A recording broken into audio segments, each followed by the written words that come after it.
Challenji, please. Nasir Sahab, go ahead.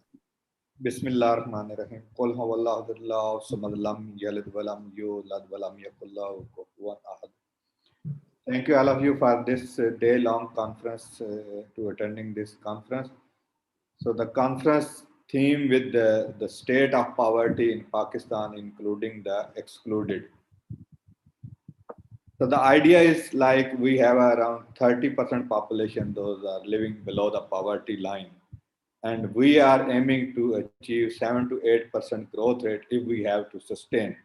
But the question is whether we can achieve this 7 to 8% growth without including the 30% of the population.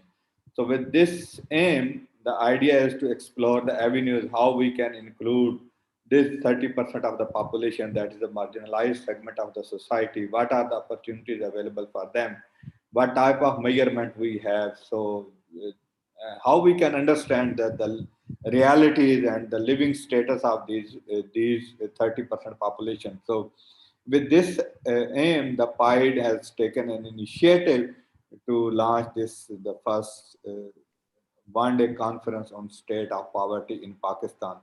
With this brief introductory remark, I would like to invite the Vice Chancellor PIDE, Dr. Nadeem Ul-Haq, for opening remarks. So over to Dr. Nadeem Ul-Haq. Thank you very much, Nasir Sahab. Congratulations. Nasir Sahab has organized this conference. Nasir Iqbal is a poverty expert at PIDE. He's the dean at PIDE, and he's organized the conference. I think he's got a very good agenda for the conference. Number of international speakers, local speakers, very competent people. I think it's a very important subject to study. Poverty is something that we study more than any other sector of the economy. But Nasir Sahab, you have to tell me whether the amount we study poverty correlates with poverty reduction, or the more we study poverty, the more poverty increases. I know the World Bank has a mission to end poverty, but when you have a mission to end poverty, obviously you don't end that, because then you do yourself out of a job.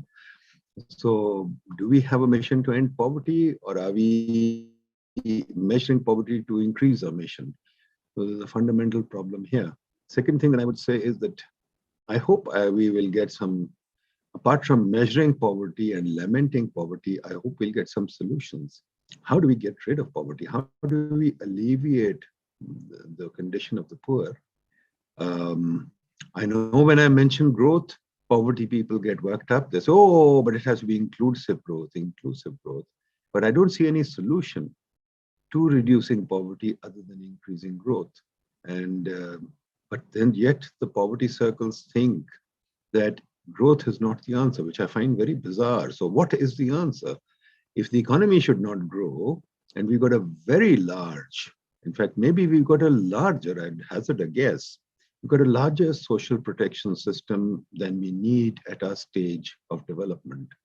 Is a social protection system compatible with poverty alleviation, or is it there to keep people in poverty? There was an old Victorian theme that said that looking after the poor means that you want them to remain poor. Samuel Smiles comes to mind. There's a lot of literature there too. So I think, quite frankly, use this conference for a bit of soul searching, not just sitting there and doing a poverty fest, because most of these conferences are poverty fests, where we self-congratulate each other on measuring poverty, and where we try and say, hey, life is so bad, the poor are hurting, and we sitting in air-conditioned rooms have a lot of sentiment for the poor. So I leave you with this thought that A, measuring poverty is totally useless. Stop doing this. B, lamenting poverty is totally useless. Stop doing it. C, poverty can only be reduced through growth, through economic growth. If you have hard economic growth, we can reduce poverty. D, there can be no growth without inclusion. So people who say that growth is non-inclusive, I think they are pretty backward, because there can be no growth without harnessing the entire population, including women, including the poor. If you don't harness them, then you don't have growth. E, Social protection is not the way for poverty alleviation. That is at best an insurance scheme. Poverty alleviation happens only through a opportunity, and opportunity leads to growth. So it is growth and opportunity that we should be talking about. But I suggest we spend far too much time measuring poverty, far too little time measuring opportunity. We spend far too much time decrying growth and far too much time worrying about how to create growth. So I hope this will be a much more positive session than just lamenting poverty and showing me new ways to measure poverty. After all, there is a growth industry that seeks to measure poverty in different ways. You can carve out multiple indicators, you can carve out calorie lines, you can carve out asset lines, you can carve out poverty scorecards. Well, I mean, it's great for us, we can earn consulting fees, but it doesn't mean a damn thing for the poor. So with that, Nasir Saab, let's hear what you guys have to say. I'm listening patiently and like to learn. Thank you. Thank you so much for opening remark. No, I'll just invite you again, sir, about the P&R that we have started at PIDE. So the first 15 minutes we allocated for the launch of this P&R. So over to you. And Dr. Parvez Tahir basically will give an overview of this P&R. Also, Dr. Shujat will present some key reflection of this, the P&R we are going to launch, how it will help basically policymaker to get some sort of solution, as you mentioned in your opening remark that we are looking for the solution. Then how PIDE P&R help in terms of getting solutions. So can you please shed some light on the importance of this P&R? Then I'll invite Parvez Tahir to give a talk on this P&R.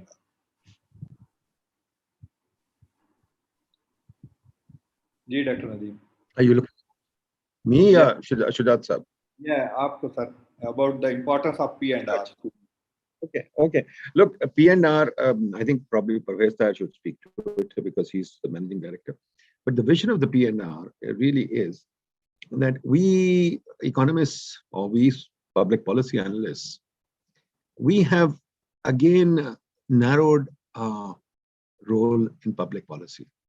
We think that publishing arcane articles is the only way to discuss public policy. So PDR, for example, which is a very good journal, but has a very narrow readership.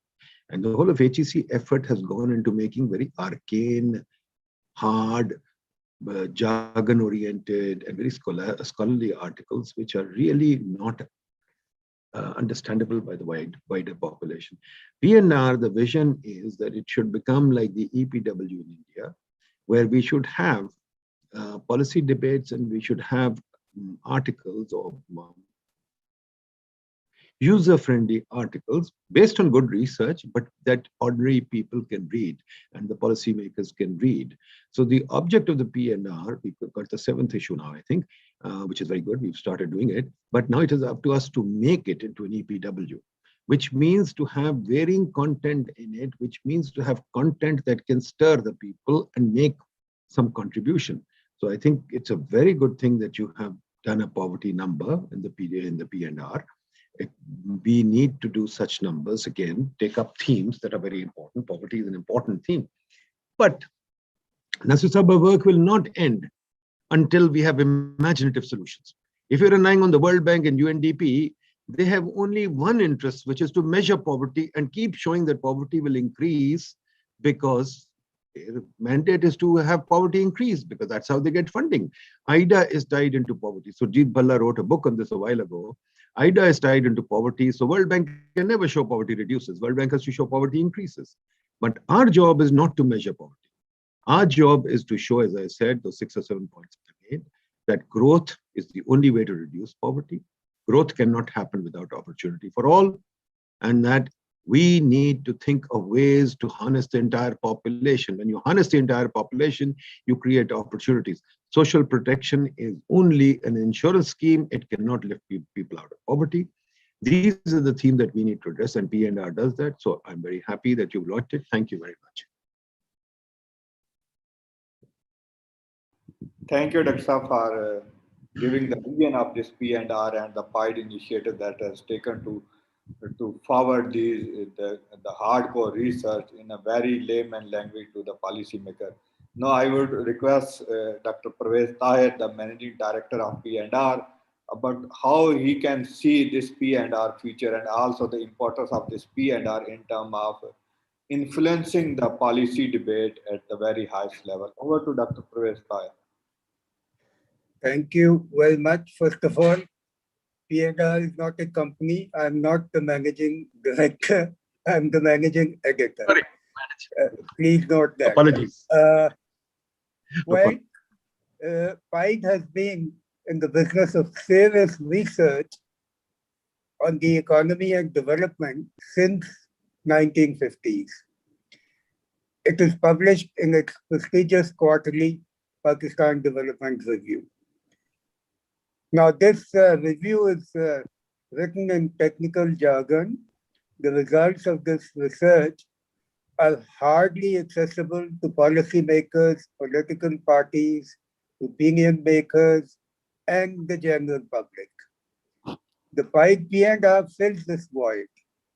The same serious researchers rewrite their work to directly convey the key messages, and an editorial team takes a final look to make it readable and interesting. Being a monthly magazine, the PIDE P&R is able to convey policy messages in time for awareness and action. The greater frequency of publication allows the magazine to attract the researchers and policy thinkers from outside PIDE. Each issue focuses on a theme to cover most of its dimensions and capture the diversity of views. The first issue came out in September last year. Interestingly, the theme was excluding the poor with special reference to COVID-19. Today, we are here to listen to the contributors to the seventh issue on the state of poverty in Pakistan, including the poor. So from exclusion to inclusion, that has been the journey of the 7 issues published so far. But have we really included? That is the question. Economists had given up on inequality early when Kuznets showed that in the process of growth, inequality had to increase before it could come down.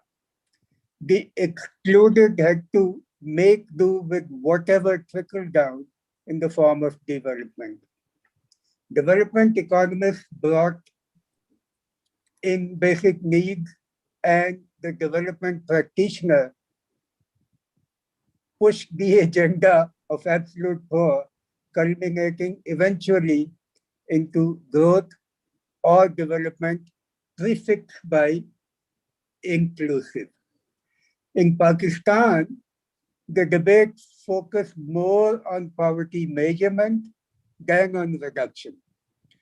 Although the official household income and expenditure survey highest was started in 1963, poverty estimation was left to private researchers. With some improvements in 1991, the highest became Household Integrated Economic Survey. In 1994, the Economic Coordination Committee asked the Statistics Division to report on the state of poverty. It was the first ever official attempt to measure poverty. In the absence of an officially approved poverty line, both calorie-based and basic needs estimates were prepared. The former increased from 23.6% in 1985-86 to 25.3% in 1990-91, and the later from 36.7% to 40.6%. Were never officially recognized, but what was recognized was that basic needs poverty was going to be higher than the calorie-based poverty and that the trend was increasing.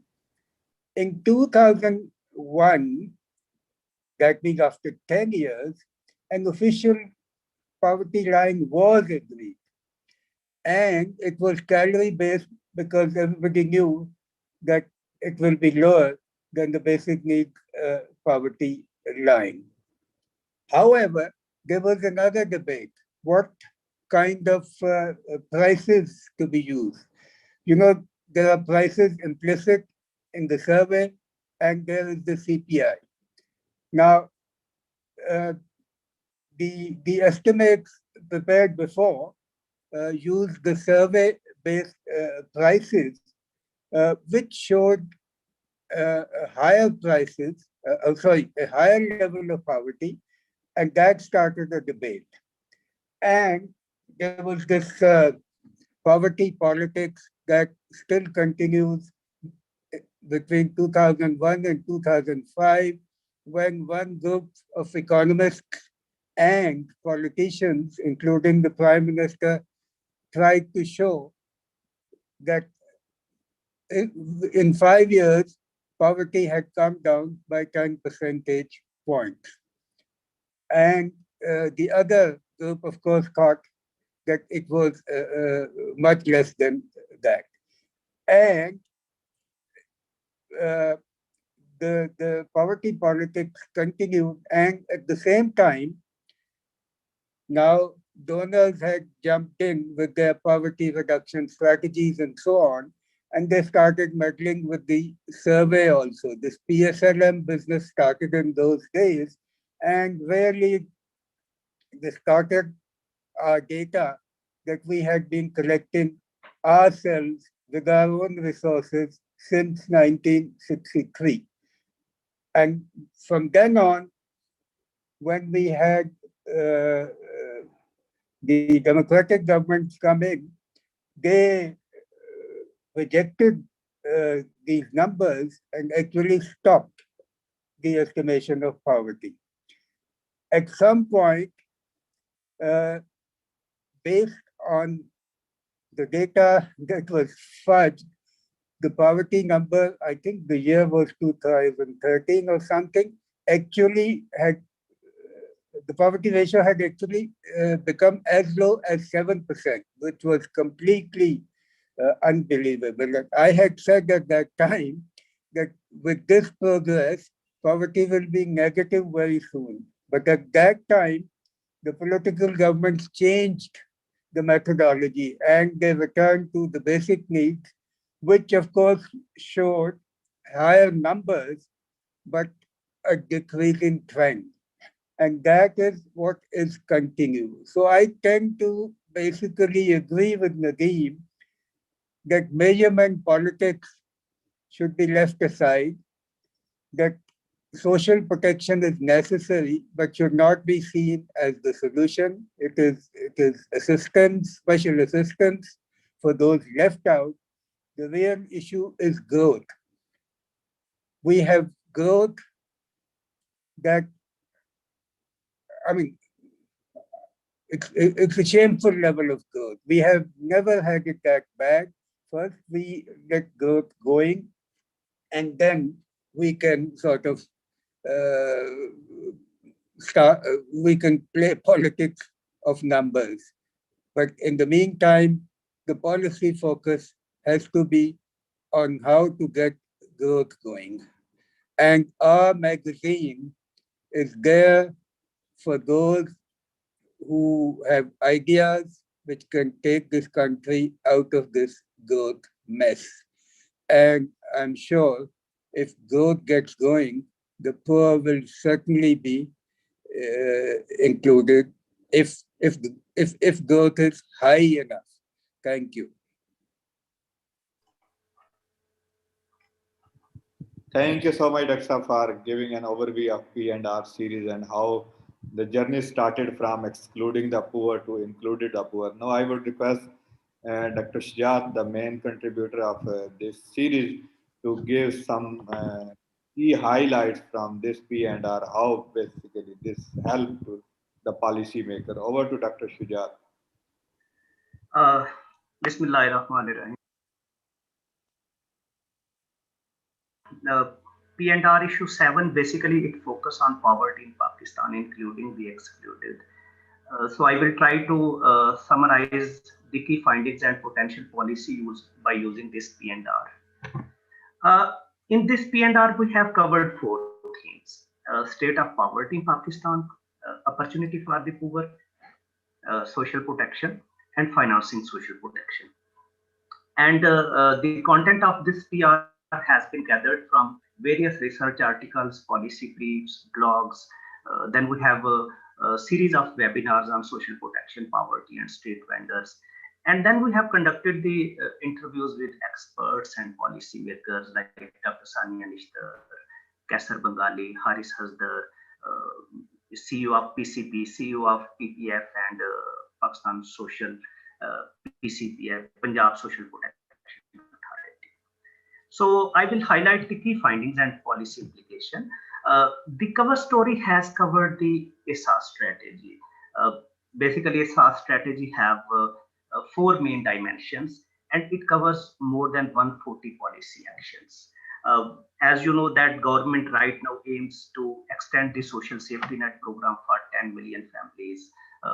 Similarly, livelihood opportunities for 3.8 million individuals, financial access in healthcare for 10 million families, scholarships to 5 million students, and similarly, scholarships to 5 million students, and then digital inclusion of 7 million families.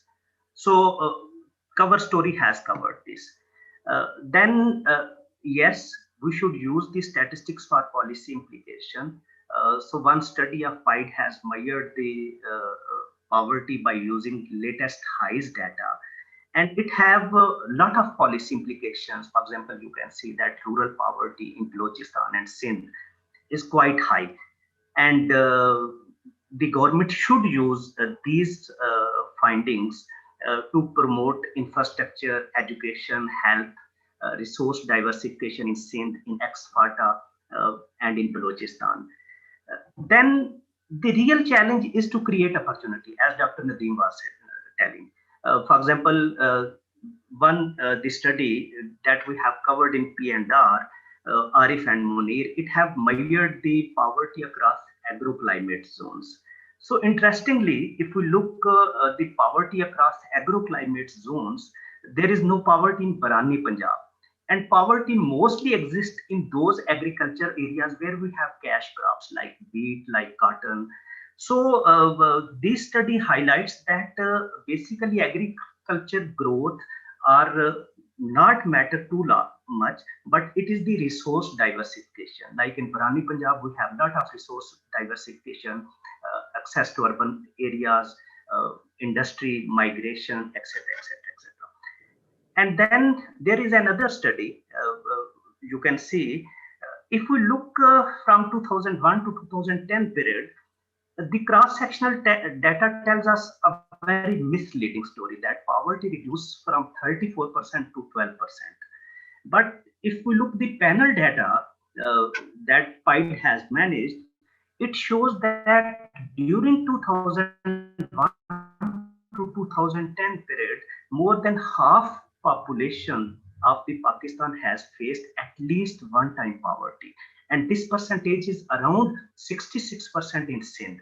So cross-sectional data does not give you a lot for policy analysis. Basically, you have to explore the dynamics of poverty, whether the peoples are chronic poor or transient poor, because different policies are required for chronic poor poverty and transient poverty. Then we have a very good blog. Basically, it is on food and wheat inflation that has been covered in Pakistan. So you know that right now both the farmers and consumers, they are facing market distortions on wheat prices.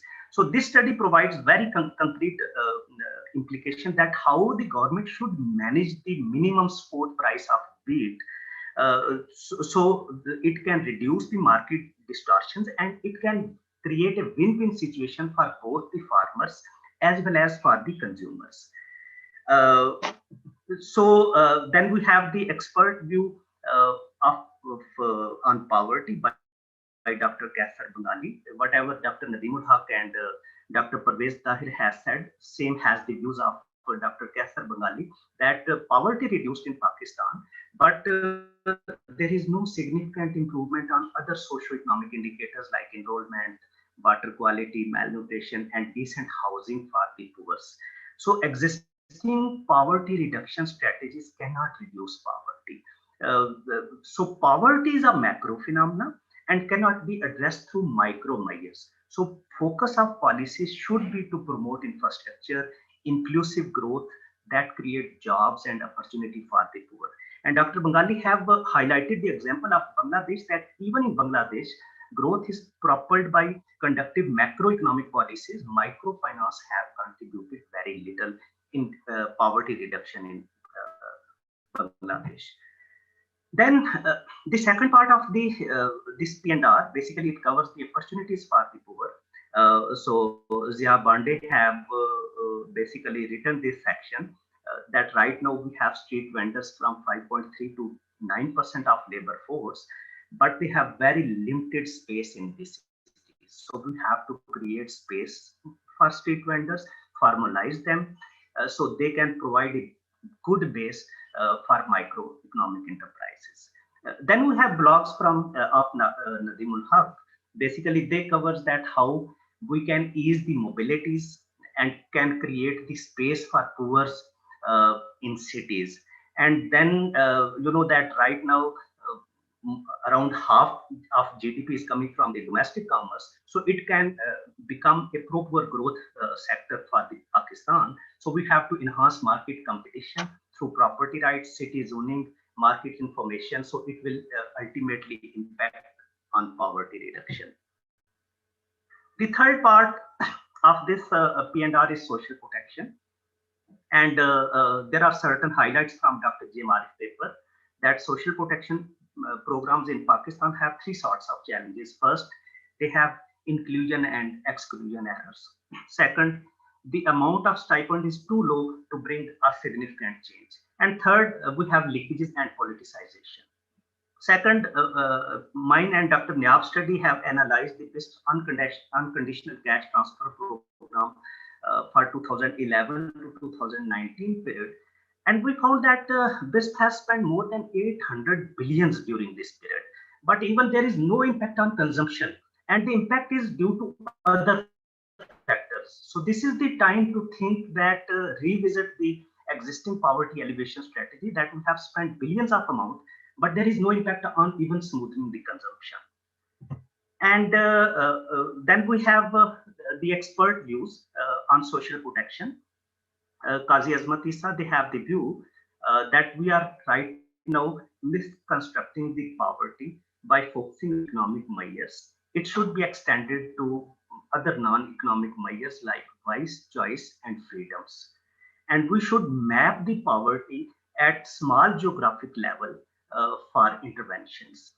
The view of Shazia Maqsood, CEO, Pakistan Center of Philanthropy, she says that Pakistan right now ranks at number 7 by the number of people helping a stranger, and number 5 by the number of people donating money. And right now, philanthropy is 1% of GDP, and 2/3 of the people household practice traditional charity. But right now, this sector is totally unstructured because mostly the amount of philanthropy is concentrated in urban and well-off regions. It have not been diverted into remote and deprived areas. So there is a need to innovate philanthropic practices. Thank you.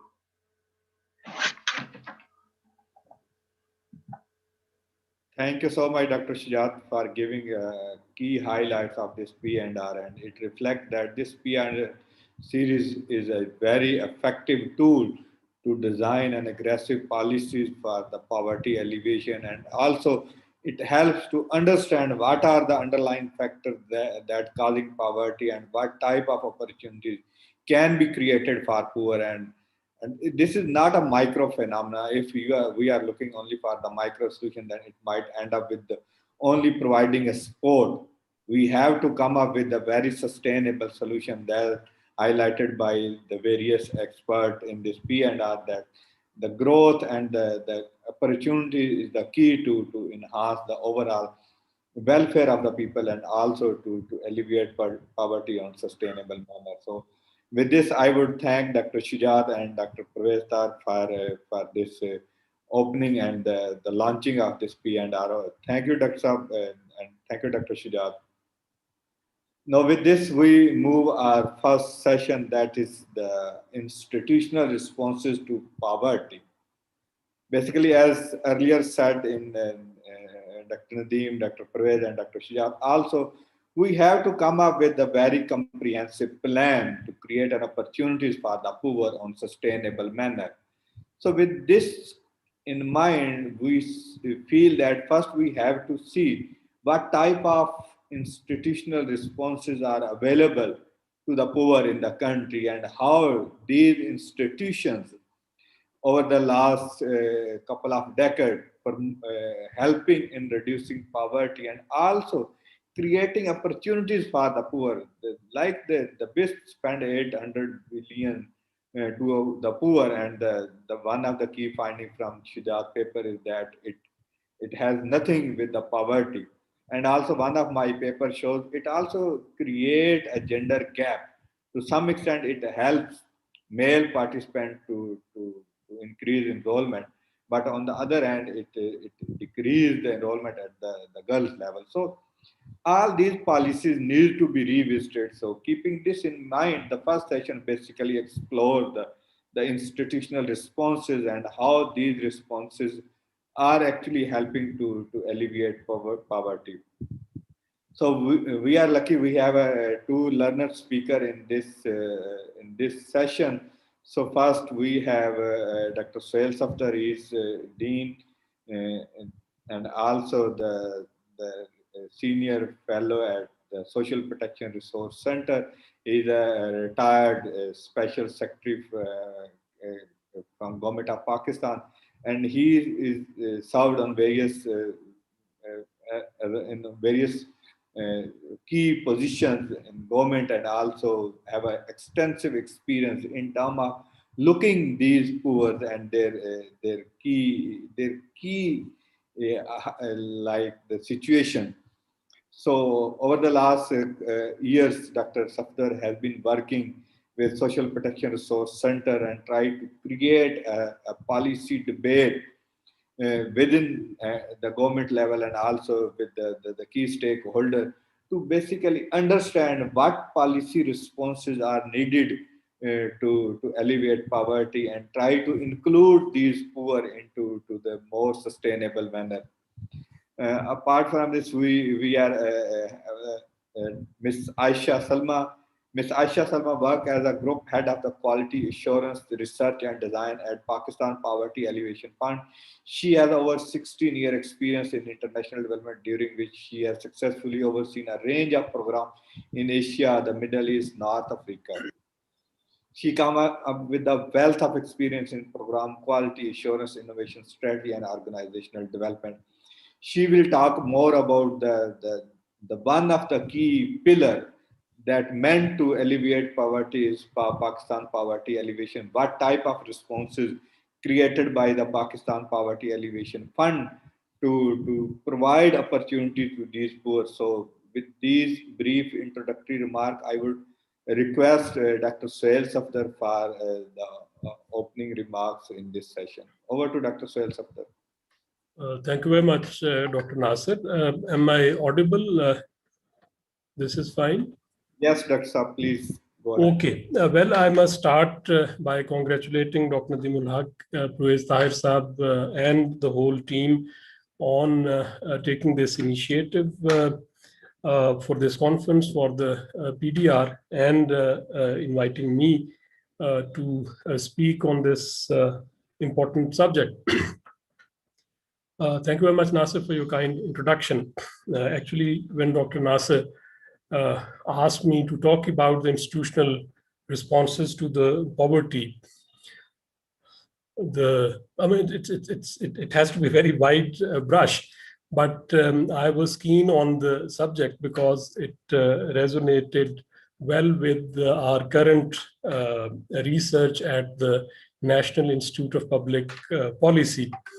I'm the Dean, National Institute of Public Policy, and the major challenge that we have while we impart in-service training to senior civil servants at the National School of Public Policy is the observation and objection that we hear that our training does not make much difference, particularly when it comes to the attitudinal change.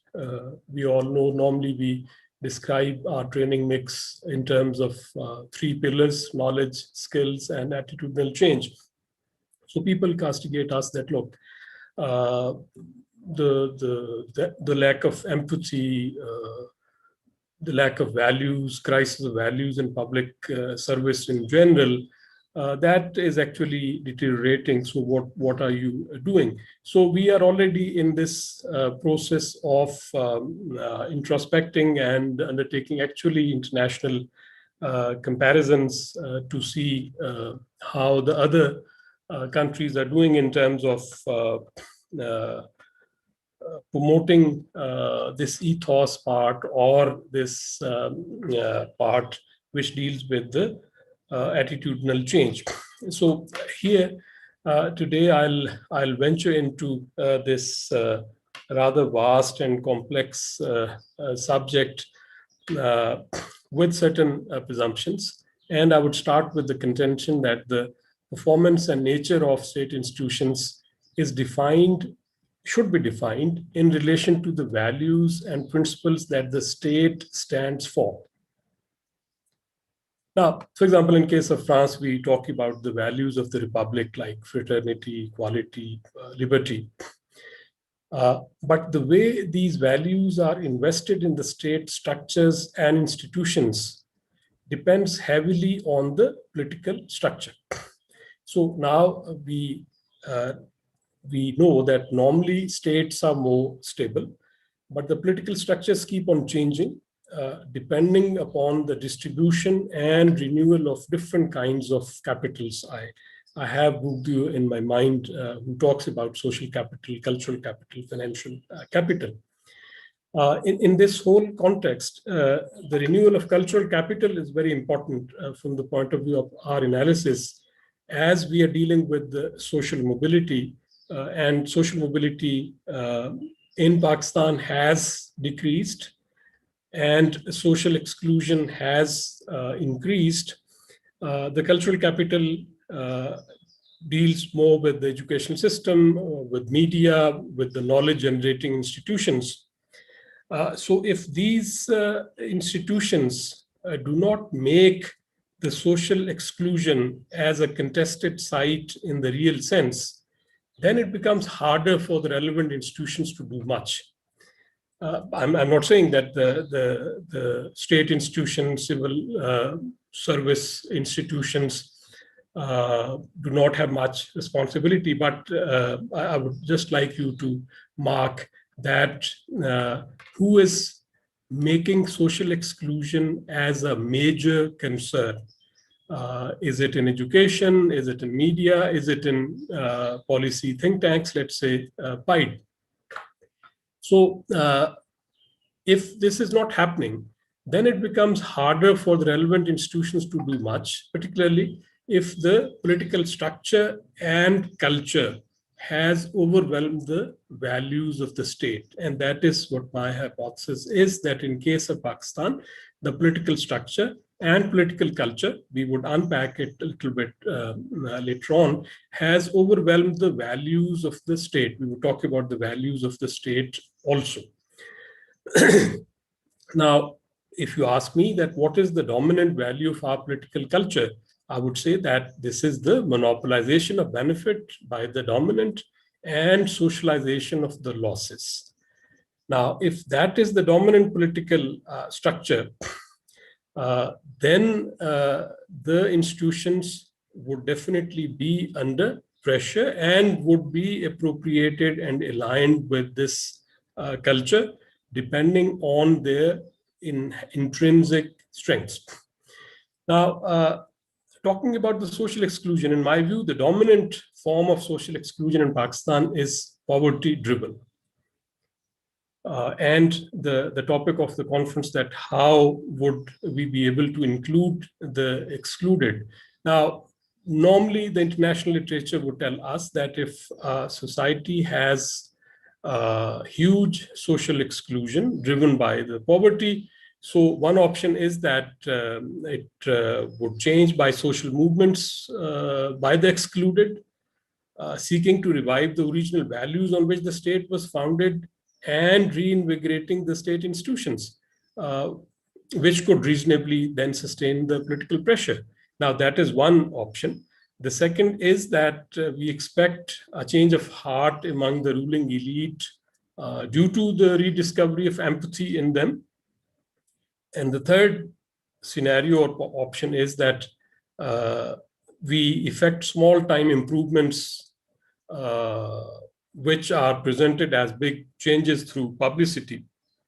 And these small time changes could be motivated by the fear of the backlash of the ordinary or the traditional reform process that we indulge in.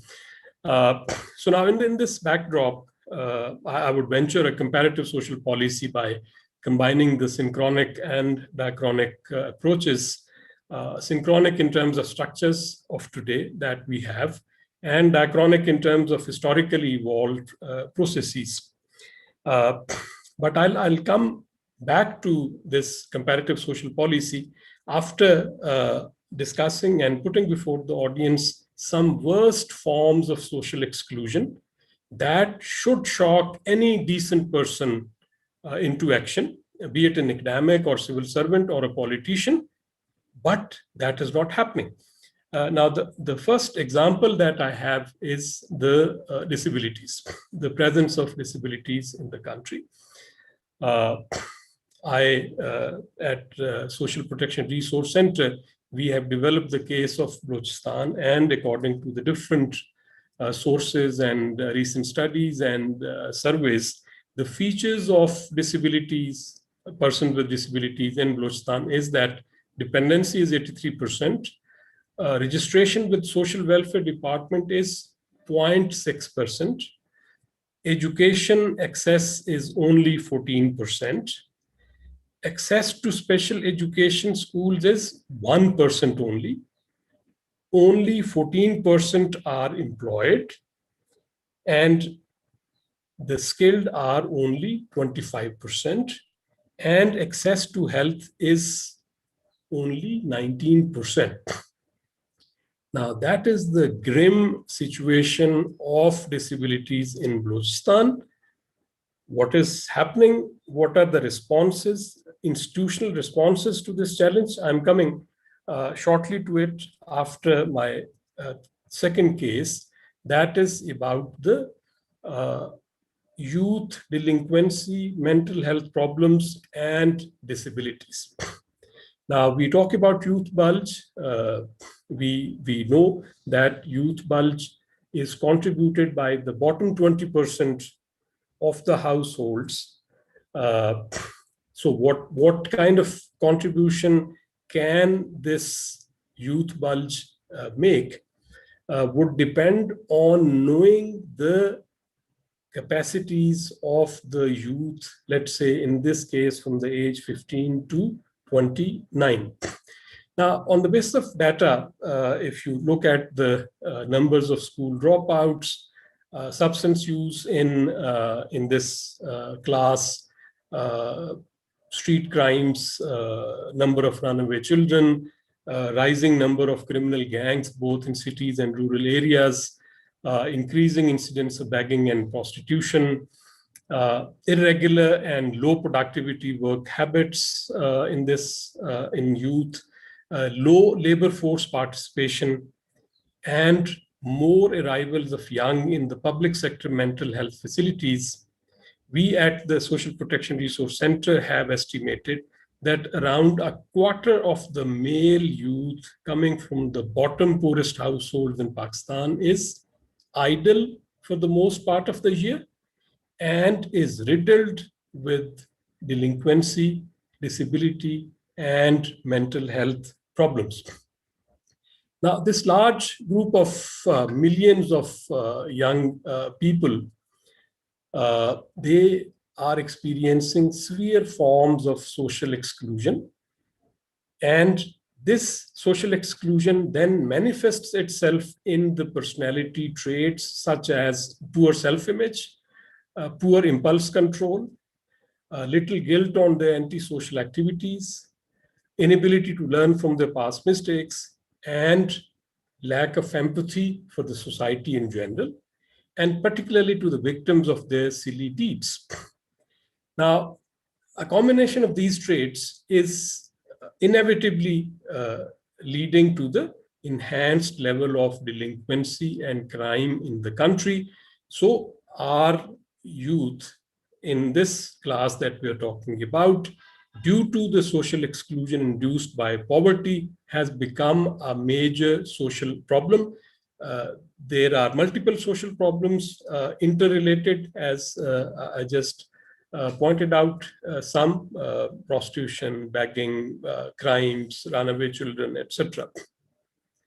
But the thing to remember is that poverty-induced social exclusion becomes a breeding ground for mental health problems, which then can lead to disabilities. And we must call these disabilities as man-made disabilities. We have not attended to the problem of social exclusion. We have allowed a culture of poverty to take root. And we have all these ineluctable consequences. And we should also remember that this is a circular relationship. Otherwise, the disabilities, the naturally occurring disabilities in this class are also significant, as we've seen in Balochistan, and a person with disabilities has a much higher likelihood of developing mental health problems. Now, quickly, just take another example of man-made disability, that is the workplace injuries and the compensation system. A very high level of accidents in factories, in our mines, on our roads, on the construction sites, but this is worsening with each year. Our institutions have not been able to respond to these huge challenges. And why the institutional response is poor? I'll just start with the data. Normally, one would logically say that if you understand the problem well, you would be able to present better institutional solutions. Now, look at the data status on disability. I have in front of me a chart made by the British Council, which gives the population with disabilities in Pakistan. 1998 population, 3.2 million. 2011 NSER, National Socioeconomic Registry, 2.27 million. 2012 Helping Hands Survey, 5 million. 2014 British Council Survey, 27 million. And 2017 population census, only 1 million. Now, how to digest it that in this age, with modern technologies, we have the estimates of the incidence of disability, which ranges from 1 million to 27 million. Now, come to the more formal institutional responses, be it workplace injuries or other kinds of man-made disabilities. We have institutions like Social Security institutions, EOBI, Workers' Welfare Fund, provincial social welfare departments, Baitul Mal, and now ASAS. But the empirical evidence tells us that they have not been able to make much of a dent in terms of institutional responses effectiveness. Now, why has it happened? Why our institutions are no more effective to respond to the worst forms of social exclusion in the country? In this last part of my talk, I'll go back to the state formation process in Pakistan in terms of values and talk about the major inflection points well, this is my personal observation, major inflection points which have brought us here.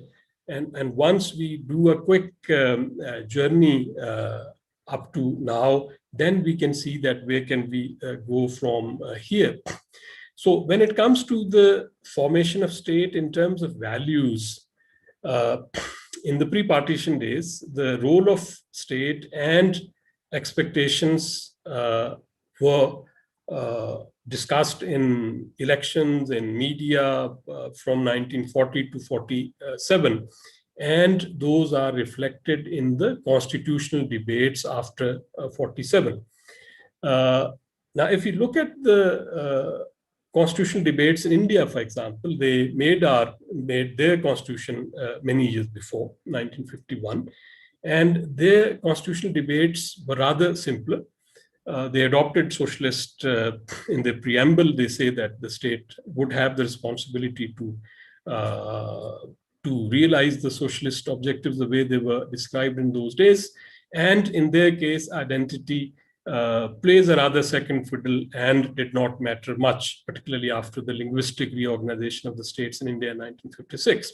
But in our case, identity was a major challenge in the earlier years of Pakistan. And we had our own solutions. We had the problems rooted in our ethnic makeup, federation, East Pakistan, role of religion in politics. But in any case, Pakistan developed the state infrastructure, state institutions in a rather spectacular way because of the stream that had been generated in the pre-partition days. And here comes then the second five-year plan in 1960s, which presented the state as a developmental state, where state took on the responsibility of development. But then when we enter into late 60s and 70s, keeping in mind the international scenarios, we can see the emergence of peasant movements, labor movements, a citizenry which is talking about the responsibilities of states in terms of rights. And there we see all those institutions which are still there, which were given the responsibility of acting as channels of distribution. That is employees' social security, for example, 1967, employees' old age benefits, 1976, and a host of other institutions that we established in 1970s. Now, and then we have this revival of developmental state, but still we had the contestation by the movement for the restoration of democracy in 1980s, and then enters Washington Consensus with liberalization, deregulation, denationalization. And it's in the same context that we had the Companies Act of SECP 1983, Pakistan Economic Reforms Act 1992, giving huge space to the private sector, and then creating in the process many sectors which needed to be regulated. And with Pervez Musharraf, we had all these regulatory institutions.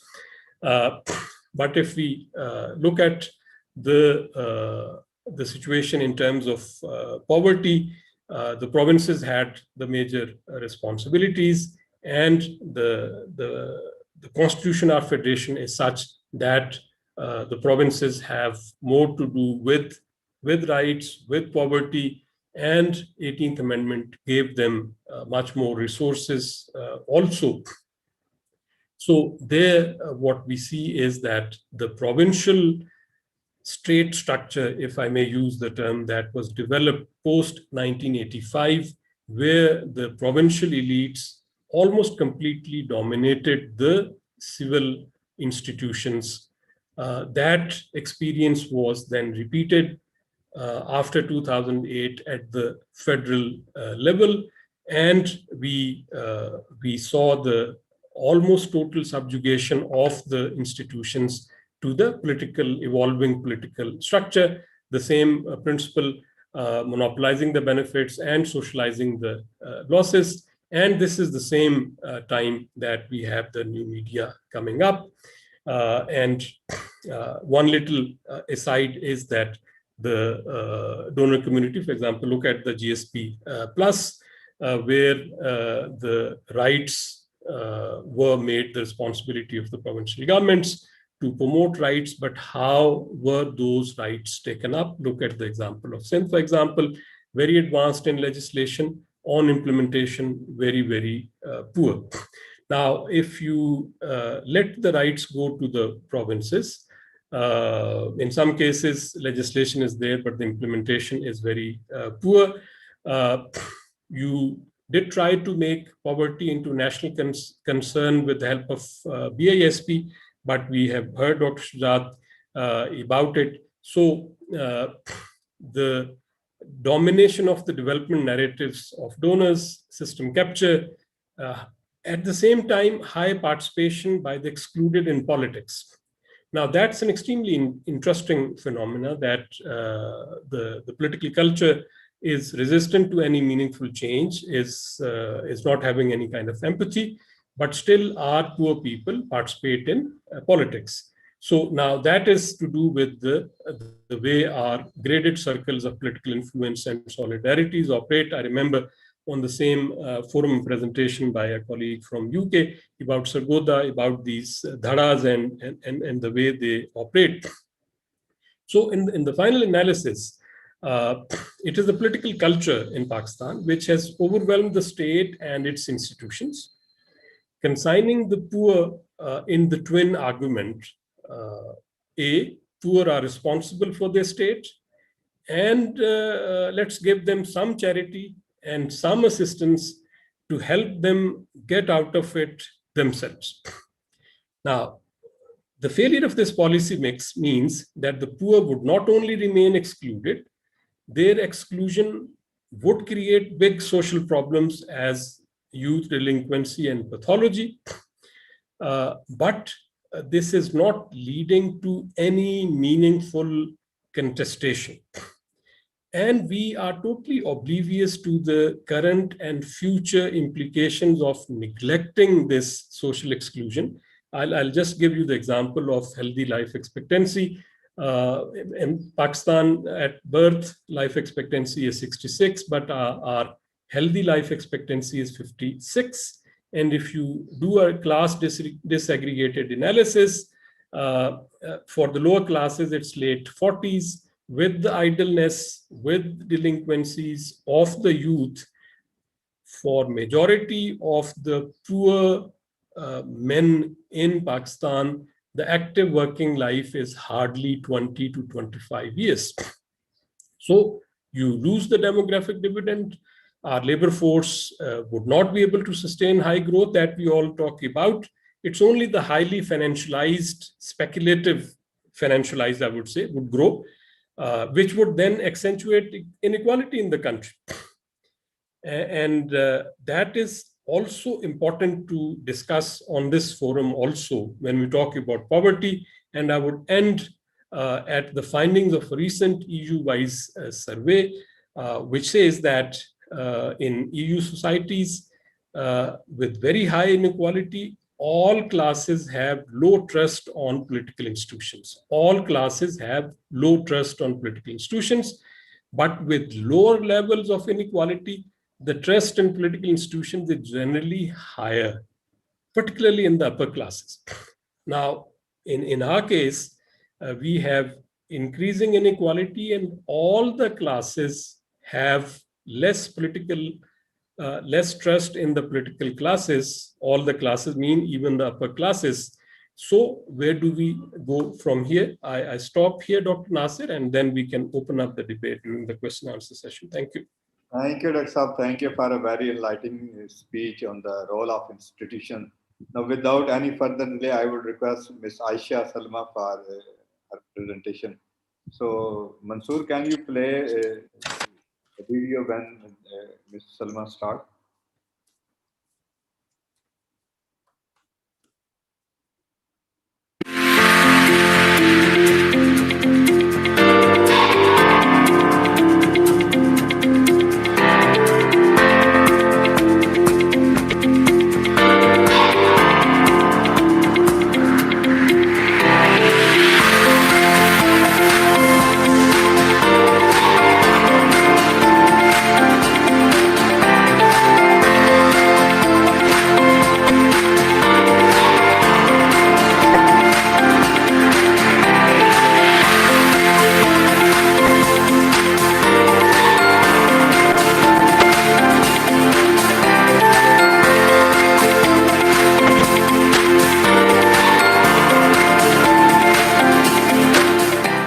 और ये जो programme है एहसास का, ये पहली दफा पाकिस्तान की तारीख में एक प्रोग्राम शुरू हो रहा है जो नीचे से लोगों को ऊपर उठाने की कोशिश है।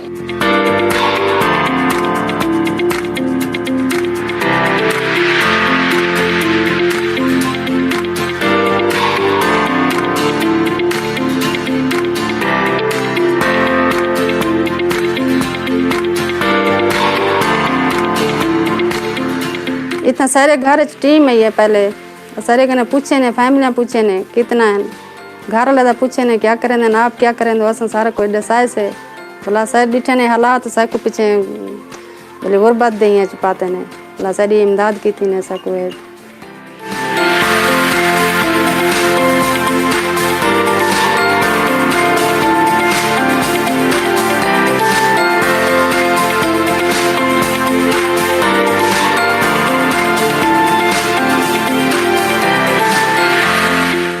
ये बताते हैं कि कौन सा कारोबार मतलब सही है, जल्दी से हो जाए, शुरू हो जाए और आप लोगों को मुनाफा मिल जाए।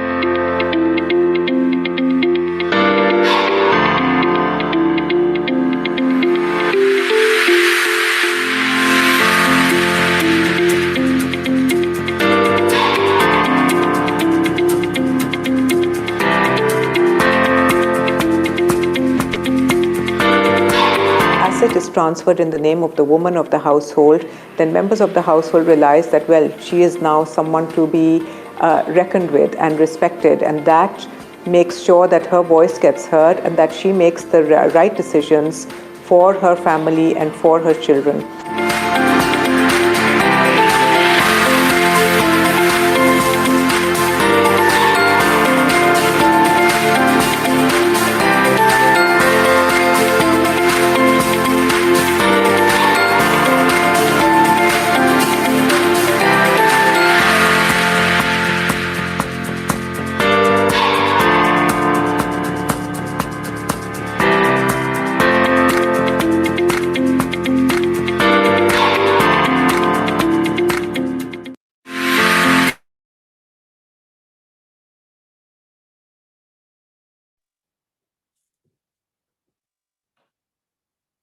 Assalamu alaikum, everyone.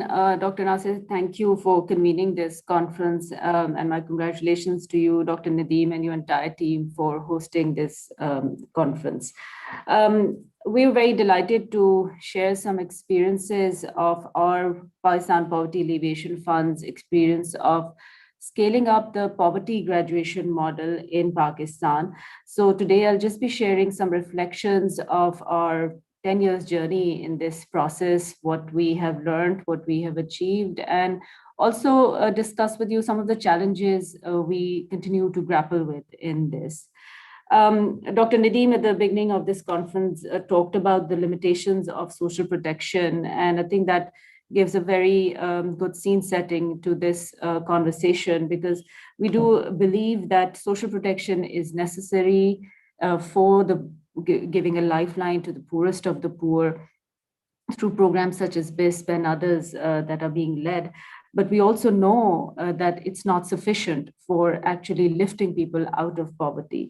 So Pakistan Poverty Alleviation Fund was set up in 2000, and for the first 5 years of our existence, we focused very much on microfinance and infrastructure.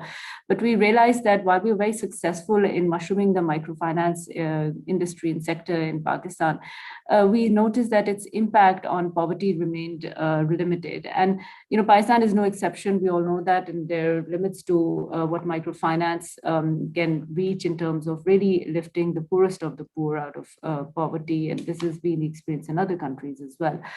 In 2005, we started focusing much more strongly on social mobilization, strengthening community-based approaches to our work, whether that work was in establishing large infrastructure schemes, community infrastructure, strengthening access to quality health and education facilities all over Pakistan. And then in 2008, we started piloting the BRAC's livelihoods approach for targeting the ultra poor with asset transfers in Pakistan for the first time. and that we were part of some 6 other countries who ran this pilot, and it was rigorously tested by a global consortium. And in 2015, we had some very promising results of that, showing a 179% return on investment. At the same time, we had tailored part of our existing programs to also support this poverty graduation approach under our LEAD initiative. And we found that by 2016, average monthly income of these households had increased by $30 a month. So though there were some very good promising results, and Pakistan's results among the 6 pilot countries was among the top 3 as well.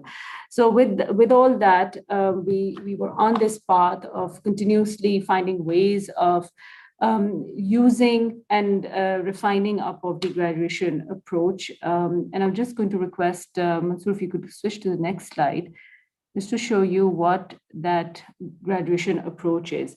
Really, when we talk about poverty graduation, we're focusing on some key components, the most important one of which is giving a big push by injecting productive asset transfers in the poorest households.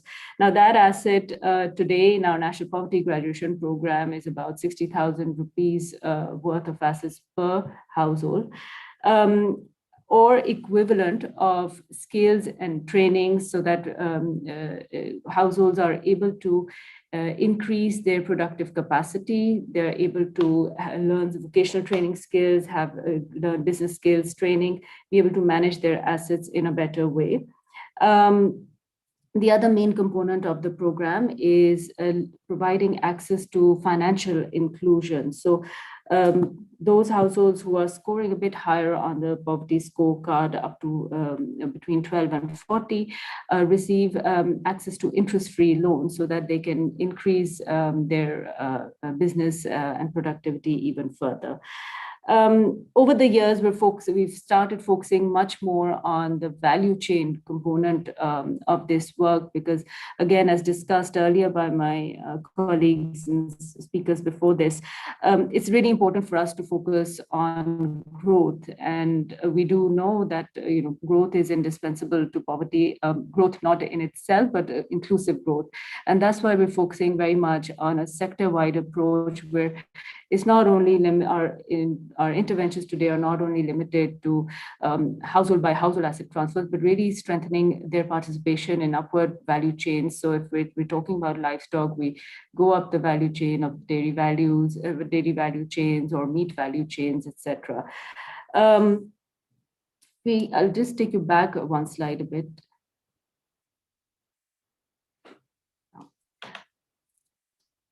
So in terms of our journey, so by 2016 onwards, PPAF started engaging very much with the government and international stakeholders, donor community, to really promote this approach to poverty alleviation. Because of all the things we were doing, we noticed that this is the one giving us the highest return on investment in sustainably increasing people's ability to escape poverty. Next slide, please. Next.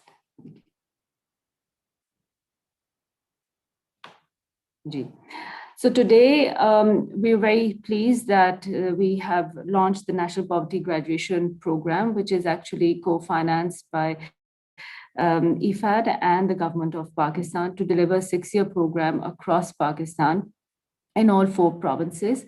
Overall, the program will be assisting over 300,000 households, over half of which will be receiving productive asset transfers, a package of vocational and business skills trainings to increase the employability, the entrepreneurial capacity, and they really receive a diversity of assets as per their livelihood investment plan. So the theme of this conference is very much about including the excluded populations. And when we look at our poverty alleviation efforts, for us, targeting and being very rigorous about our beneficiary selection processes is extremely important.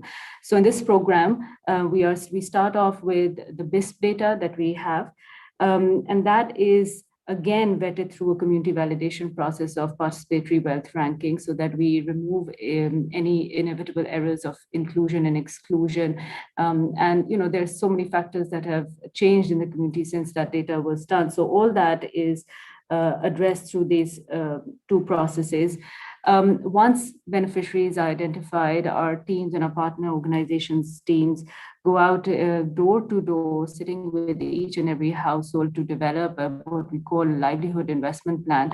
That is a household level plan where families' entire assets, education levels, skill levels, their aspirations, their interests, as well as market opportunities available to them are rigorously assessed to jointly identify, based on families' needs and interests, where the highest return on investment can lie. So we have many examples to choose from. Sometimes people, actually the bulk of the needs that we're coming up with right now tend to be on livestock, cows, goats, and so on.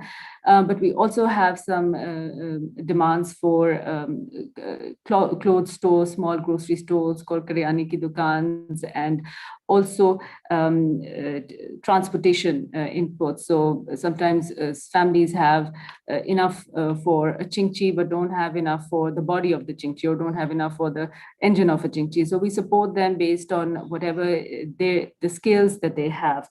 And that's really we invest a lot in that stage of the process, because that is really the backbone of what happens next for the families. The families are also accompanied by a whole series of softer side of our interventions, I would say, which is around gender mainstreaming, social mobilization, raising awareness on different social norms, changing harmful social norms as well, focusing on preventing and addressing gender-based violence, increasing women's participation in decision-making, and building support within communities for women's empowerment and their role as economic actors. We then come to once households graduate to a point where they are able to avail of financial inclusion services through our interest-free loan scheme. They're able to access interest-free loans so that they can further get help to increase their businesses even more. This program is being accompanied by a rigorous randomized control trial, which is also something that we've done in all our previous programs of this nature. And we continuously keep improving and tweaking our methodologies along the way. Next slide, please.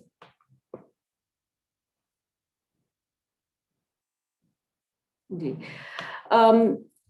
For us, scale is very much about being able to take things and increase our outreach through the government infrastructure. So we've been very, very encouraged actually by the government's SR strategy, which was also referred to earlier in this conference. And it has the 4 pillars, right? Addressing elite capture, making the government system work to create equality, improving safety nets for the disadvantaged segments of the population, increasing access to jobs and livelihoods, and human capital development. And our National Poverty Graduation Program today is part of the SR strategy.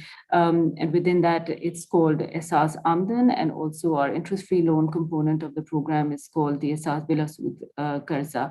The government of Pakistan has also committed 5 billion rupees for this component for the interest-free loans to provide 3.8 million loans over the next 6 years to these poor households. So, and I think that success of being able to convince the government in adopting this methodology as a key part of the government of Pakistan's strategy was based on the evidence and all the data that we were able to generate through our RCTs over the years. Because we had proof of concept to offer.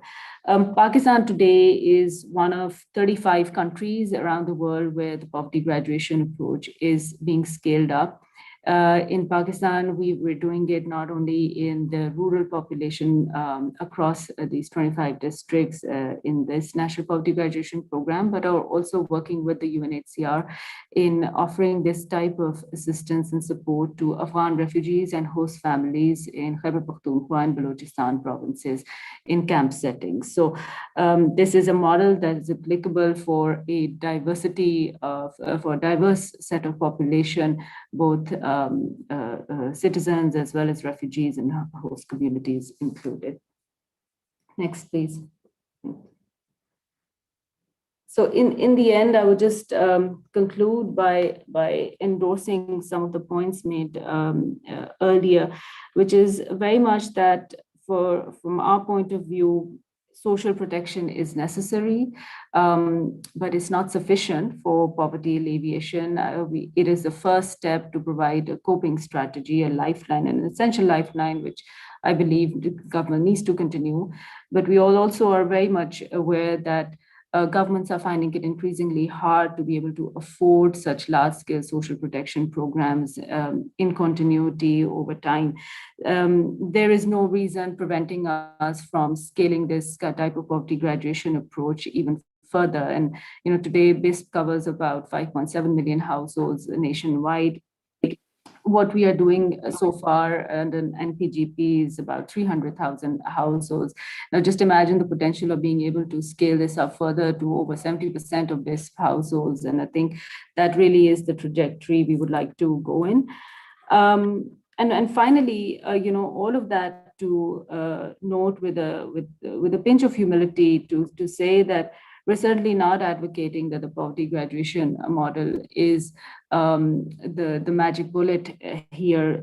There are limitations to it. There are structural inequalities in countries like Pakistan, such as land distribution systems, caste and class differentials, some of the underlying factors of attitudinal issues that Dr. Safdar Suhail spoke to earlier, which are the big picture issues that also need to be addressed if we are to make a bigger change in the poverty map of Pakistan. Thank you very much. Thank you so much, Ms. Aisha, for giving a very elaborative presentation on the key initiative taken by the PPAF. So we can take, though the time is over, but we can take like a couple of questions from the audience before we formally close this session. So Mansoor, the floor is open for question. If anybody have any question to raise hand, so then we can ask question to. Please raise your hand if you want to ask a question. So my question basically is the scaling up these key initiatives, as Ms. Aisha mentioned that the scaling is the key, but giving the structure of these programs that you people have designed, and starting right from the identification of the peoples and also their the poverty scorecard and the training and the involvement of this huge human interface throughout this project is like has a huge cost. And of course, the number of studies has shown that it has a very limited capacity to scale these type of initiative at a very large scale. We have to think about an alternate program that give like an easy implementation plan. So this is my question. Then we'll wait for another, if any other question. So G Roshan Ara, mic on कीजिएगा इनका. Allow me. Ji, Can you please. know? Thank Yes. you so much for all the presenter for a very informative session on different research work and the PPF program and the SHAS program, well known to everybody nowadays. However, I have one question and one comment. The question is the social protection system, like Dr. Nadeemul Haq said, is an insurance scheme. It cannot give as much a dent as we want to reduce the poverty elevation in Pakistan or equal distribution, right? parallel to this is our social philanthropic, program as well, going by the private sector or the personal people. However, one thing that I would like to know is then what could be a real way of giving a dent to this in terms of a developmental project, and not just, in terms of bits and pieces like SAS. I think, this, I might be wrong, this is not a development program, it is just a cushion to provide to the poor segment for certain period of time. So it's not a permanent as well. The second comment that I want from is for you, Nasir Saab. If the co-host or the rapporteur being of this program, if you could possibly just recapture the end messages or the conclusion of these various research, what is it going towards to? Or what can we do it? Because I see all these programs, all these research, and then this income-based poverty measurement and the political structure. So can we have some sort of conclusion at the end of this session? Because the chat box is disabled but now able, but I would request if some conclusion can also be provided from the host. Thank you so much. Thank you so much for comment as well as the question. So the last question, Dr. Shujat, please go ahead. Yeah, I have a question to Aisha Salma, because you are running this graduation program throughout the country.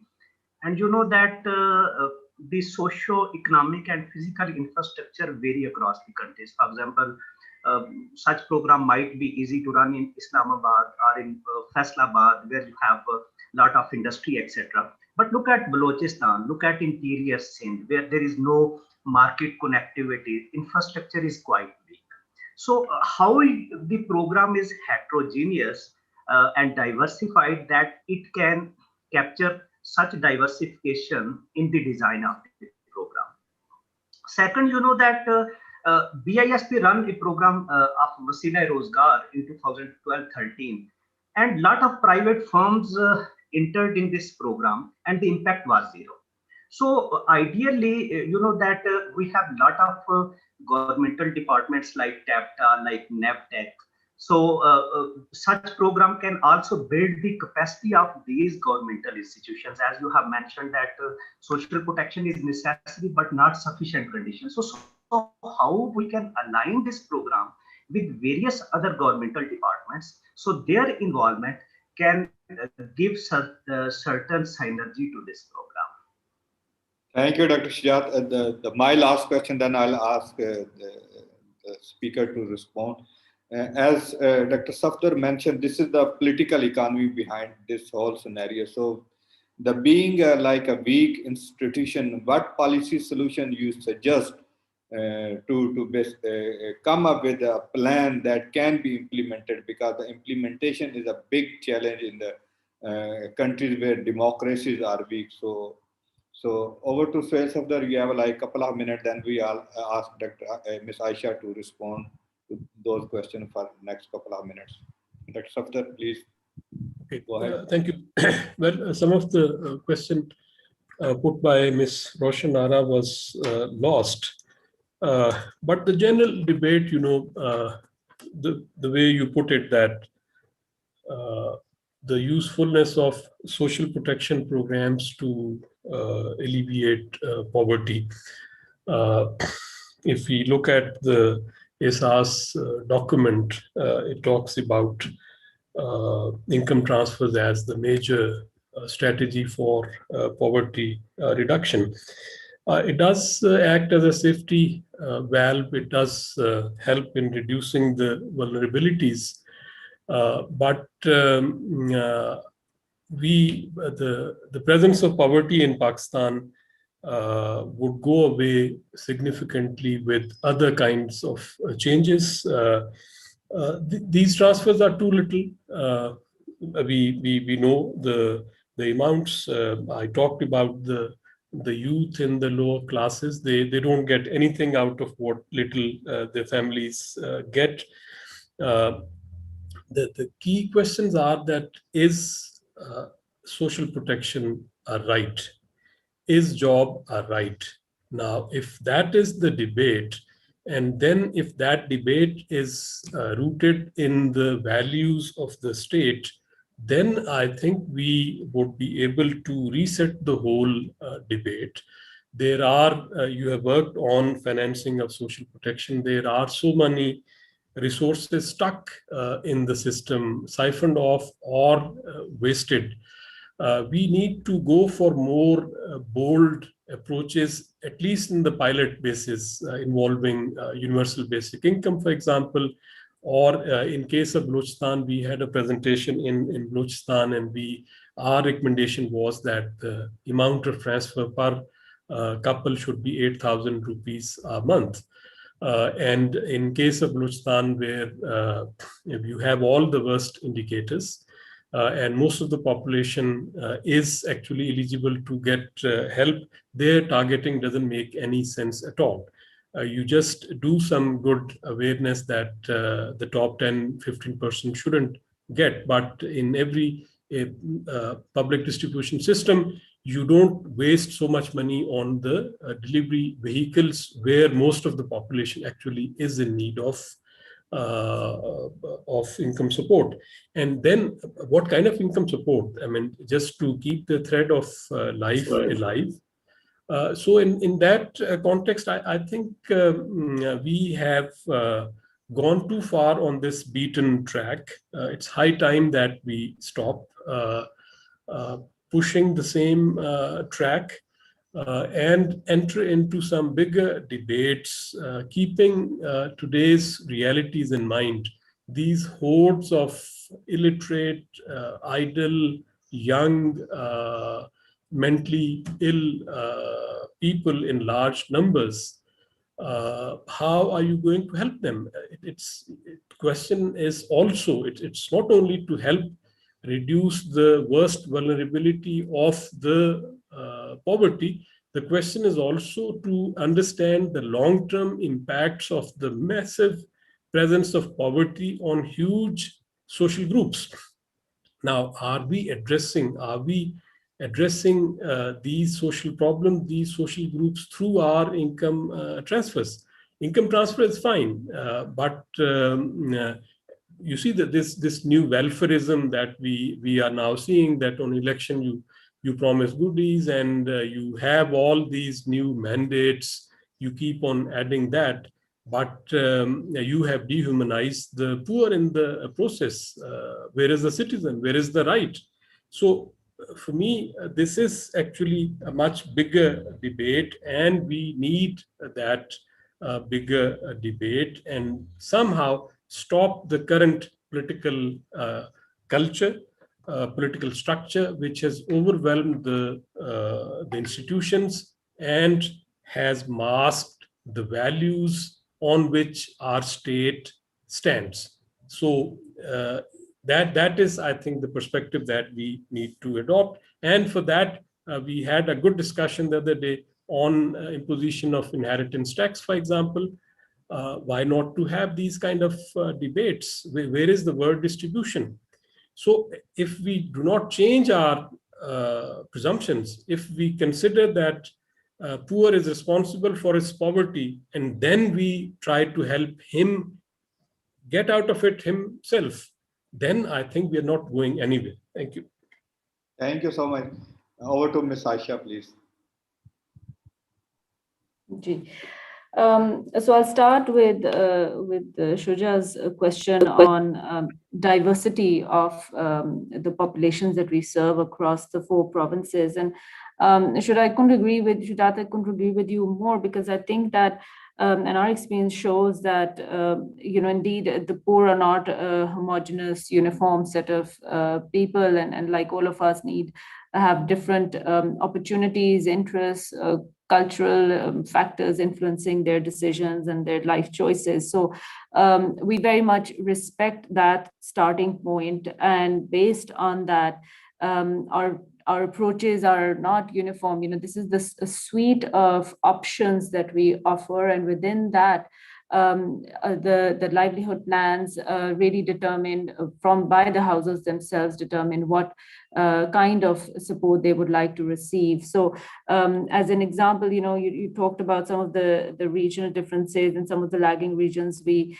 find that, we are investing more in fisheries or date value chains, and others we're supporting more on olive value chains or clothes and stores and small types of initiatives that can really bolster household income. So we're very much cognizant of that diversity, and I think our success can't be without that kind of diversity consciousness.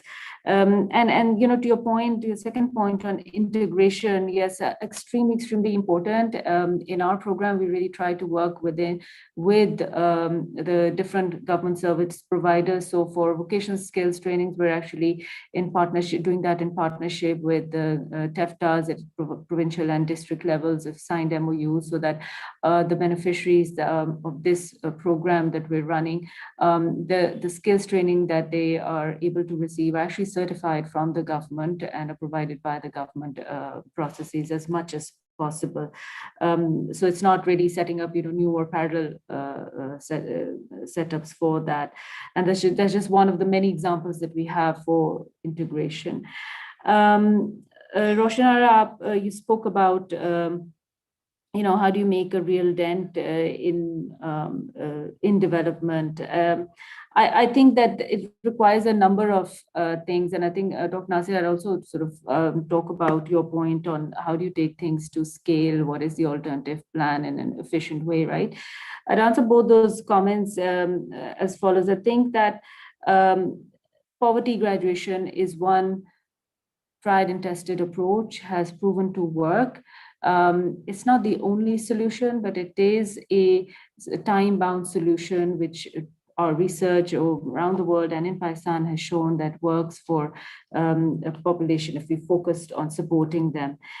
It needs definitely to be complemented by efforts to address wider inequalities in our society, whether that is access to land, all the politics around that, access to water, infrastructure, health, education, and so on. So those investments continue to be required, and for that we look to government to be able to support those interventions. And finally, when we talk about taking things to scale, I think we're perhaps harder on the poverty alleviation and development sector. If we compare the kinds of other types of, let's say, priorities that get funded in our country, and you compare return on investment with those types of initiatives, and here we're talking about really uplifting the poorest of the poor. I think we need to be able to actually base our government decisions on the type of values that Dr. Safdar was talking about. And if we have the right kind of value system driving our policy decisions, I think the answers to how do you take things to scale and how do you have return on investment would be visible and self-explanatory. So it's harder for us, all of us, in the absence of such value-based decision making, which is why we get trapped into proving numbers and so on. But I think we just need to have a very, very much bigger heart to be able to address all these issues. Thank you. Thank you so much, Ms. Aisha, and also Dr. Safdar for giving a very insightful talk on the institutional responses to poverty. And the issue is basically how we can provide opportunities, and the National Graduation Program is one of the avenues to integrate these people into the mainstream. And as Dr. Safdar said, this is like the political economy, and we have to revisit this whole debate of poverty and come up with the solutions where we can include those dimensions. Those are not part of this whole exercise. So one of the key definition of poverty that the PIDE is focusing is the software part of this whole exercise, and the poverty of ideas, poverty of institution, how we can combine these concepts within the debate of poverty, because unless we have a new innovative ideas to provide opportunity to these people, we may not be able to uplift these 55 million people with a very small scale intervention. So we have to revisit the whole paradigm of policy framework. So with this, I must thank Ms. Aisha and also Dr. Safdar for giving their valuable time to speak at PIDE forum. So now I hand over, I formally close this session and request Dr. Dore Niab, the Joint Director and also Director Research at PIDE, to formally start the next session. Over to Dr. Niab.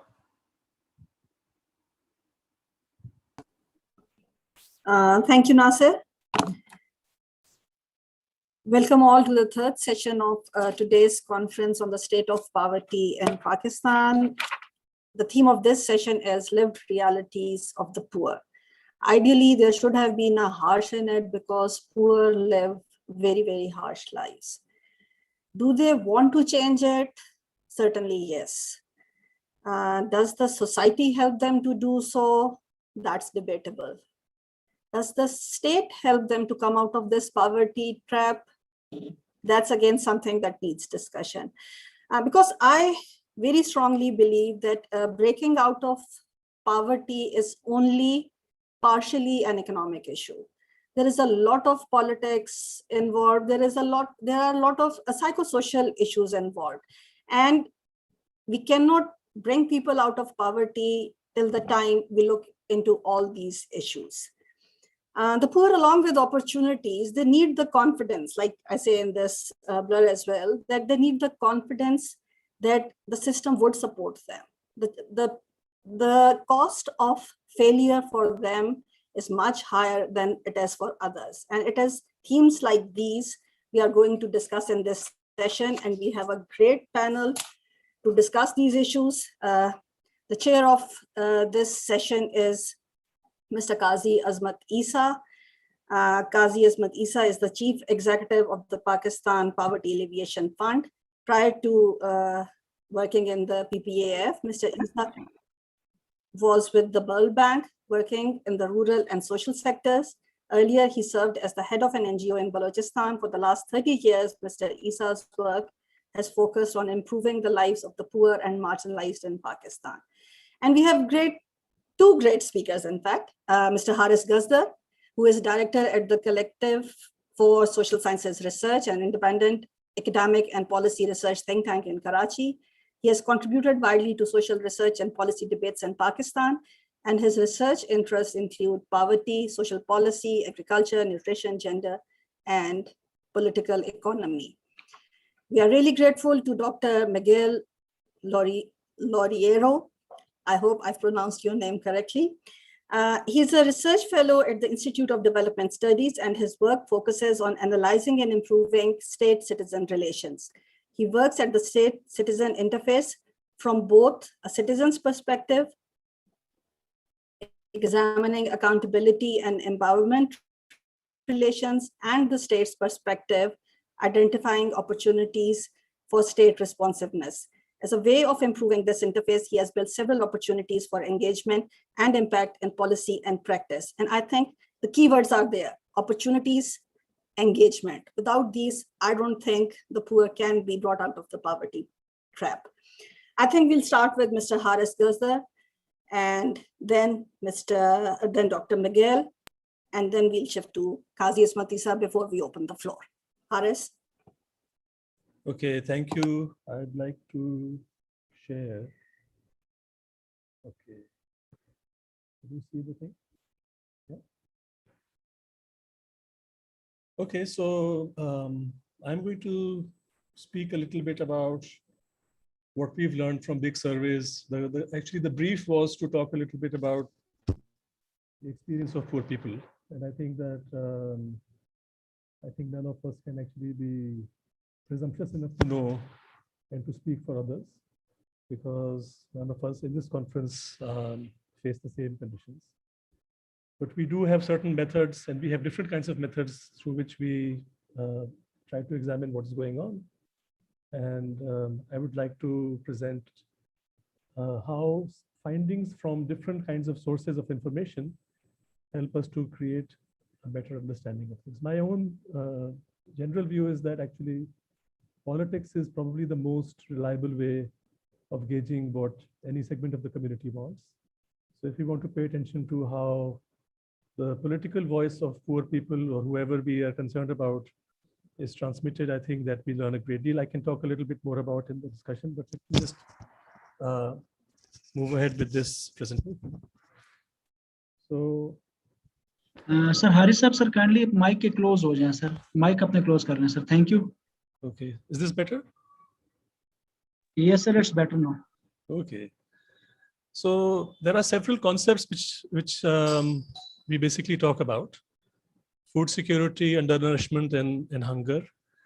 And a lot of these concepts basically they revolve around this issue of hunger. But we have to pay attention to whatever these words are. The food security has been defined by the World Food Summit as when all people at all times have physical, economic access to sufficient, safe, and nutritious foods. Now, this definition itself has been expanding. So from being around adequacy, it has gone on to nutritious diets and around preferences, active and healthy life, and so on. But really, this becomes a challenging definition. What we actually work with are things which are less challenging in things like undernourishment. But even that becomes quite challenging when we start measuring it. So, and this is FAO and other UN organizations are very active in defining and measuring this. So it's normally done with respect to a deficit from minimum dietary energy requirements, so a calorie measure.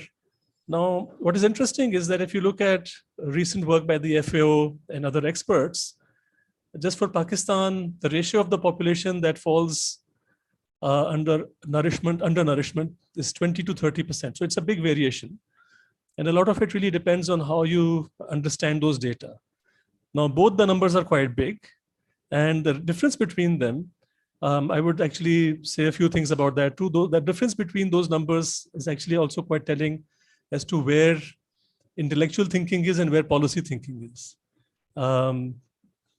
Now, hunger itself has now become an important way of gauging a population's well-being. And we are fortunate that a number of indices, some of them are now endorsed by organizations like the FAO. Now they're also part of our own national data collection mechanisms. So there is an important indicator called the Food Insecurity Experience Scale. And those are being measured, and those are basically direct questions to people about their vulnerability to hunger or their experience of hunger. I think that's a very refreshing change. It's relatively recent. It is yet to be reflected in our policy, but it is good that in the last round of the PSLM, it was there. So according to that, 2.4% of our population was severely in food insecurity, and 16% or a sixth were moderate to severe. Now, this scale, if you want to go a little bit into its detail, it's really around a number of questions, about 7 questions. During the last 12 months, was there a time when, so it's basically referenced to a particular person in the household, in this case, the male respondent, and there are issues with that. And the question is about the last 12 months. There are other methodologies which use a shorter reference period, but nevertheless, were you worried you would not have enough food to eat because of lack of money or other resources? So 19% of the respondents said yes. In the last 12 months, they were worried. So that's the top line. The bottom line, which is you went without eating for a whole day because of lack of money or other resources, that's 5%. So there's a whole range of questions here. All of those questions tell us something different, and something, I mean, there is overlap between them, but they tell us give us different insights about the situation of how people feel insecure about food and how they experience it. The key difference here is that a lot of people, right? A lot of people between say 20 to 30% are worried about not having enough food. So 19% is the top figure. And then there are people who say we eat few kinds of food because of lack of money and resources and so on. Relatively few people actually tell you that they went hungry, right? So about 5 to 7% they actually went hungry. Now this is quite important in terms of our understanding of where policy has to be, and also our understanding of what the politics of this will be. But it's also quite important to, as a way for understanding the whole, as I think that somebody mentioned, that there's a socio-psychological aspect to this, and I think that's critically important. I would actually reverse that. So if you go to the next slide. Yeah. So I'm now going to bring in some insights from qualitative research, which begins to reverse this perspective of whether there are socio-psychological elements to what happens to food and hunger. But let me just actually tell you what the PSLM tells us. The PSLM tells us about the economy of the poorest, or about the general economy. It tells us that 42% of household monthly expenditure is still on food. So this is for the whole population, right? So even now, even though we say that Pakistan's headcount ratio of poverty has declined, the fact is that 2/5 of household monthly expenditure for the whole population. If you break it down into quintiles, for the poorest, it is much higher, but it's a huge amount. And compared with that, housing takes 24%, education 4%, and health 3%. Right? So this is basically really where, if you want to look at it from a household budgetary point of view, this is really where people are. If you look at the poorest quintile, and if you look at what's happening within food, so within, let's say 50%, because for the poorest quintile, that ratio is 50%. So within that, 18% is just the main staple, wheat and wheat flour, and 20% is milk. Milk, however, is not a luxury good. I will tell you a little bit more about that. So a big amount of what people spend or consume, a big amount of what they think about in terms of their household economy is really food and the staple foods. Now, qualitative research throws some very interesting light on this. And our main finding, I've just summarized this here, is that the livelihood activities of the poorest revolve around their food economy. Access to and acquisition of food, often basic staples, defines and shapes much else. Now, this is critically important. So although for the poorest quintile, the main staple, it accounts for 18% of expenditure within food and around 9% of total monthly expenditure. Actually, it is something that drives everything else. So these are the findings from qualitative research. So much of what people do, much of what they do during the day, much of what they think about, much of what they worry about over the course of a day, I'm talking about the poorest people, is really around that 18% or that 9%, right? So the importance of it is very, very magnified. So food economy, it's a central position.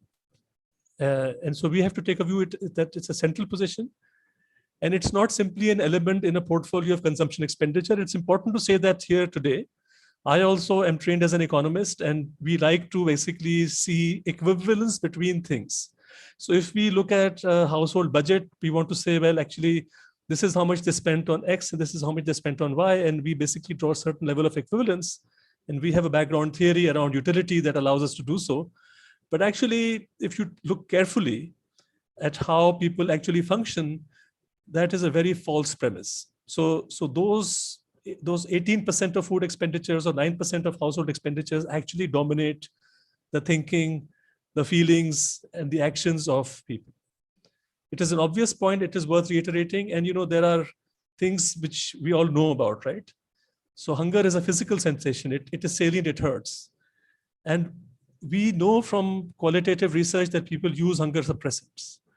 So those are nutrition compromising, but they do it. So for example, when people wonder as to why there is such a prevalence of the use of sweet tea in the rural areas, or pan or gutka and these strong tobaccos, very often they are hunger suppressants. So when people say they don't have enough to eat, what do they actually mean? As you saw, about 5% statistically, sometime in the year, actually do not have enough to eat. So they don't have enough of the staple. But by and large, people do have the main staple, right? So unless all coping mechanisms break down, I'll talk a little bit more about the coping mechanisms. You have some level of food security, but I will call it contingent security. It is a contingent security, is completely contingent on those coping mechanisms. The thing I wanted to tell you about the gap between the 20% and the 30% in the FAO's estimation of undernourishment it really comes from how they measure it. But their main kind of hypothesis about that gap, and I think it's a little bit misgiven, is that people eat at Sufi shrines and it doesn't get counted in surveys. I think that if you are looking for those coping mechanisms, you really have to look at them from a point of view of not endorsing them. And I will keep coming back to that. So anyway, so what do the poor people tell us? What do people who are food insecure tell us? There is almost always the main staple, roti. Whether they buy it, they cook it, or they acquire it from somewhere else, I'll tell you a little bit more about that. But there is also a very clear hierarchy of accompaniments, and those accompaniments are some food items as well as certain social things, right? So chutney made with salt, raw chilies, sweetened black tea, milk if available is added to tea. And the social thing is that milk would be reserved for children and for guests, right? So there are social elements to this. And that would be the basic diet for a lot of people in Pakistan, very, very large number of people. In the rural areas, lassi can be had free of cost from neighbors. Very often people also share milk. But there's very clear view that roti and lassi fill the stomach, but the body remains weak. So the idea is that you have to fill your belly.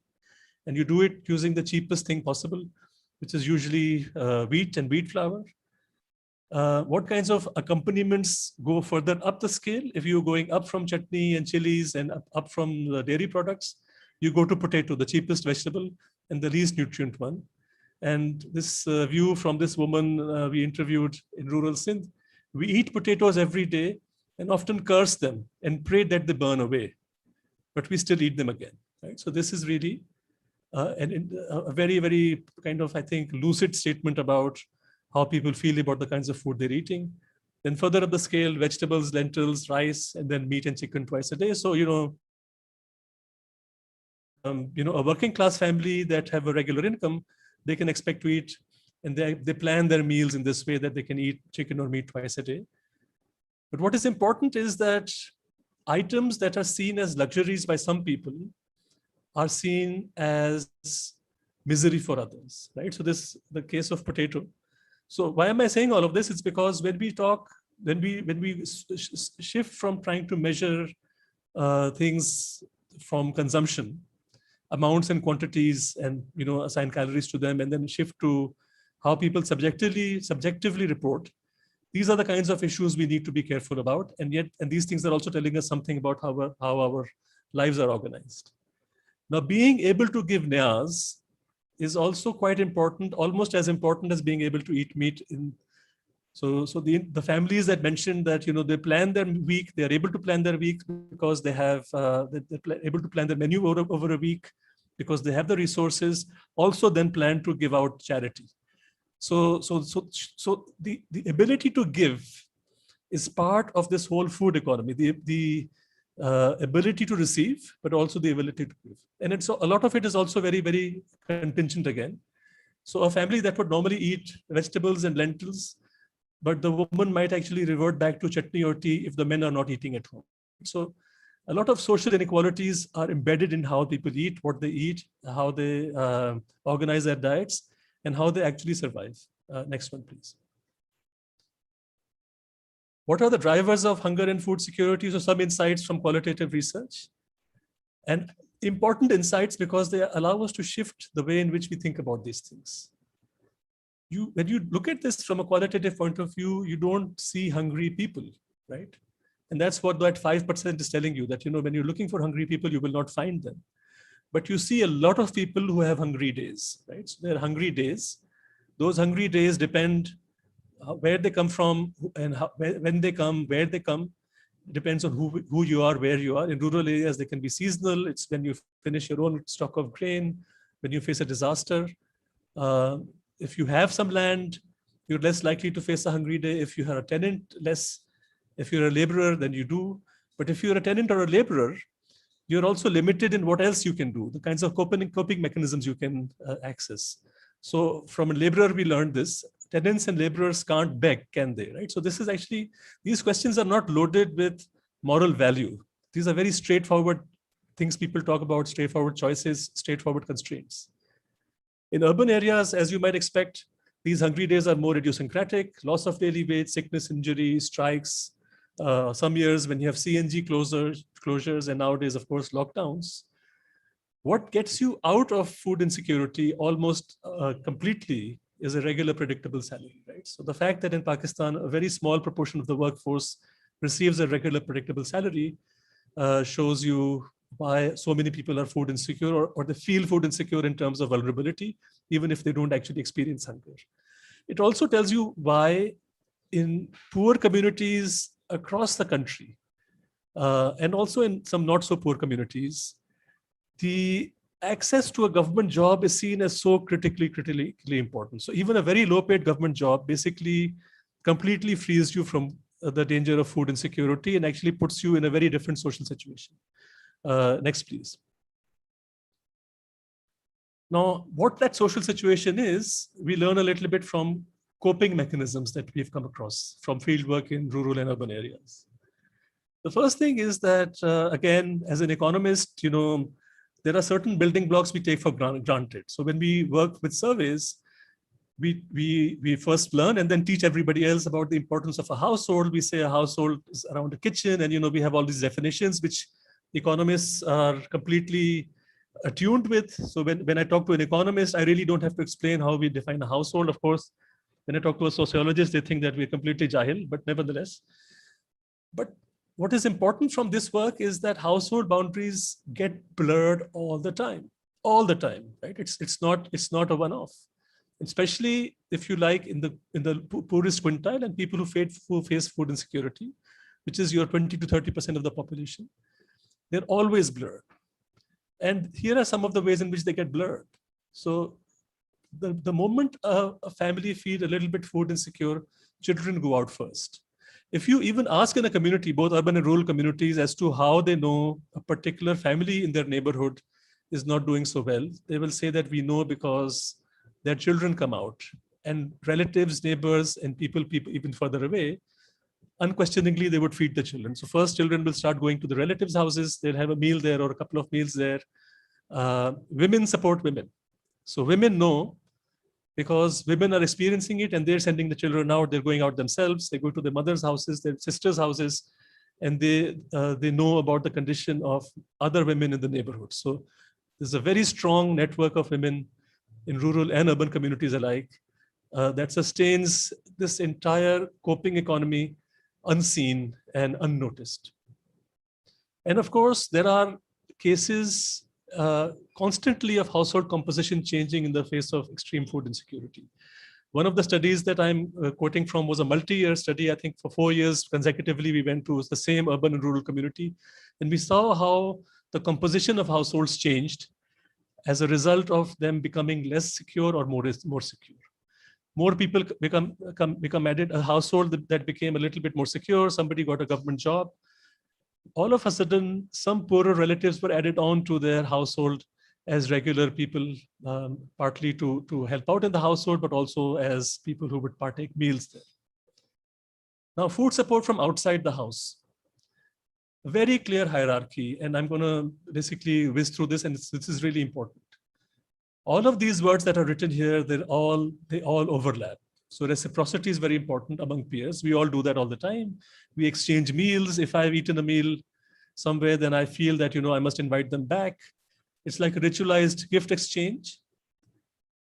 And then you have situations where people give without an expectation of reciprocity, because they understand that the recipient is actually not in a position to respond immediately. They cannot reciprocate because of their economic condition. But this is almost always a transitory situation. You either revert back into reciprocity when your conditions improve, or you lapse into something else, which is charity.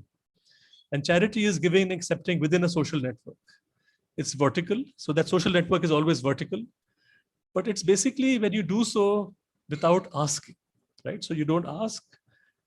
There are signals that people read, and then charitable giving happens. And then, of course, at the bottom of the spectrum is begging, where all of this is happening and there is asking. And the religious and moral dimension to these forms of giving and receiving, they blur the boundaries between these different categories, but the hierarchy remains.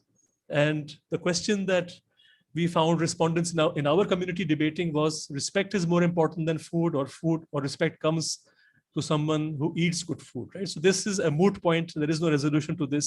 And I think that in between this debate is really all these different categories of receiving and giving. So the coping mechanisms are almost always hierarchical, or almost always can become hierarchical. There is a moral element to them, but even within that also, there's a hierarchy between receivers and takers and givers. And all of those things basically define then how people interact socially.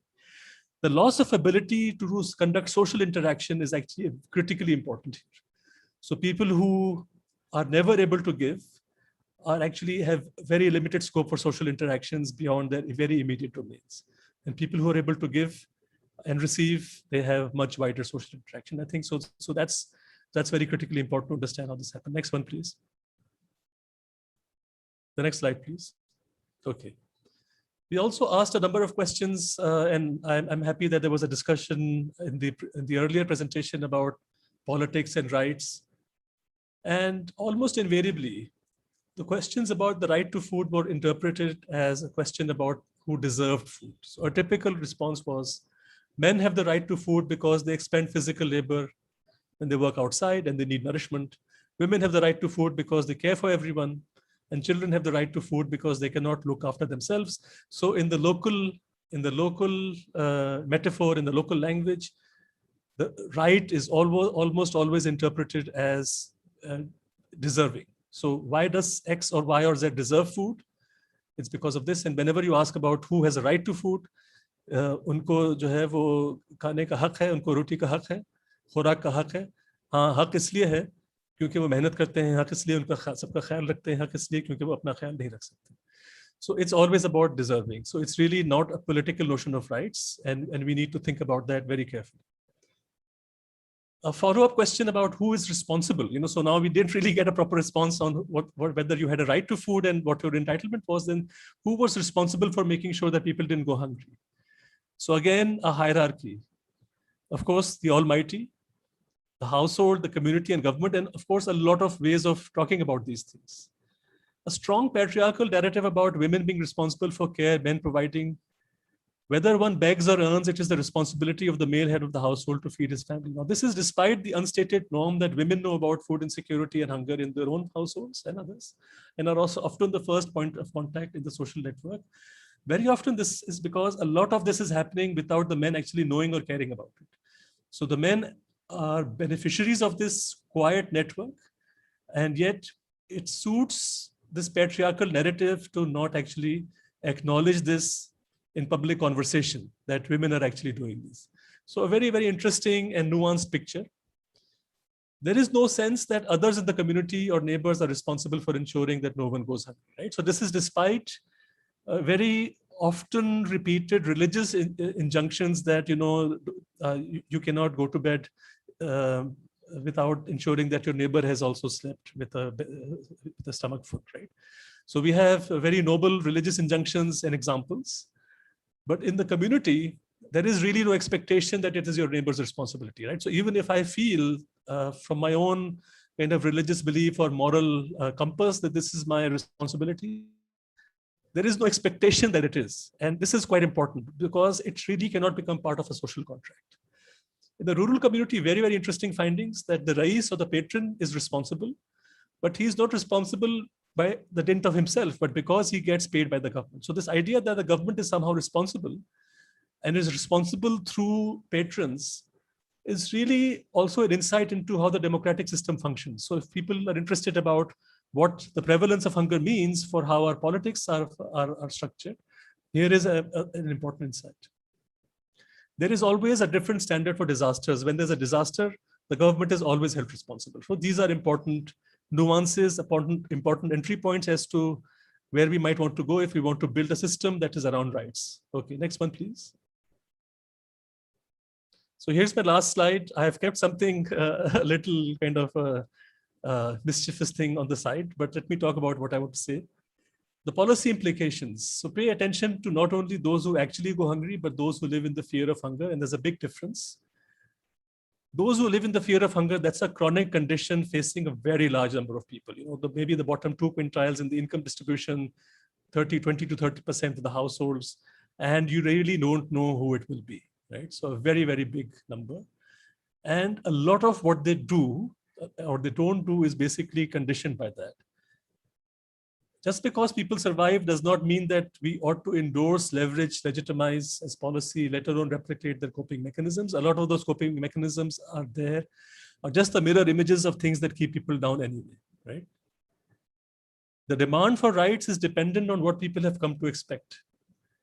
To eradicate hunger, they need to expect more from government, right? So if eradication of hunger is to be seen as a right, people will have to see that the government can and do something and will do something, and government is committed. So by itself, hunger actually is too precarious a situation for people to begin to rely on some entity which will not come through, right? To actually go hungry, to see your children go hungry, it's too risky to begin to rely on some entity which may or may not come through.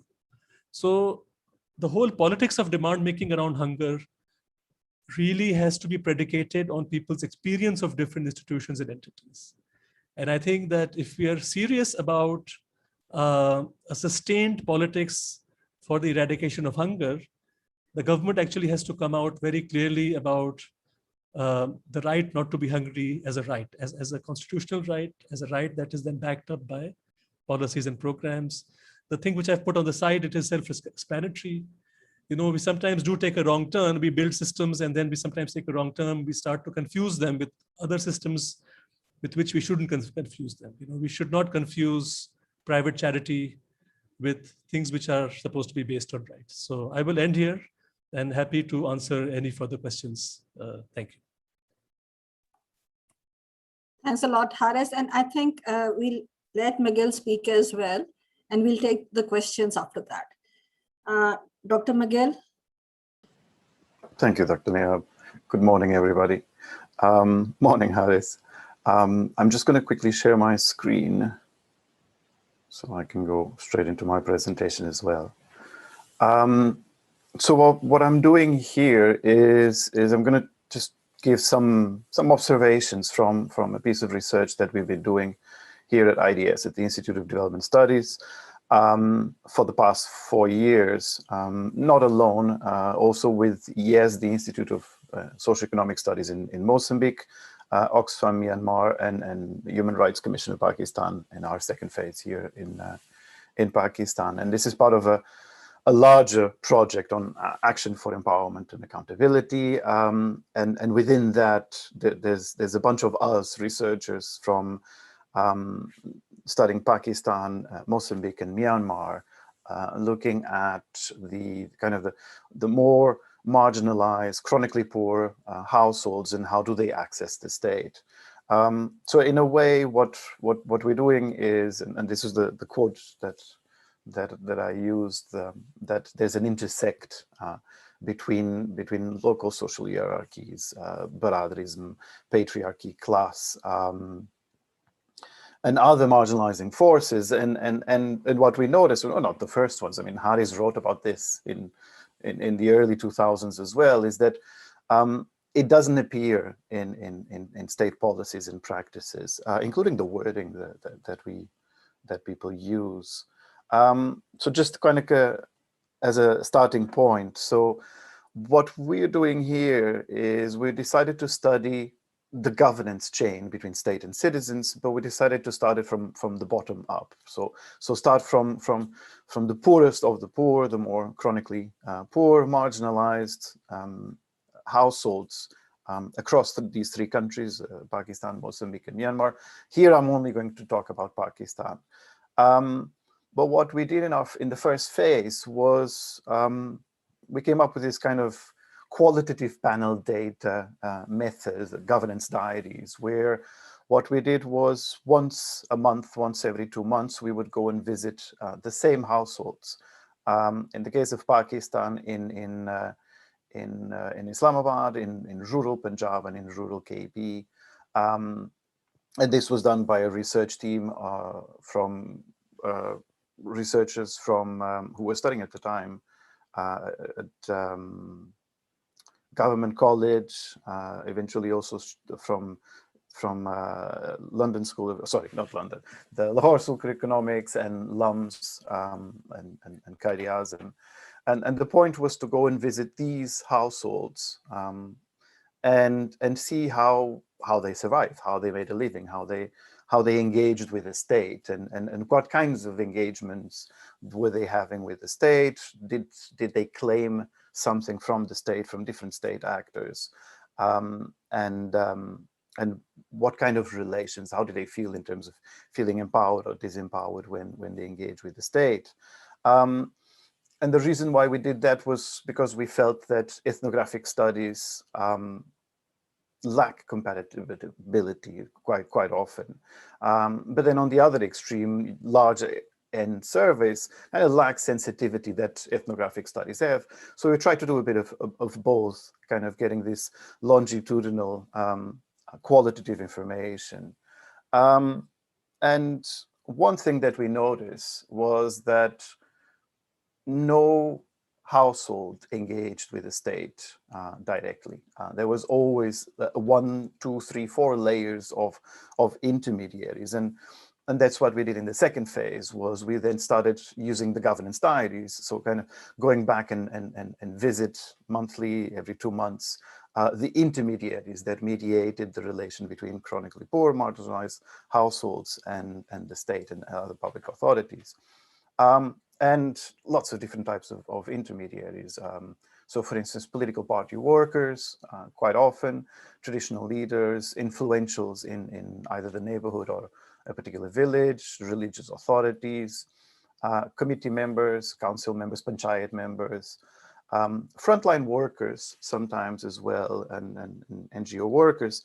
And often these intermediaries would be more than just one category. So you would have an influential who also was a panchayat member and a political party worker.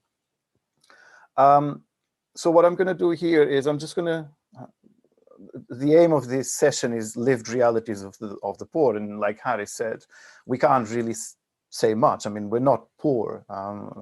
But I decided to bring a few vignettes of some of the households and the situation of some of the households that we were visiting and we've been interviewing over the years. And I'll start with Islamabad. So for instance, there's the case of Riza Bibi. Her husband was a sweeper at a local government hospital, died of a heart attack in service. And she's since then been struggling to access her husband's pension that she's entitled to. And she even got into debt. This was a couple of years ago, it was up to 40,000 rupees, which is quite a lot of money, to bribe the clerks in charge of her due pension. She's got 5 children, 3 sons, 2 underage daughters. As soon as her husband died, she had to pull out her daughters from the private school because she couldn't afford the fees. But then she didn't have an ID card to enroll them in a public school, and she couldn't afford the bribe to pay the police to lodge a lost ID card request. The other strategy that she did was to quickly marry her middle son. The eldest son is mentally ill and stays at home with her. And the younger one, who has breathing problems, started working as a sweeper in the local market. Through her husband's job, she has access to free medicine at the hospital, except quite often the medicine doesn't exist at the hospital, so she ends up having to buy it in the market. And this is an example of a daily experience of Riza Bibi's life. And she happens to be a Christian as well. Isa also was a Christian, and he was a sweeper in a factory, in a private sector factory. His wife was chronically ill with tuberculosis. And both his kids dropped out of school. 13-year-old son because he didn't want to study, and the 10-year-old daughter because she had to stay at home and take care of the mother. Isa would often take loans from his Christian colleagues in the factory. They lived in a tent with no access to tap water nor electricity. And he managed to get a secondhand, these Chinese secondhand mini solar panels that you get in the market, which is enough to light 1 bulb, 1 fan, and 1 socket to charge things. And his children would get water from a nearby Pakhtun family that out of charity would give them some water now and again. The tent was brought down twice, once because CDA officials thought that he had helped to build a shop nearby illegally, and the other was part of one of the many anti-encroachment drives that CDA does. After Issa's death, he converted to Islam, and within a few lucks, his luck improved. He became an office boy at the factory because his boss said that Muslims shouldn't be sweepers. But at the same time, after his conversion, he became more marginalized because he lives in a Christian neighborhood, and his social network was largely Christians who now see Issa as an outsider. Going a couple of examples from rural and peri-urban Punjab. There's the case of Patani, and these names obviously are fictitious. And her name was Patani because every time we would visit her and interview her, for most of her answers was Patani. So Patani's husband decided to move to this peri-urban village a few years ago from across the Ravi. And with him, he brought his wife, 4 children, and his mother. Because their village was very far away, so the daily wages were very low. But when they moved here, they didn't have connections, they didn't have relatives. And eventually the husband started making friends, and some of the people started visiting each other. But then one day he fell sick, never recovered. They spent all their money in his treatment, which was not enough. So through their family connections in the old village, Patani managed to get a loan from a landlord in exchange for the eldest son to work as bonded labor. The husband died, they were evicted from the temporary house. Her mother-in-law left to live with another son. And then one of Patani's neighbors with ties to a religious organization lent them a small house, but no water supply, no electricity. To survive, the eldest daughter stopped studying and moved to the city to work as a maid, underage maid. And Patani takes care of other people's buffaloes and sells the dung as brick fuel. As another case of Ashik Fakir and his wife, the Muslim sheikhs, sorry, Patani was also a Muslim sheikh. They are the unofficial caretakers of the village graveyard. So the villagers have allowed them to build a temporary kacha room in the graveyard. Again, no electricity, no water, in exchange for taking care of the graveyard. They have 4 daughters and 2 sons. The daughters are married off, so they're not their problem. The sons live with them. The eldest is a daily laborer for the local landlord, and the youngest is an apprentice in a nearby town making artificial jewelry, but doesn't get paid because he's already learning how to do the jewelry, and that's the justification not to pay him. When people come to pay respects to the dead at the graveyard, they give some alms and ask them to take care of the graves. But this small income is quite seasonal, and it fluctuates from a couple of thousand rupees around Eid time to nothing during a lot of time. So Ashik begs in the village. So every evening he goes around the village asking for charity, used items, food. Sometimes people give him flour. And what he does is that bit of flour that he gets, he resells it to buy other necessities, to buy other types of food. When Ashik is sick, he can't beg. And his wife commented that over time they were losing weight. And then finally, I'm just going to give another snippet. So this is in rural KP. It's the story of Kanu and Banu. So Kanu is an old widow, illiterate. She lives with her 30-year-old daughter, Banu, and they both have health problems. Kanu has 2 sons who left the area because they took too many loans, which they couldn't afford to pay back. And in fact, both her sons have they had a negative connotation in the village. Banu and Kanu sometimes starve because they do not have enough money to buy food. They claim that their neighbors do not care about them and have not provided any kind of support, even though some of them are quite rich. And this connects really nicely to what Haris was saying about what's happening in the neighborhood. They've heard about BISP. This was before ESAS appeared. So they heard about BISP, but they cannot access it because they don't have ID cards.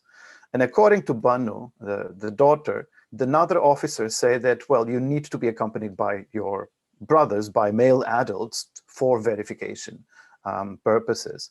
And because the brothers don't live with them, the sons don't live with them, they have no mahram to access state social protection. Now, these were some of the vignettes of some of the households. I think we followed about 30 to 40 households over a period of 2 years in the case of Pakistan. And what were the commonalities across these? Well, for starters, is this intersecting marginality that cuts across class, religion, patriarchy, and local social hierarchies.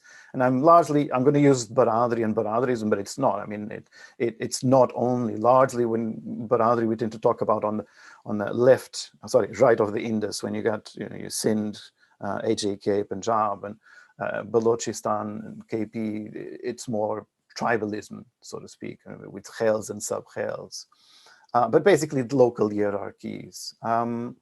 The other thing is struggle to access land.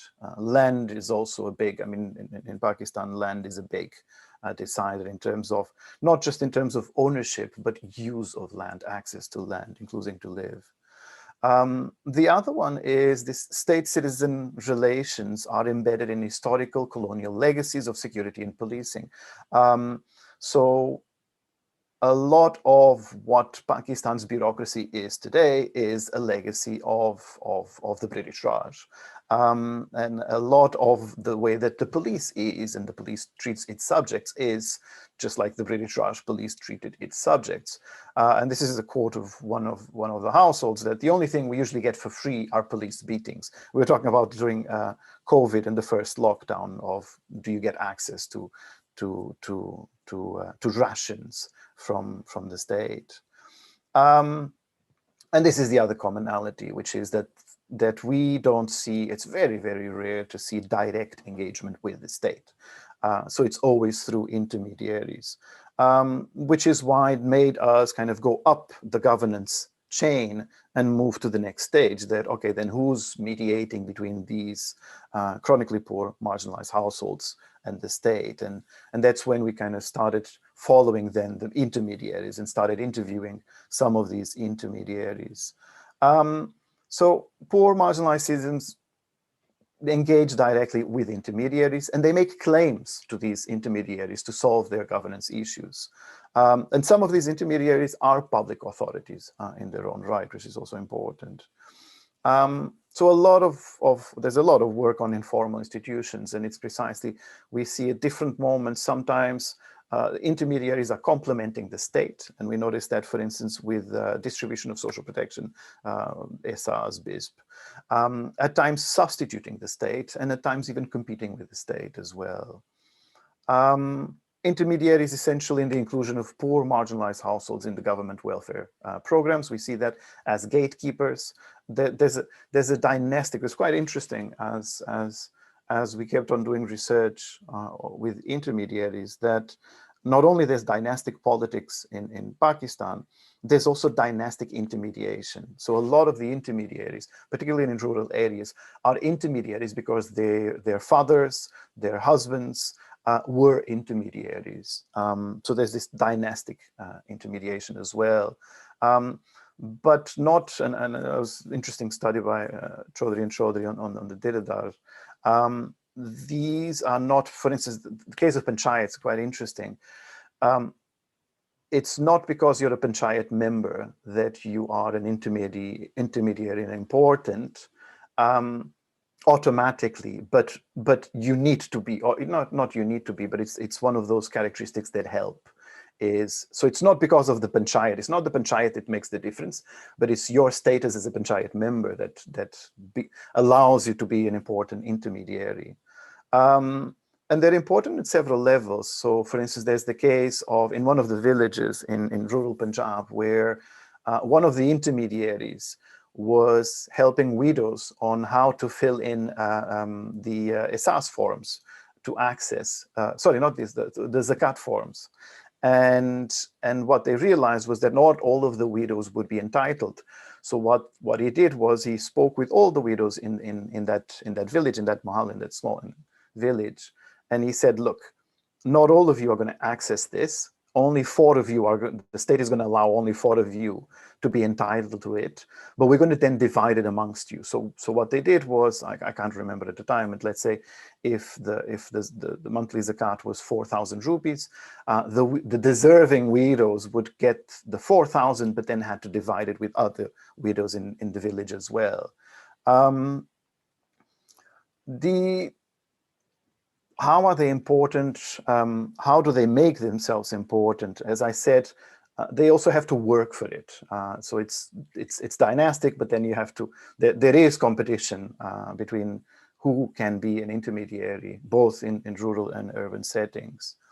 And what we notice is largely the intermediaries are so because they can speak the language of the state, not just in terms of being able to speak Urdu or English, but knowing who to contact, how to contact, who to approach within a particular department, within a hospital, so on and so forth. The other interesting commonality is that intermediaries are constantly creating networks and constantly sustaining these networks, not just inside the communities, in their neighborhoods, but also outside their communities. And this happens both physically and online. And we notice, so when we were doing this research, when we were following the intermediaries, that's when COVID-19 struck and then the first lockdown. And on one hand, it became much harder to continue the interviews, the monthly interviews. On the other hand, we had the advantage of seeing a hazard affecting everybody across, not just across the 3 countries, but across different locations in Pakistan. And one thing we noticed across intermediaries was how much the importance of the online presence is. Using Twitter, for instance, it's quite impressive on how Twitter is important in Pakistani politics, but using Twitter to hold particular district commissioners or departments accountable or calling their attention, or even, for instance, using their WhatsApp status. So some of the intermediaries, in the case, these were so they are intermediaries in urban Punjab that are sons of landlords, so they are landlords, and therefore members of a panchayat in their home village, but they work in an urban area, peri-urban, belong to a mainstream religious political party, and also work charity through a religious faith-based organization. And it was interesting is that this person, this intermediary, was constantly, almost on a daily basis, updating his WhatsApp profile. And by doing that, he was telling others, justifying to a certain extent, what were they doing in terms of activities, what kind of activities they were doing, to a large extent where the money was going from charity. So they were receiving charity from people through their organizations, and this was a way of saying what we're doing with that money. They also use network, including the online networking, to engage with other actors outside, including even outside Pakistan, which is quite interesting, with NGOs and other charity groups. And then finally, intermediaries make themselves essential because they build collectivizing power. They maintain these reciprocity relations with their communities, with poor, marginalized people, in a way kind of a collectivizing lena dena, in a way that they help poor people solve their problems as much as they can. And in return, poor people give them numbers so that when they need to, let's say, protest outside a police station, they have hundreds and hundreds of people with them, which is quite interesting. And intermediaries largely operate through networks, as I said, both internally and externally. which is not surprising. I mean, we see the base, the personalistic networks and linkages in politics, in business, within the bureaucracy. I mean, if you're interested in bureaucracy, for instance, a district commissioner, a section officer, one of the first things that they do if they need to contact another department is to see who was my batchmate, who do I know there, right? And that happens across everywhere. It's everybody networks, basically. So intermediaries network, and one of those important networks is not just vote blocks, but it's and politics, but also Baradari and Baradarism. And this is the interesting thing, and there's an interesting quote by Hassan Javed and Nicolas Martin on the fact that marriages, vote blocks, panchayats, employment, nepotism in the bureaucracy, all of this is quite often based in Baradari relationships, but there's barely any official recognition of the existence of Baradari in Pakistan's political discourse, in pronouncements of government, political parties, protests, social movements, the analysis of experts and commentators. And I like this quote by Haris in 2007, that the public silencing on caste contrasts with an obsession with caste in private dealings and transactions. And I think that's part of the reasons why quite often there's a mistargeting is not talking about caste, Baradari and Baradarism.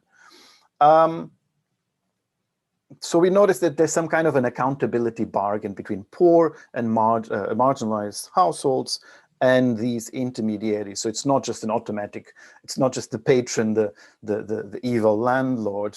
There's Javed and Khan Moman talk about the politics of Majburi. And what happens is that it's basically there's this idea that intermediaries and households and kind of create this system in a way that, you know, it makes people's lives less difficult in the short run. But at the same time, it reinforces the larger system of oppression. So it's not about changing the system. So quite often these bargains are about an individual gain to a collective loss.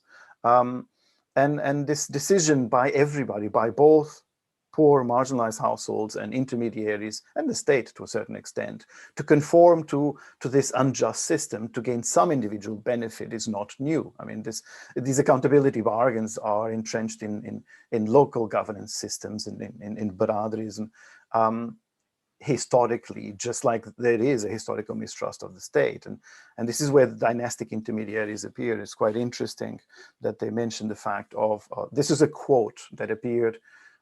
Several intermediaries brought this, if not us, then who? In terms of, if it's not us taking care of the poor people, then who would do it? In other words, where's the state? I mean, we're here. At the same time, is also, well, you know, if it's not us, then who would help them? Because we're almost entitled to be the ones helping poor people to access the state, because we were here before. It was us and our fathers and grandfathers and forefathers and so on and so forth. So there's this dynastic intermediation that appears. But again, this is not new. Gil Martin talks about how Baradari adapts itself to the bureaucracy since the British Raj and keeps on adapting to changes in the bureaucracy and in the state. But it's not static, and we see changes. We see instances of dynastic mediation being contested and challenged by newer intermediaries, particularly in urban settings, and it connects with social movements, with new political parties, which is quite interesting. And this end with this quote from one of our intermediaries where he said that it's not the people who need us, it's the other way around. And what he meant was our legitimacy as intermediaries is that we have to deliver something. We have to help them solve their governance issues. And one of the ways of doing that is because we can go to an assistant commissioner, we can go to a local politician and say, we have all these people behind us, so you should listen to us. And that's why they need the people as well. That's why they need these marginalized, poor, marginalized households. They need the numbers to give them the importance as well. And I'll just end here. Oh, sorry, no, I'm just one more slide. I forgot. I've got another slide. Sorry about that. Just in terms of, the policy implication. So intermediaries are instrumental in the inclusion and exclusion for marginalized citizens and in welfare, any kind of welfare efforts. And there's 2 points here. One of them is just acknowledging the fact that these intermediaries exist, that these are always present, and they will interpret the state's information. We noticed this particularly with COVID-19, how they were communicating. A lot of what poor marginalized households were getting in terms of information about COVID and lockdowns was distilled through the intermediaries. Which means that the way that intermediaries see the world, their perception, attitudes, and biases and interests will also play a role in how poor marginalized households see the state and access the state. And the second point, kind of in connection with that, is that intermediaries are not inherently good or bad. They can equally exacerbate inequality as much as then they can lead to more inclusiveness. And the issue here is because we have a non-universal distribution of goods and services in Pakistan. They're targeted, right? They're finite, and it's not for everybody.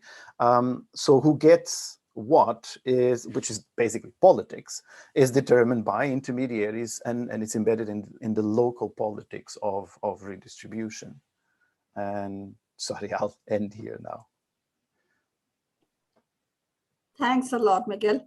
Before we turn to the floor, I request Mr. Isa to say a few words. Qazi Saab? Bismillahirrahmanirrahim. Assalamu alaikum, and a very good afternoon to everyone. I'd like to congratulate PIDE and Dr. Nadeem ul Haq and Dr. Nasir Iqbal, Dr. Parvez Tahir, and all the speakers. I mean, this has been a real fest for the mind, and it's been fascinating, the 4 presentations that we've had. And I'll just comment on a few of those, and then perhaps because Dr. Nadeem and we all are very keen to also not only talk about poverty and measure the poverty, but also find solutions in terms of how to address it and what are the kind of things we need to do. And it's really good to see all the policy implications that came out with the studies and the research papers that were shared with us today. So I think let me just take a few big takeaways from this session speakers, and then even perhaps link them to the earlier speakers as well, because I think that they're all very profound. First of all, I'd like to congratulate all 4. It is deeply profound and in terms of deeply insightful. Let me take it from the last one. I think this is a very this thing about. I'm thanking Dr. Miguel for bringing the reality in terms of putting a face to the reality of the poor. I think it is so important. We just get so embedded in all the numbers that we don't see the Isas and the Pathanis and the Bannus and the Pannus of this world, and we just kind of get into the micro picture. And it is so very important to feel the pain and to feel the life that they go through, to empathize. This is the only way to do it, is to walk in their shoes. If we don't walk in their shoes, and this is, I think, what Dr. Safdar said, which was also very profound and deeply resonated with me, is where is the covenant of the state with the citizens of the state? And I think one of the key elements of the citizens' rights, and that's taking away their citizenship, is to hold government accountable, is to hold institutions accountable.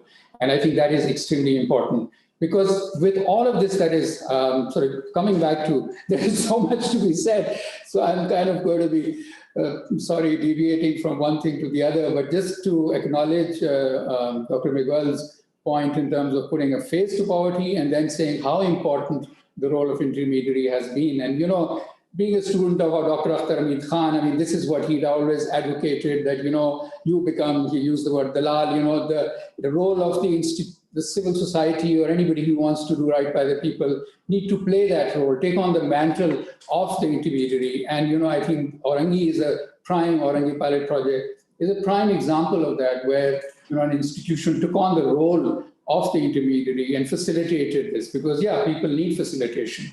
And the other thing, which is the great lesson, is that when you kind of mobilize people together and, aggregate them together, that's another way of actually accessing the state, because the state is, and particularly in some areas it's better, and some areas it's not so good, and the numbers have all come out, and they keep coming, and they keep kind of shaming us into, or should be propelling us into action in terms of the exclusion, and in terms of the diversity, the two Pakistans that have now, seem to exist now alongside each other in terms of the levels of poverty, levels of inclusion, levels of neglect and deprivation.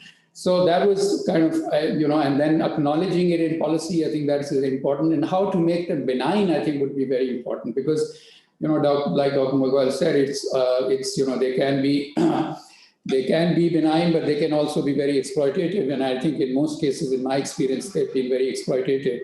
And I think how to make them benign, or how can other institutions take on that mantle, I think this is very important.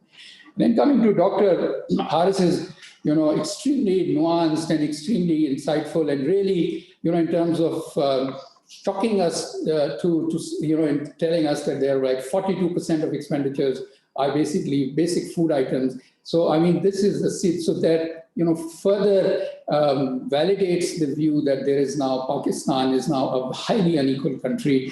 And when you kind of, we did this thing called the geography of poverty, taking government numbers, and when you place it on the map of Pakistan, you see this kind of incredible diversity in terms of poverty. And that was basically using an index of multi-dimensional poverty, which included food insecurity.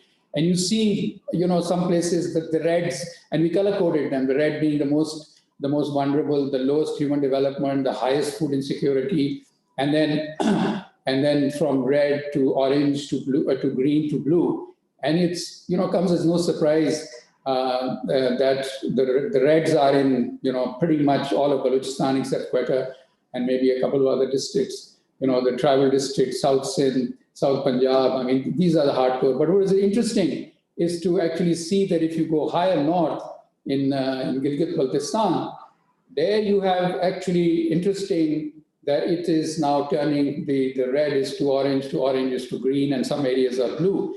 And I think this comes back to that, in terms of finding solutions. I think solutions lie with the people themselves, when they take charge of their lives, when their voices are audible in the corridors of power. And we are all trying our best, and it, in a way, I feel very kind of, it's an awful thing to be able to speak for somebody else. I think the person should speak for themselves, and I think that voice needs to be made audible. And the research that is that's being done here, PIDE has done a fantastic job, and I think that needs to feed into, to a wake-up call for government in terms of the inequality that is happening in this country. And when you see, coming back to my example of Gilgit-Baltistan, I give this counterfactual example that you had very big infrastructure that was built, and infrastructure is, we know, very important in terms of eradicating poverty and bringing up these backward deprived regions. And then complementing, but that is not enough, but complementing the infrastructure with linking it with social capital and linking it with, the smaller tertiary, the farm to market road infrastructure. So when the KKH was built, the reason the GB benefited a lot was because of the social capital they managed to leverage, and then link it with the physical capital that linked to the main trunk infrastructure. The same is, here is a wonderful opportunity for Pakistan and CPEC, and I think we are going to lose this opportunity. I've been advocating for a while now that, this 60 billion investments, how is it making a difference in the lives of the people of, the Western alignment passes through some of the most deprived, some of the most poor regions and districts of Pakistan. And we are not addressing this, otherwise. And what it does is, when you have greater inequality, I don't need to tell you this, and you see there is, more anger, more sense of deprivation, and it's happening, it's happening because people feel that they are not benefiting from this, which is benefiting from the resources that those lands, the regions have. So I think that is a very important aspect, and I think we need to, the other thing is, the other aspect is to actually build coalitions, and I think, here is a wonderful, array of people and institutions. We need to, and we've, through our work, and I think we've always said that we can only bring change through, bringing people together, institutions together, convening people, and then putting, become like a pressure group, become the intermediary and try and make a difference. And this graduation program is one example, because when we said we need to graduate regions into the mainstream and we need to graduate households into the mainstream. So there are strategies, there are methods. It's been done. It's not like we have to go and learn from anywhere. We have indigenous models. We've taken best practice and look at the graduation model. Now it is from 6 countries. And this was done by 2 Nobel laureates, Esther Duflo and Abid Banerjee. They evaluated it. So it's not like, a half-baked evaluation. This is hardcore economists looking at random control trials and saying that this program over years, they evaluated us for 8 years. We started with 2,000 households, and now it's now going to like 300,000 because we have the confidence now. But we're not going to rest on our laurels. We're going to continue to do these research. And I think that's why research is so important. That's why numbers are so important. And I think accountability, when we, just concluding on the graduation thing, because of the, what Aisha was showing, the kind of the menu that is there, it is very nuanced. And the question that was asked was very important in terms of Pakistan is an incredibly diverse country. And I love Pakistan because of that particular reason. 17 languages, every possible geography that you can imagine, the highest mountains to the Indus Delta, and the diversity in religion, in ethnicity, in languages. We need to celebrate this diversity, and that's why we need to be very much. So the challenge for scale is, how do you make sure that development is local, but then how do you go to scale on it? And I think the way we've done it in the past, and I think we now are planning, or we are doing it with the graduation model, is how we did, in terms of microfinance. We said, our whole premise, our theory of change is based on the fact that it is the institutions that make the difference, be it institutions of the people or for the people. And when you strengthen those or you build them, then they can access the state, then they have voice, then they have agency. And I think that is very important in terms of, it should be the fundamental core of any strategy that is addressing. And sorry, so I would, so I would like to just say that, just coming back to Dr. Safdar, I think that was so profound. Dr. Saab, I have great deep respect for you, and what you said is really hit the nail on the head. That why doesn't this propel the people, bureaucracies and institutions to do right by the people? Because I think those values are not very embedded. And one of the premises that we worked on in PPAF was that when we started, and we worked with civil society, and the premise was, and when donors, we were discussing with donors, and they were saying, oh, but there's no capacity in civil society. So I used to turn around and say to them, listen, I've seen institutions with capacity. For me, what is more important is the commitment, is the passion, is the, and the capacity will come, but I can't build commitment. So, and I think that's where we need to kind of leverage, that's why we need to invest in, is to actually invest in institutions and people that have the commitment, and capacity has come. All these small institutions, we started with 7 institutions, 5 were tiny, and now they're, mashallah, the Kaish and the Daman and the Tardeeps of this, of Pakistan, from few to 100 borrowers to, hundreds and thousands of borrowers. And we built a whole ecosystem, and the ecosystem has to have research, value chains, all of the building institutions, and now there is like 50, 60 institutions in Pakistan on microfinance, and we have now from 60,000 borrowers at the year 2000, we're at 7 million borrowers. So it takes time. There is no magic wand, by the way. I mean, so I think, you can't educate someone who needs to be educated till metric or till the bachelor's in like 2 or 3 years. So I think this is the other lesson. There is no magic wand. There is no messiah. We have to do it ourselves. We have to do it, incrementally. Development always happens incrementally. I remember giving the first loan out to a woman to a Kavachiyabadi in Quetta, 4,000 rupees. Now the average loan size is like 50,000. So I know Dr. Dure is. I'm just going to close here. And no, Qazi Saab, take your time. Take your time. No. I think, I've said enough, and I think it's really congratulations once again to the speakers. I think they've done a wonderful job, and again, feast for the intellect. And I think the important thing is how to transform all of these and the policy implications into action, and collectively. Actually, I think that is if the intermediary have the power to bring out people on the streets, we should have that kind of power as well to make government listen as well. So thank you very much for this opportunity. It's a real honor. to be here with all of you. Thank you very much. Thank you. Thanks a lot, Qazi Saab. And I was not trying to stop you, certainly not. Are there any questions from the floor? Please raise your hand.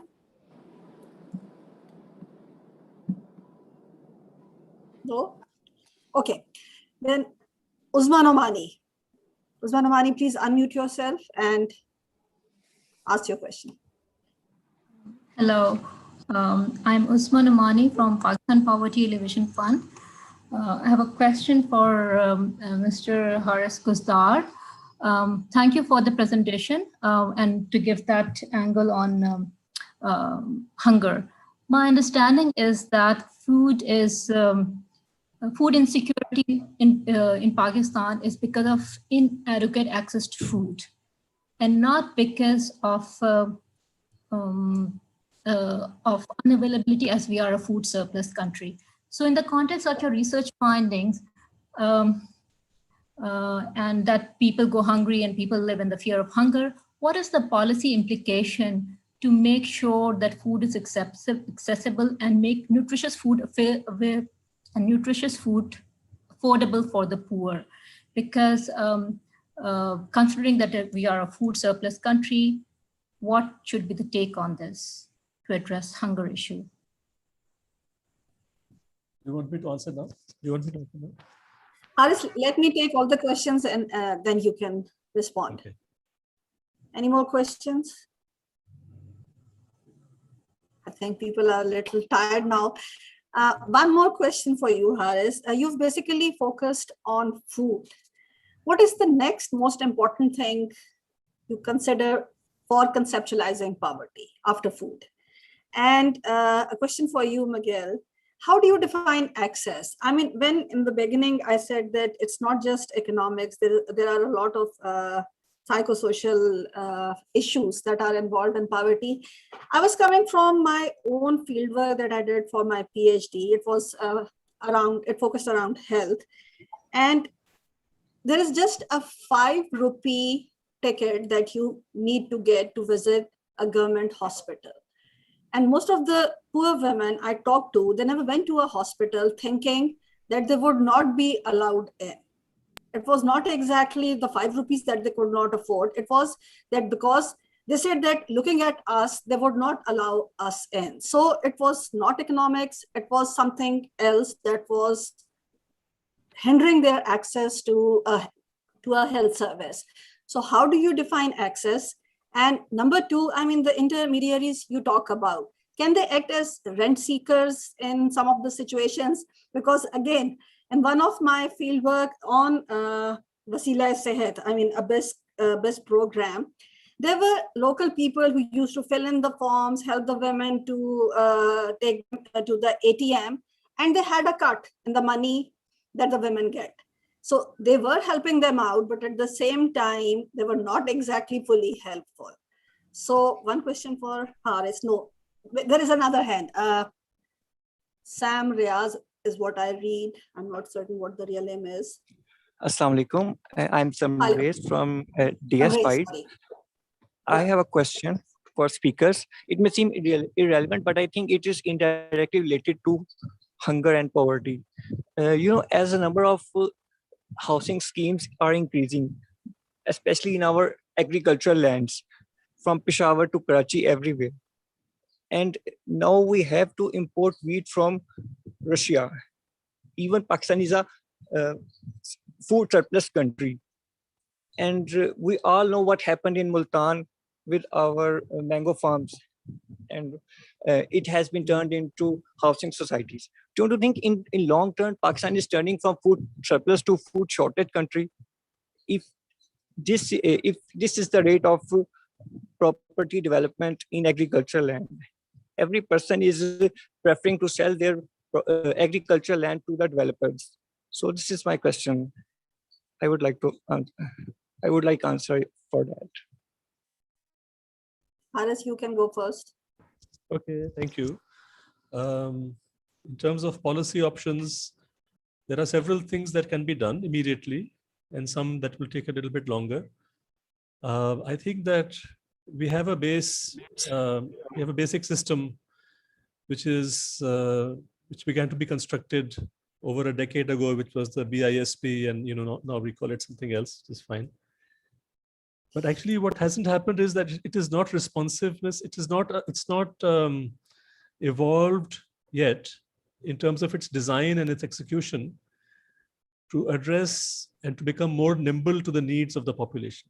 So it first came as a UCT. It is still mostly a UCT, an unconditional cash transfer, and targeted to a fixed population identified periodically. It was supposed to be identified every 4 years, but it's now been over 10 years. What you need is actually a much more nimble system that can respond to the actual condition of people, which is actually hungry days, right? And that changes a lot over time. It changes a lot across seasons. It varies a lot. People don't require help all the time, and the same people don't require help all of the time. So we need a more nimble social protection system. We also need, if we want to actually modernize, if you look at the situation in a lot of developed countries, a lot of European countries also now, they rely on things like school feeding to ensure that children are fed properly, right?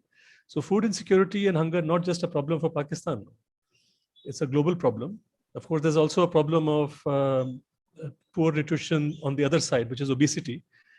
But nevertheless, there are many, many different instruments which we can use. In neighboring India, what they did was we had a food ration system, which we wound up in the 1980s. India developed that, and they have a very highly subsidized system of food distribution across the country. We may not need to go there. We might actually, we could actually do this using our cash transfer program. Cash transfer program will actually have to become much more nimble. And you need other interventions like school feeding programs, maternal feeding programs, and many other things which can support that on the side. The question about the conceptualizing poverty. So actually, I was not conceptualizing poverty as such. Rather, I was saying that, look, this is an important dimension of poverty. And the more deeply you look into it, you discover that this is really how a lot of people define their lives, which is basically pursuing some basic element of food security. If we were to apply a similar lens to other things, I think that security of housing, it's really quite important. A lot of the vulnerability really comes from that. It comes, and it's all tied up actually, as Miguel also mentioned, that these are all intersecting things. So a lot of the stories, for example, that Miguel told us are really about people moving or being evicted from where they were. So your social position, access to government services and the market, and your access to secure housing, a lot of these things are all tied up together. So you really have to find an entry point. Now, my favorite thing used to be a long time ago is say, okay, what is poverty? I say, what is the word for poverty in our language? It is gharib. And the root of that word is not having enough money. The root of that word is being a stranger, right? So ajibo gharib. So it's in the Arabic language, the word is used for a stranger. So it's people who are marginalized for whatever reason, either because of their social status, either because of, I mean, we have a lot of cases in our fieldwork of people who've had fights in their family. And now because the family doesn't own them, they are marginalized. So marginality, actually, in terms of concepts, I think the most clinching concept for me is marginality. And then its manifestations really are around all kinds of consumption. Food is quite important. Housing is very, very important. Some raises issue about what's happening to agricultural lands and how housing colonies are going up. I think, of course, we need to plan these things much better than we are doing. It's not just land. You see, there is, of course, you will need land for housing, and you will need to develop this because we have a very, very rapidly growing population. We also have a lot of people who need housing. But we also need very careful planning of our land and water resources. The problem with a lot of this conversion is that it's basically a conversion of land which accesses good irrigation, right? And really, you're basically converting arable land into something else. And I think for that, you need to have policies. At the moment, a lot of it is happening on an ad hoc basis because it really suits everybody. It suits people who own land. It suits people who are going to develop it and so on. And there are huge rents to be had. Thank you. Miguel? Yes, sorry. I started presenting. I didn't even thank PIDE and everybody for this opportunity. Okay. It's the Zoom. I was just going to mention a couple of things. So starting on your point on rent seekers, yes. So some of them will get a cut, some intermediaries. But then the other thing we noticed was a lot of them don't necessarily get a cut because getting a cut is kind of a short-term gain, but a long-term loss. And what you want is you want people to be indebted to you, so that then you can mobilize them, right? So that you can a lot of the intermediaries have political aspirations. And one thing we notice, actually, regardless of being in urban or rural settings, is it's quite important to be part of a political worker of a mainstream political party. It doesn't have to be the ruling party. As long as it's a mainstream political party, that gives you a lot of extra points. And for instance, I remember one of our intermediaries used to be a PPP political worker. He's now a Hakim, but has relatives who had contacts with PMLQ and had someone else on who was working with PTI. And it's this networking, which is very important. So yeah, I mean, in terms of rent seeking, and they complain about it, especially during COVID, they kept on telling us, like, look of how hard it is for us to make rations. A lot of things, first lockdown was about making rations for poor people. And strategizing who to give, and some is quite clever, actually. There were a couple of intermediaries in a couple of villages where they said, we're not going to give rations to the poorest of the poor because there's already charities and BISP doing that. We're going to give to the blue collar workers that are getting nothing from no one. So they went to kind of the marginal, the group of poor people that are, I forgot the name now, that are transitory poor, which is quite interesting. But quite often it was them showing, look at how pious we are, and look, we are hungry ourselves, but we're giving all these rations to other people. And it's this long-term gain as intermediaries, in a way. In terms of access, I mean, I could spend a lot of time talking about access and mobility, both physical and social mobility.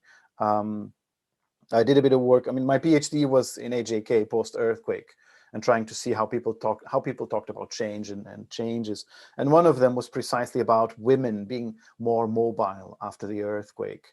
And across the bazaars, all the men were saying women were more mobile. Some were saying this is good, we're becoming modern. Others are saying this is horrible, this is the end of tradition.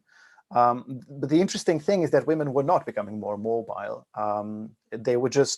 They used to work in government schools, and they now work in NGOs, but they're schools, NGO schools as well, because the government schools got destroyed with the earthquake. But in a lot of men's points or thinking of mobility was that women were now doing things that we used to do. And then when we started kind of going deeper in what do you mean by you used to do, was that before the earthquake, in a lot of HAK, you had very few NGOs. And now there were all these international NGOs coming in, and these Pakistani NGOs coming in and creating schools and hiring women instead of men. So mobility and gender is always an interesting issue. But the other one is, and I like that point of, it's not just the 5 rupees. It's also of who you are. And if you're a woman, do you come alone, or is there a male, someone helping you to go or not? And we see that it's difficult in some rural areas. It's harder in some regions than others in Pakistan. It's also harder in urban areas as well. And this has to do with how far can a woman move out. I have a colleague of mine who says that the best way to define a community is how far can the women of the house move about in that neighborhood or that mahalla. And it is. it's not just the money. It's not just the 5 rupees. It's the who do you know? I mean, this is it's interesting because it everywhere, right? Even if you know you're entitled to a particular service, the first thing you do is, who do I know there? It's the contact. It's that individual network. And for a lot of these women, for a lot of these households, they know nobody. So you always try. So for instance, in a lot of the stuff that a lot of our work in Islamabad and a lot of, sometimes CDA quite often appears as the villain because of anti-encroachment drives. And quite often the first point of reference is, who do we know at CDA? Do we know someone who works as a sweeper or someone, a clerk? And it's kind of this kind of access. It's always an informal access first before the formal one, if there is one. On the land, I mean, this is, I used to live in Lahore, so there's a Lahore-Karachi thing. The Karachi's always ask us, why do you keep on building sideways and not upwards? One of these days, we're going to have a housing society in Amritsar, because Lahore just keeps on spreading, and it doesn't go up. And that is one of the issues as well, is the way that that housing societies are being built, which are being built sideways and using more and more land, because everybody wants to own land more than I remember when I was buying a house here in the UK, and it's a flat. One of my friends from Pakistan was saying, but you bought air, you didn't buy land. Because, you know, it's 3rd floor, it's air. And it's this importance and attachment to land that you see in a lot of Pakistan. I remember, for instance, when Pakistan-India playing, I think it was a semi-final World Cup in cricket, where a lot of Indian politicians promised cars and a lot of things to the Indian cricketers. And here you had the Chief Minister of Punjab promising land. And it's the importance of land in Pakistan is land and taxes it's a lot of things there, but I'll be quiet now. Final 2 questions. Firdaus Malik. Firdaus, unmute yourself. Assalamu alaikum. Thank you very much for giving me an opportunity. I am actually Firdaus Malik. I belong to occupied India. I have 2 questions which are very much related to hunger and poverty. Am I audible? Yes, you are. So my question is that, you know, during the time of crisis, like, you know, we have recent pandemic, COVID-19, or the, you know, natural calamities like floods and all. What government is doing, they are, you know, making announcement of certain provisions like food and financial help. My question is, how, you know, sustainable are these, you know, announcements or these packages to deal with the urban poor, you know, for example, slums and beggars or other informal populations? And my second, you know, this question regarding this is it possible that we will be one day, you know, in a position to finish this, you know, poverty, the crisis of the poverty from the world? Thank you very much. Muhammad, you have your hand raised. Assalamu alaikum. My name is Waqas Sajid. I hope you are well.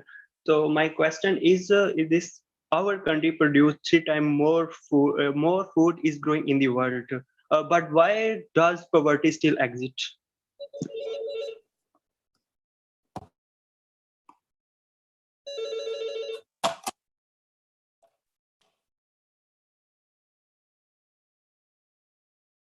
Hello. Haris, would you like to answer that? Yeah, why not? I think that food production has increased and poverty has also gone down, but you know, there is still a lot of poverty and there is still a lot of people who don't have access to food. A lot of it is really around how people can access food. So the systems that we have, the market economy, that also conditions how you access food. The question from Fawad about disasters. Yes, of course, we have mechanisms. We give money to people We need to make them better, and how we would finish poverty. My main understanding and my main learning from the COVID experience for all of South Asia, and actually just observing what's happened across the globe, is that you can actually quite easily divide up countries into those that were organized and those that were not organized. There was a disaster. There were disasters everywhere. There were mistakes that were made. A lot of people died, and a lot of people suffered economic fallout. But the main thing is that a number of countries were organized, and a number of countries were not organized enough. Now, I feel that much of South Asia was not very organized, and many other regions were. So, how you actually overcome chronic food insecurity, and how you overcome poverty, and how you deal with the pandemic, underlying all of it is really a question about how organized are you going to be? How will you apply all of your knowledge and all of your political will to make sure that people are connected to a system and that system works in an organized way? And I think that is the abiding lesson for controlling the pandemic, for reducing poverty and finishing it off, and also for ensuring food security. Thank you. Thanks, Haris. Thanks, Miguel. Thanks, Qazi Saab. We've gone well beyond our time. With this, we'll come to the end of this session, and the next session begins at 1:30. Thank you, everyone, and thank you to the participants as well. Thank you so much. Bye-bye. Thank you. Bye.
Dr. Mohammed Zubair, sir, can you unmute yourself, sir, please?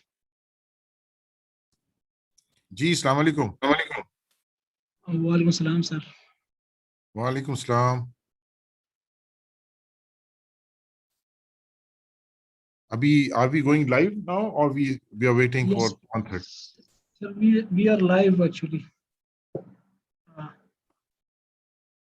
अच्छा जरा मुझे आप We are starting at 1:30. ठीक है। Another 5 minutes. Okay जी, okay, alright.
Dr. Mohammed Zubair, it's 1:30 now, sir.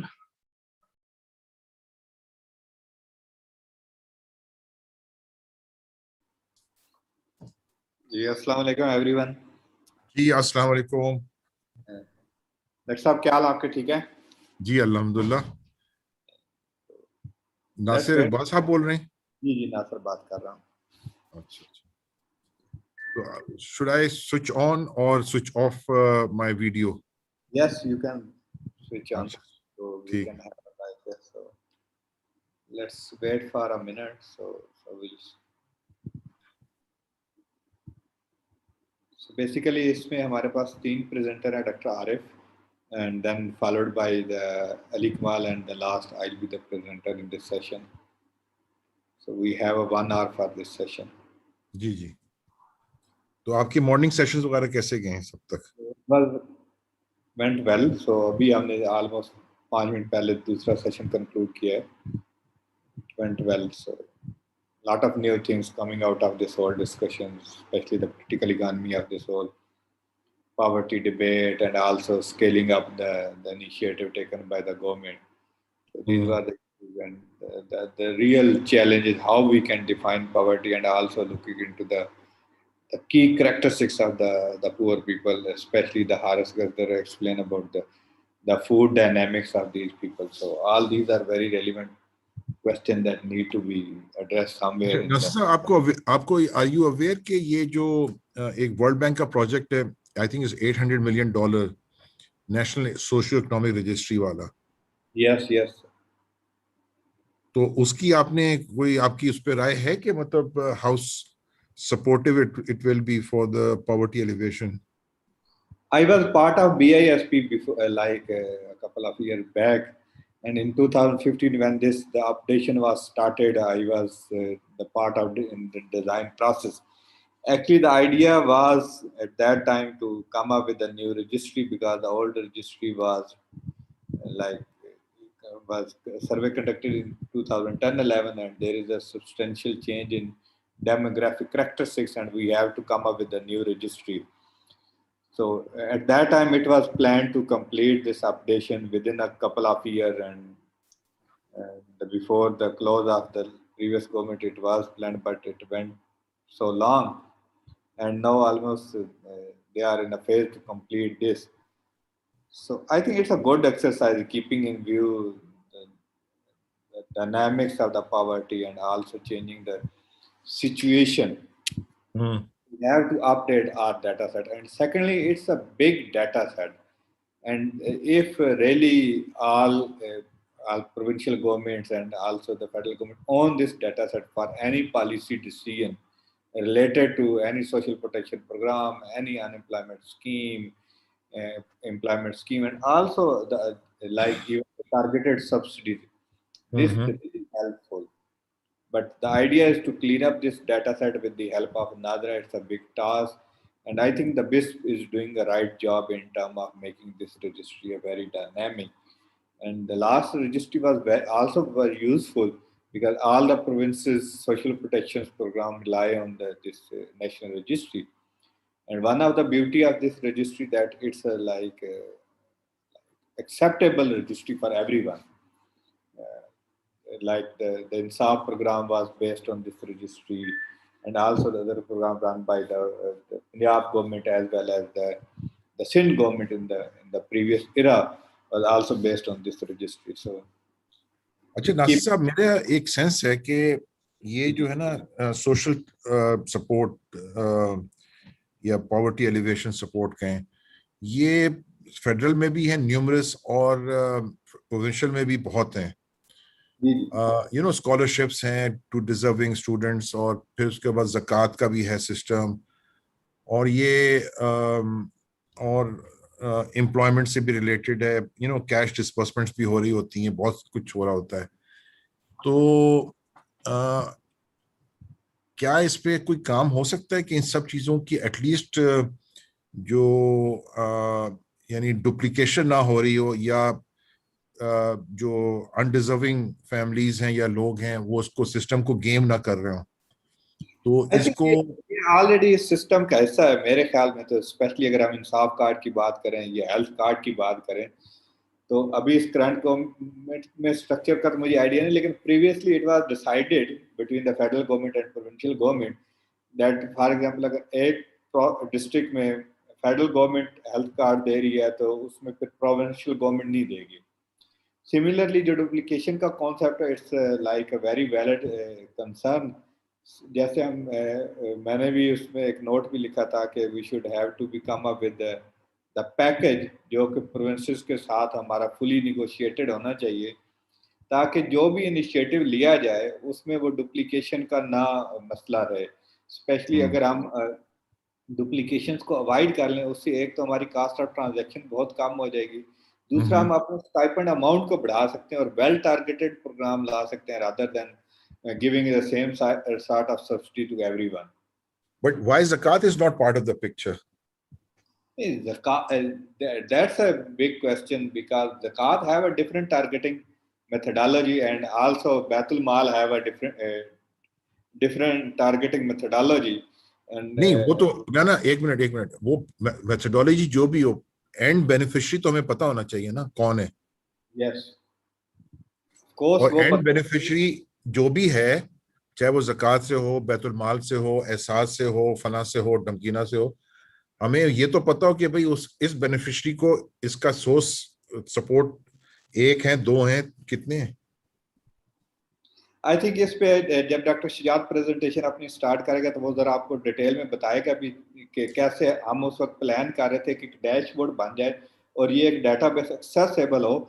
जितने भी हमारे पास सोशल प्रोटेक्शन प्रोग्राम है, चाहे वो बैतुल माल हो, चाहे वो NGOs हो, चाहे वो आपका ज़कात सिस्टम है, even any type of social protection scheme, जब भी किसी बेनिफिशियरी को कोई इंटरवेंशन बने वो उस डैशबोर्ड में शो होनी चाहिए कि इस बेनिफिशियरी को फॉर एग्जाम्पल बेस पे कैश ट्रांसफर मिल चुका है, तो आप उसे एडिशनल कैश ट्रांसफर नहीं, अगर कोई स्किल इंटरवेंशन की जाती है, फॉर एग्जाम्पल एग्जैक्टली इंटरवेंशन करता है, तो वो भी बैतुल उस डैशबोर्ड में शो हो जाए।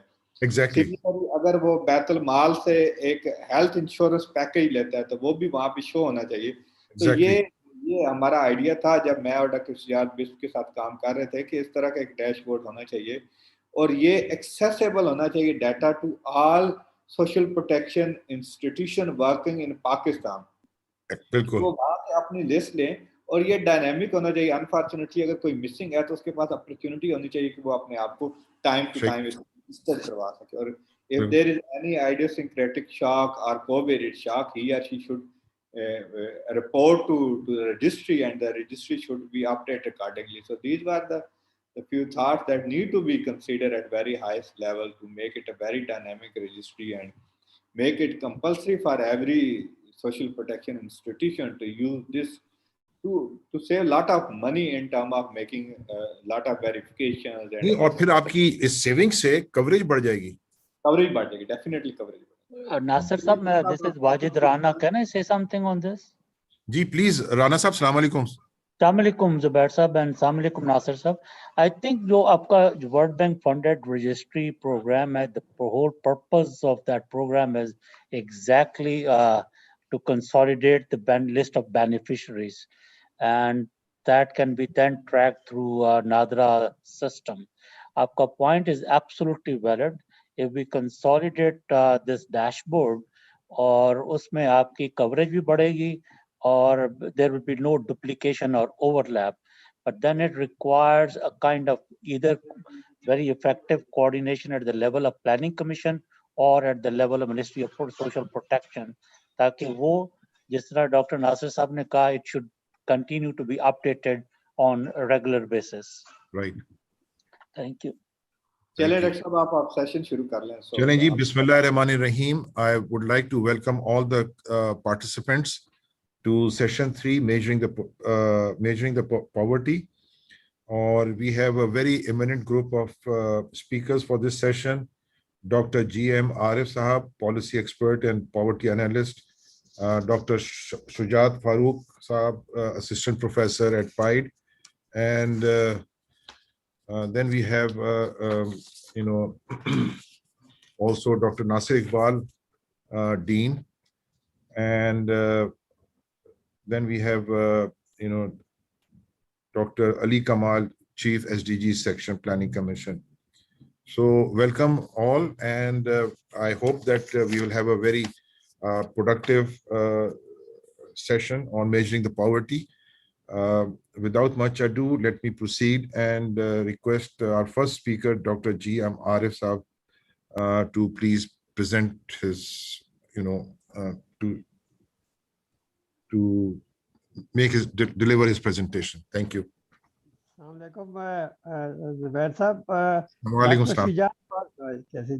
Shujat Farooq will make the presentation. Dr. All right. Shujat, go ahead. Thank you, Zubair Saab. Dr. G. M. Arif will be with me. If some clarification will be required, he will inshallah support. So basically, my presentation covers three aspects: that what the methods we are using for poverty measurement, up to what extent they have the current use, and how effectively they can use in public course correction. So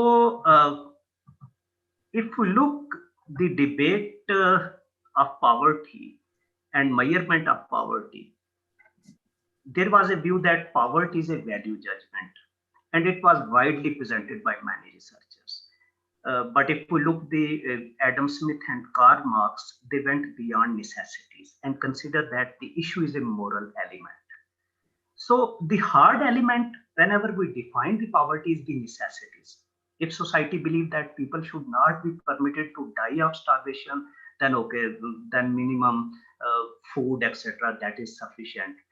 And if society feels that we have to provide a proper well-being beyond more existence, then we have to focus on education, health, and other assets. But you know that low-income countries, we have the constraints that it is hard for us to think much beyond physical survivors like BISP. We are spending amount on consumption smoothing, etc. And actual public policy of any country depends on a number of factors and constraints, including political setup, how the government structure is working, and how the resource powers are being distributed. So in part, you know that I will not go in detail right now.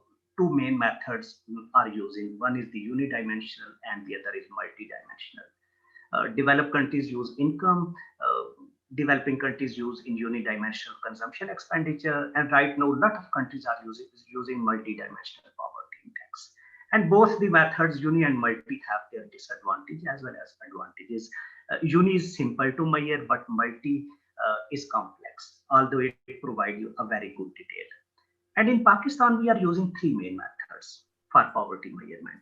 One is our official method, headcount poverty, and we adopt a caloric intake approach by using the consumption expenditures. Second is the multi-dimensional poverty index. We started it in 2014, and we have the data from 2004 to onward on NPI. And the third is on which we were discussing, that is basically the best poverty scorecard or national socio-economic registry that BISP is managing for targeting. So I will little bit brief these methods, and then I will go on limitations and way forward. So first, if we look the economic growth, as we don't have a sustained and economic growth over time, it fluctuated over time. And these fluctuations can also be seen in headcount poverty in Pakistan over time. So the data of poverty is available from 1963 to onward. And from 1963 to 2018, we have three episodes of poverty. First, from 1963 to 1992, we don't have the official numbers. Basically, these poverty estimates are researchers based, and sometimes they vary on caloric intake. Second, from 1992 to 2010, we followed the food energy intake method. And in 2013, government has revised the poverty methodology. And now we are using the cost of basic need approach. And the key challenge, if we look the data, that first, poverty over time shifted in rural areas. Like in start, we have equal poverty in urban and rural areas, but now poverty has become a rural subject. Second, there are certain challenges in poverty, that growth is always not translated in poverty. Like in 1960, we have the highest growth period, but poverty increased. In 70s, we have low growth, but poverty declined. And same happened in 2007 to 2010, when economic growth was sluggish and poverty declined. So there are issues. And second challenge is that, as Parvez Tahir mentioned earlier, that our food energy intake method, poverty declined consistently. And still we are struggling that we don't have the provincial level poverty estimates right now. Second, the method that we are using, that is the multidimensional poverty index. I think Sabine will explain in the later session on MPI. And it can provide us a very good picture, even at the district level. For example, you can see that it still we have a lot of challenges in rural Sindh, in rural Balochistan, that still 76% of the rural population in Sindh, they are deprived, and 85% of the rural population in Balochistan, they are deprived. So it provides a greater sense, and even these numbers are available even at the district level. And there is complement of both these methods. There is a study of Ali Raza that have found that both the money metric poverty and the multidimensional poverty, they are almost 66%, they reflect the same situation. Yes, 34% cases, there might be deprivation. For example, if a person is not poor in MPI, but she might be poor in money metric approach. The third method that BISP adopted in 2010, it is also close to MPI. So basically this method used the PMT formula, where the determinants of per capita consumptions are used to predict the poverty. And the core objective of this method is to target the poor. But we have certain challenges with this PMT formula. First, PIDE has analyzed the 2010 NSCR data, and we prepared 6 reports. They are available on BISP website. And we found that there are certain underreporting of the data. For example, there is high crowding rate, high household size, dependency. So because benefits are linked with this registry, so there is difficulty that the statistics of NSCR may not be comparable with other national survey of Pakistan. Second, as Dr. Nasser mentioned, that this is the static registry. Ideally, BIS should update this registry after 4 to 5 years as per their operational manuals. But still BISP is struggling. BIS started to update this registry in 2016, and right now in 2021, still it is in challenge. And another limitation is that, for example, if some peoples have been missed or skipped, or their wrong informations have been added in this registry, there is no mechanism to update the registry. The good element is that this registry has been widely used by many federal and provincial governments, and it has the capacity that data can be updated. Because, for example, if you look the Sehat Sahulat program, the benefits of Sehat Sahulat program are linked with the Bay Farm of Nadra. So if there should be a dashboard or data updation systems, we can update this data. But right now we have the limitation that this is a static registry. Second, this registry have certain design level, implementation level, and time factor error. For example, me and Nasser was there in 2015 when we developed this PMT formula. So as per design, if we target the bottom 20% population, so still this registry formula shows that we will have a 60% right targeting. And if we target the bottom 40% population, then we might be able to target 88% population. And if we look, the data is quite fine, because if we look the 2010-11 data, this gathered the data from 27 million households, and benefiting households are around 5 million, and total percentage is around 19%. So data looks quite fine. For example, if we look the North Punjab, where we have less poverty, we have less number of beneficiaries. And in the same way, when we go to the Southern Punjab and our interior Sindh, the percentage of beneficiaries is increasing. But there are some challenges like Balochistan, where we expect that there should be a lot of beneficiaries, but still this registry shows that the beneficiaries are not as up to as they should be. Similarly, Dr. J.M. Arif has in his paper analyzed the registry by linking it with the agroclimate zones. Overall, again, registry is fine, but in some agroclimate zones like in cotton wheat Sindh or in rice wheat Sindh, the results are not up to some mark. And as I mentioned earlier, there is a complement of this registry when we compare it with poverty. For example, I used the HISE 2015 data, and we found that around 70% of the beneficiary households they fall in bottom two quantiles. So this is my first part of presentation. Second, how we are using these poverty measures in policy use.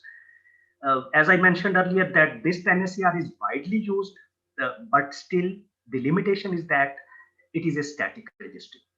We can develop a dynamic registry, but right now it is not. Headcount poverty, we have a quite long data, but beyond NFC ward, we are not using this. MPI again provides a good sense of deprivation at the district level. It is widely used in Pakistan by academics, but we have very limited use in policy post analysis. So I think, so we feel that right now we have a very limited use of these poverty measurement methods, like to overcome regional inequality and disparity, resource allocation by provincial authorities, to understand the rural-urban dimensions of poverty for policy interventions, as well as to understand how poor spend and earn money, to understand the economic lives of the poor, to understand various market distortions, infrastructure bottlenecks, economic environment of the poor, as well as we have the SDGs, so we can use MPI for SDG monitoring. So, for example, if we look the BISP data, there are a lot of interesting information that we can use for public policy or social protection framework where policies can respond to the issues. For example, if you look this slide, in 2011, 88% of the beneficiaries were poor.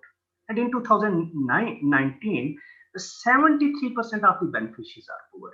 So this data can tell that BISP has to rethink unconditional cash transfers. And second, we also have to think that whether a SAR strategy alone is sufficient and how we can align with the macroeconomic environment to eradicate poverty on sustainable basis. Similarly, we have the data like Mosaic statistics. It was earlier updated in 2008, and I think right now PBS is updating that. It provides you a very Mosaic level information on social, soft and physical infrastructure. And look that in Balochistan, we don't have the metallic road, we don't have the electricity, water, schools, etc., etc. So there is high deprivation. So these data can be used for policy course analysis. Similarly, MPI, we have a district level sense that where the deprivations is actually prevailing. So we can use these informations to align the resources to the deprived areas. So this is my last slide. First, we think that all the three methods, whether it is headcount, whether MPI or BIS poverty scorecard, they have worth for public policy. And they can complement each other when we develop the policies. So we think that firstly, headcount should use to get an overall picture of poverty, that where the poor peoples are getting. For example, 30% is overall poverty, 50% is in Balochistan. And then we can use the BISP's NSCR data or registry to target the poor peoples in these areas. Similarly, we can use the MPI for overcoming regional inequalities on various education, health, and other deprivations. And Mosaic statistics can be used to improve regional parities on soft and physical infrastructure. Second, we think that whenever we measure the poverty, both the researchers as well as the policy makers, we should go in depth to understand the nature of poverty and policy response. For example, if we consider the chronic and transient poor, then different policies are required for chronic poor and transient poor, because the chronic poor mostly they lack the asset base, and the transient poor, they mostly lack the ability to protect them against the shocks. Similarly, we can urban and rural poverty, if we go in depth, we can find the determinants, and accordingly policy should respond. Third, focus of poverty analysis must be to align public policy to create opportunity for the poor, like job creation, entrepreneurship, migration. Like in North Punjab, in KP, migration have given a lot of opportunity to pull people out of poverty. Second, the urban poverty statistics, it can give us a very good insight and public policy response, that how we can create the space for the poor, how we can provide them low cost housing in urban areas. Similarly, another challenge is that right now we are facing the working poverty issue. Earlier it was considered that, okay, if you give the employment, it will eradicate the poverty. But now if we look the labor force statistics, mostly poor are employed, but they don't have the decent jobs. So we have to think that how we can enhance their productivity. Similarly, these statistics can be used to overcome regional disparity. And last, that how we can ease the markets for the poor, like we can ease the credit, we can provide them better access to information, opportunity in the markets, etc., etc. So this is from my side. Thank you. Gee, thank you very much, Farooq Saab. Wonderful presentation. You have covered very important areas. So now let us move to the next presenter, Dr. Nasir Iqbal. He's going to speak about the effectiveness of different poverty measures for developing poverty reduction strategies in Pakistan. Over to you, Dr. Nasir Saab. Thank you so much. So I'll just very briefly, let me share my screen.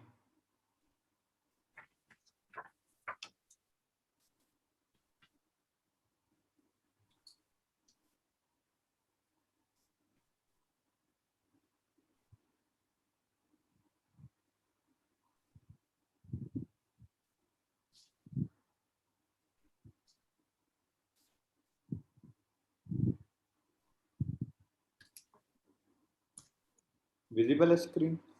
Ji, visible. Thank you, Dr. Saab. I'm basically giving some sort of a very brief discussion on how this COVID and the economic recession that we are facing impacted the poverty situation in Pakistan. As Dr. Shujaz said, poverty is a phenomena that can be measured using different indicators like multi-dimensional poverty, unidimensional poverty, and also some sort of subjective measures of poverty. And I'm mainly discussing about the unidimensional monetary-based poverty.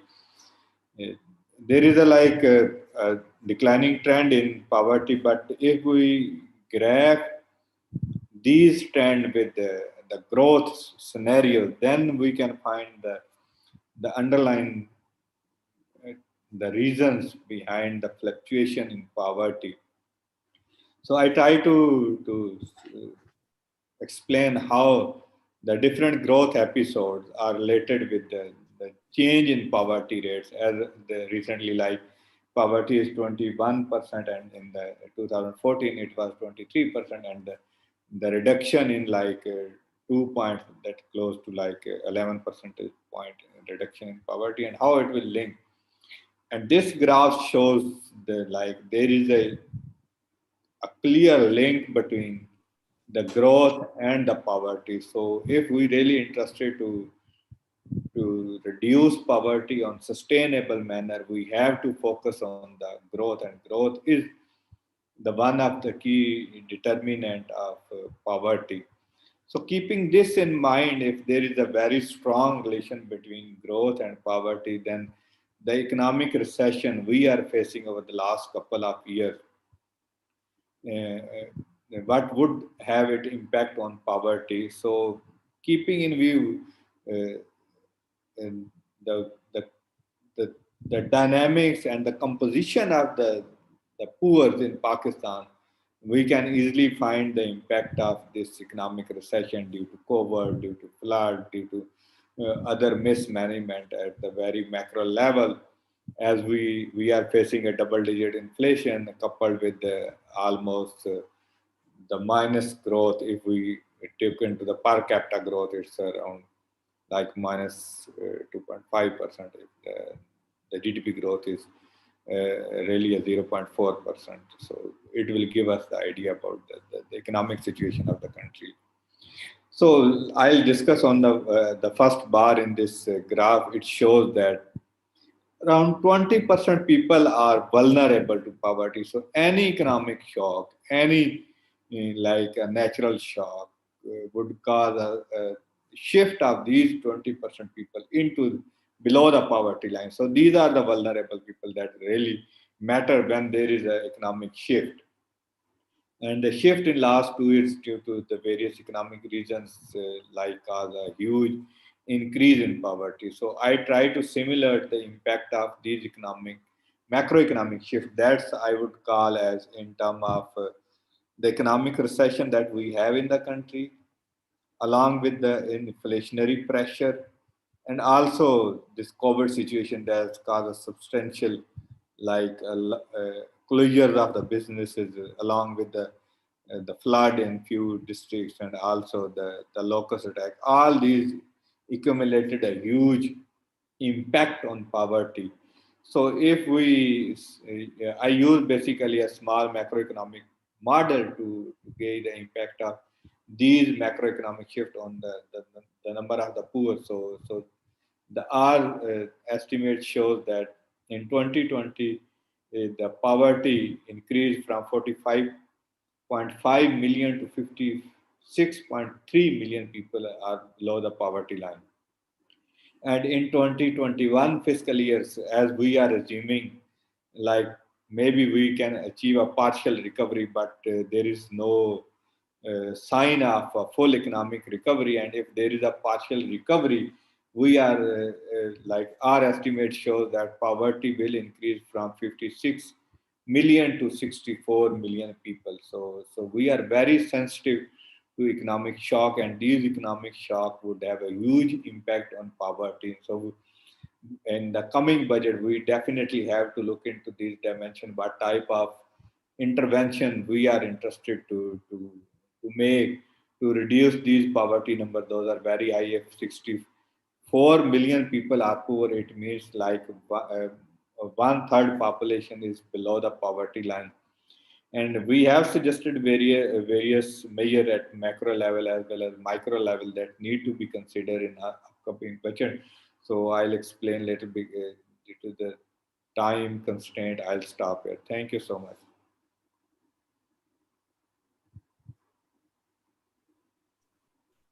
Thank you, Dr. Nasir Saab. I think you have made very important points. Now we move to our last speaker, Dr. Ali Kamal, Chief SDGs. He'll speak about poverty measurements, misconceptions, and reality check. Over to you, Kamal Saab.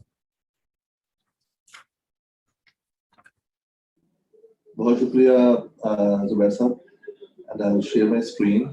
Can you hear me? Am I audible? Yes, sir. We can hear you, sir. Zindabad, Zindabad. Okay, ji, if I start the presentation, so good. So when Nasir asked me to give some title to the presentation, I thought that poverty measurement, misconception, and the reality check was a good one. But I didn't know at that time that Arif Saab will be here. So Assalamu alaikum, Arif Saab. आपसे सीख के अब दोबारा से यहाँ पे आपके सामने बोल रहा हूँ. So गलती हो गई तो मैं सलाम. बड़ी अच्छी बात है अली. सब असल गलती हो रही है तो मैं पहले माफी चाहता हूँ. So let's start with the poverty measurement and what is it. So my first hunch, which I learned from my mentors, is that there is a subjective measurement for poverty, absolute and relative. So subjective, we ask the people that whether you consider yourself poor or not. And then in the absolute, we have some for some determined poverty line, and we see, as always, as Shujat has explained to you, that we have a predetermined poverty line, and then we'll see that how many people are not poor and poor, considering that poverty line. And relative is a different concept, which deals with the vicinity to vicinity, or city to city, or rural area to rural area. As far as subjectivity or absolute is concerned, one of my friend Kamran, if he is here at the, listening to me, he's at PIDE, he says that if I consider a man to be a poor if he is not eating oranges or any fruit twice in a week. So it's his judgment that what is poverty. Poverty is a deprivation. Poverty is a thing which we say that he cannot afford that. That is again poverty. So there are different measures of poverty. Another way of looking at it is by the World Bank, and they call it $1 a day, then they call it $1.25 a day, then it is $1.90 a day. So this measure is used as an extreme poverty measurement. Then we used to have FEI, which is food energy intake. We developed CBN, which is cost of basic need, including non-food and food component. MPI is the multidimensional poverty index, and it's a politically more appreciated measure than the other measures. And then we had VISP, poverty scorecard. So I'm glad that I didn't make the presentation on these measures, because Shujat has already gone through these components. As far as the arrangement is concerned, the extreme poverty is, as I said, $1 a day, $1.25 a day, and $1.9 a day. And I wanted to reassure here in front of the audience that it is PPP mode, $1.9 a day or $1.25 a day. So dollar is PPP mode. So PPP is definitely not Pakistan People's Party. It's the purchasing power parity dollar. And purchasing power parity dollar considers the non-traded and traded goods both, in terms of if we talk about international economics. And it has a ratio of 0.04, 0.042 sometimes, and 0.041. So it was developed in 2015 last. Now we have depreciated exchange rate for 152. At that time we had close to 100 or 105. So the ratio has changed again now, but they have not measured it. So if we consider $1 a day, then it is not 152. It is 152 multiplied by 0.4.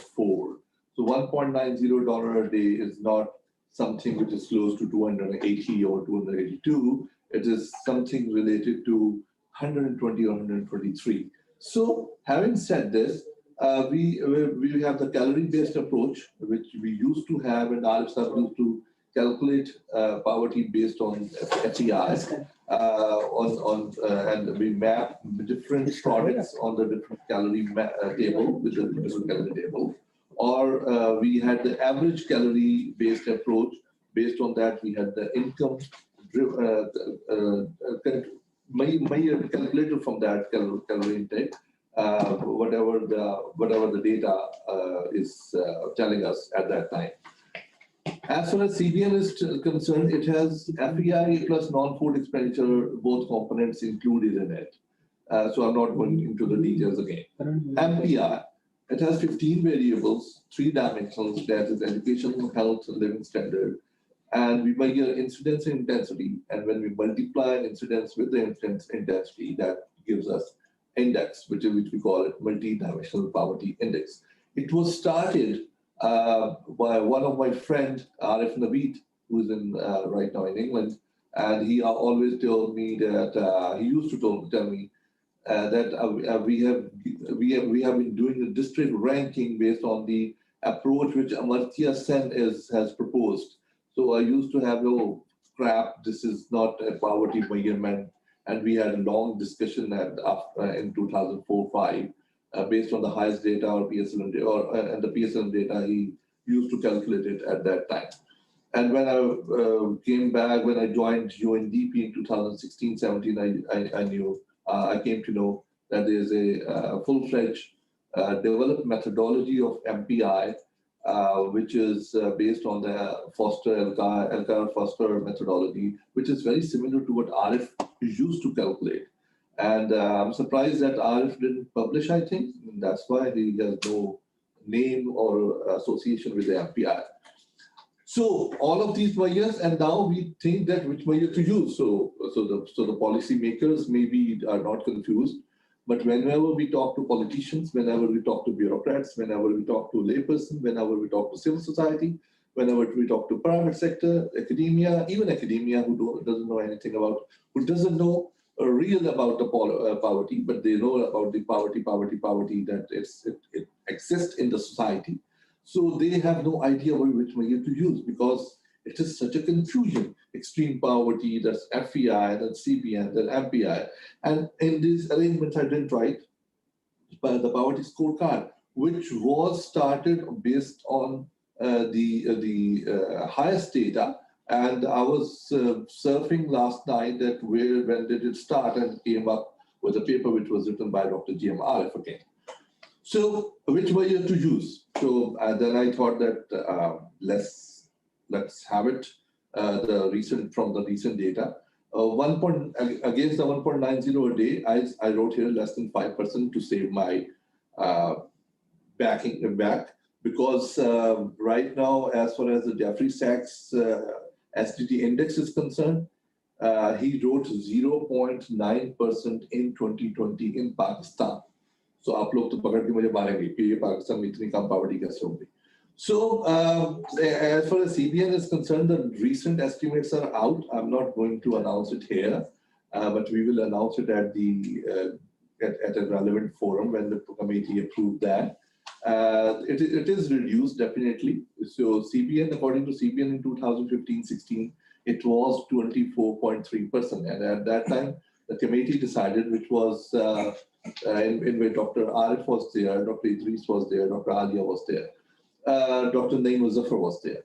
MPI, we had 38.8% in 2014-15. We have new data, which will be available in a few weeks from PBS, and we will calculate that based on the new 2019-20 data. And hopefully it will be reduced by a big margin, because we will be calculating after 5 years.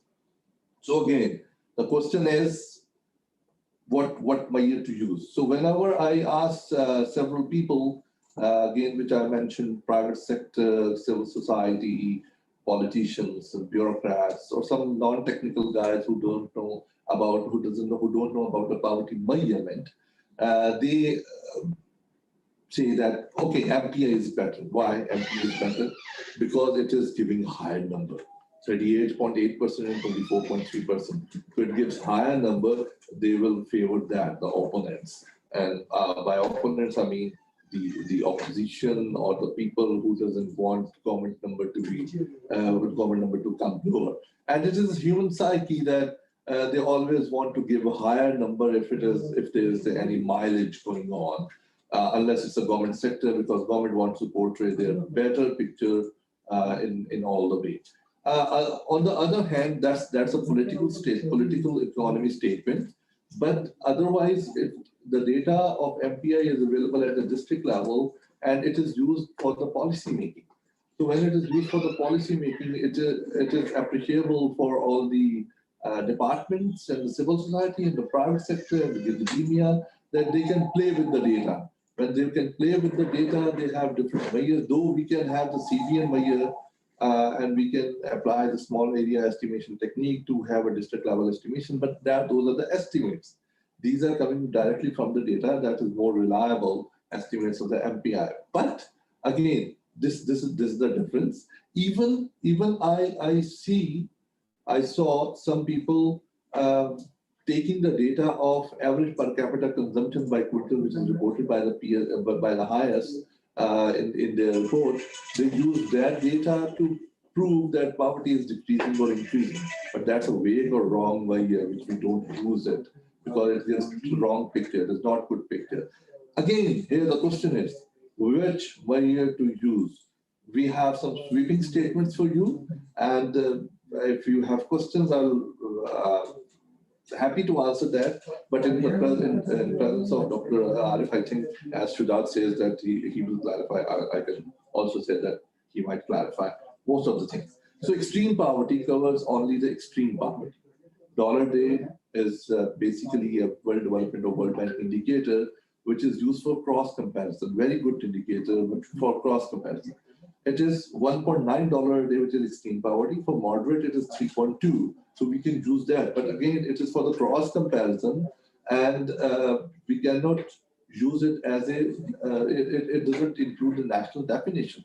So for the national definition, we move to cost of basic need, which covers the moderate poverty in a way. We call it true poverty measurement, and it shows the minimum income required to remain non-poor. And every country has their own definition. So even in SDGs, our first goal, first target or first indicator relates to extreme poverty. The second one is CBN.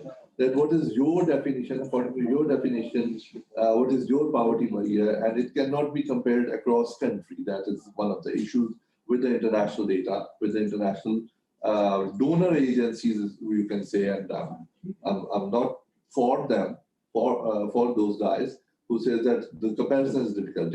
I don't care if the comparison is difficult. That's how we measure it, because this is our poverty line, our dimensions. So we should use that.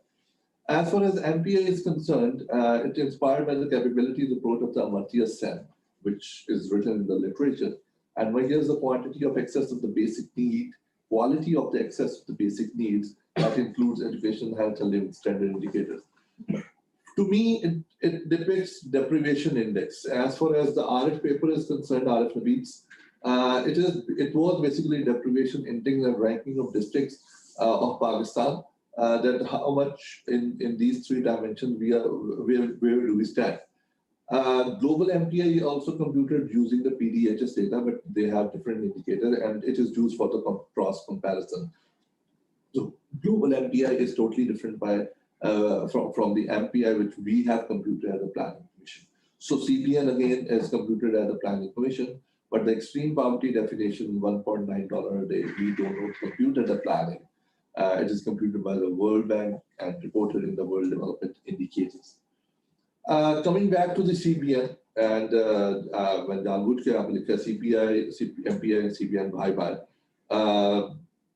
you have seen one slide which Shudat has shown you by Ali Raza, and it was a paper, it was a thesis by name Muzaffar and Ali Raza at the IBA, and they said in that paper, the paper says basically the 67% change in MPI is associated with the change in CBN. So 65% it is complementing each other, and they have good data on it.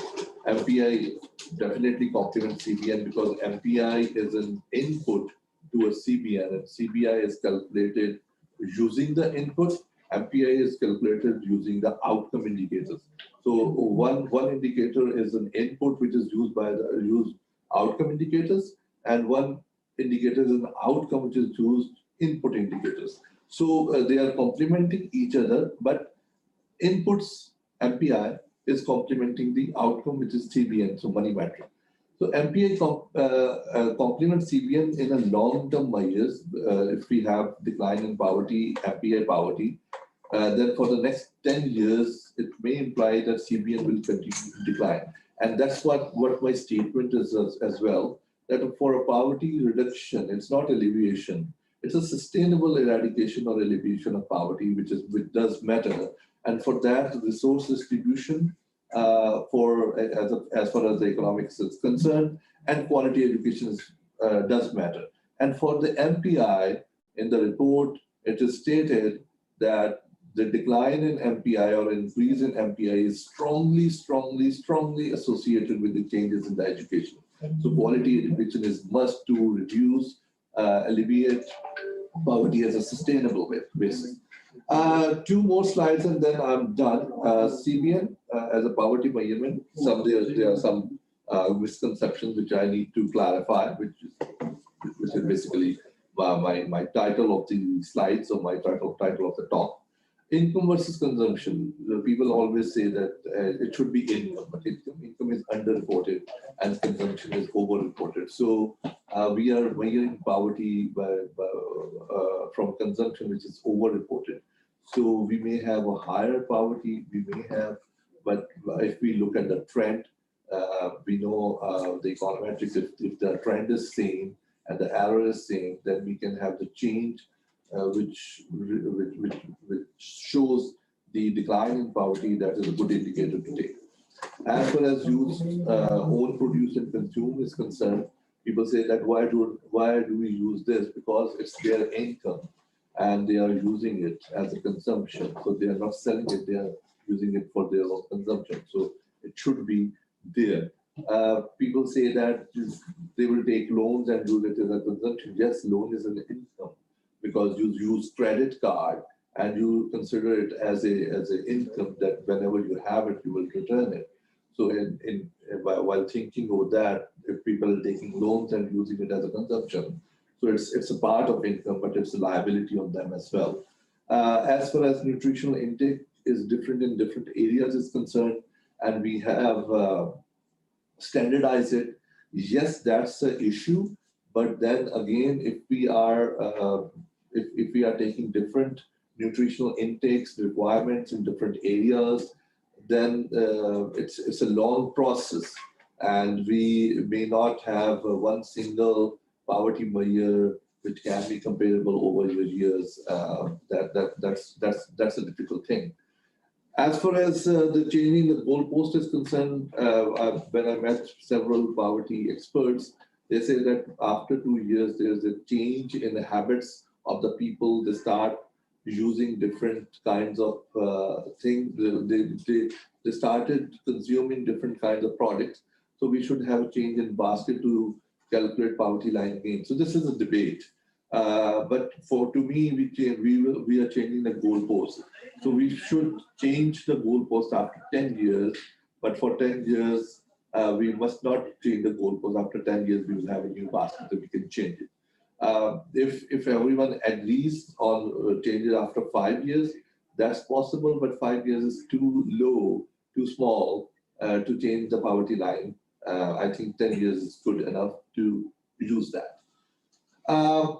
More on it, which Nasser and Shujat has already talked about it, but my view is a little different from them.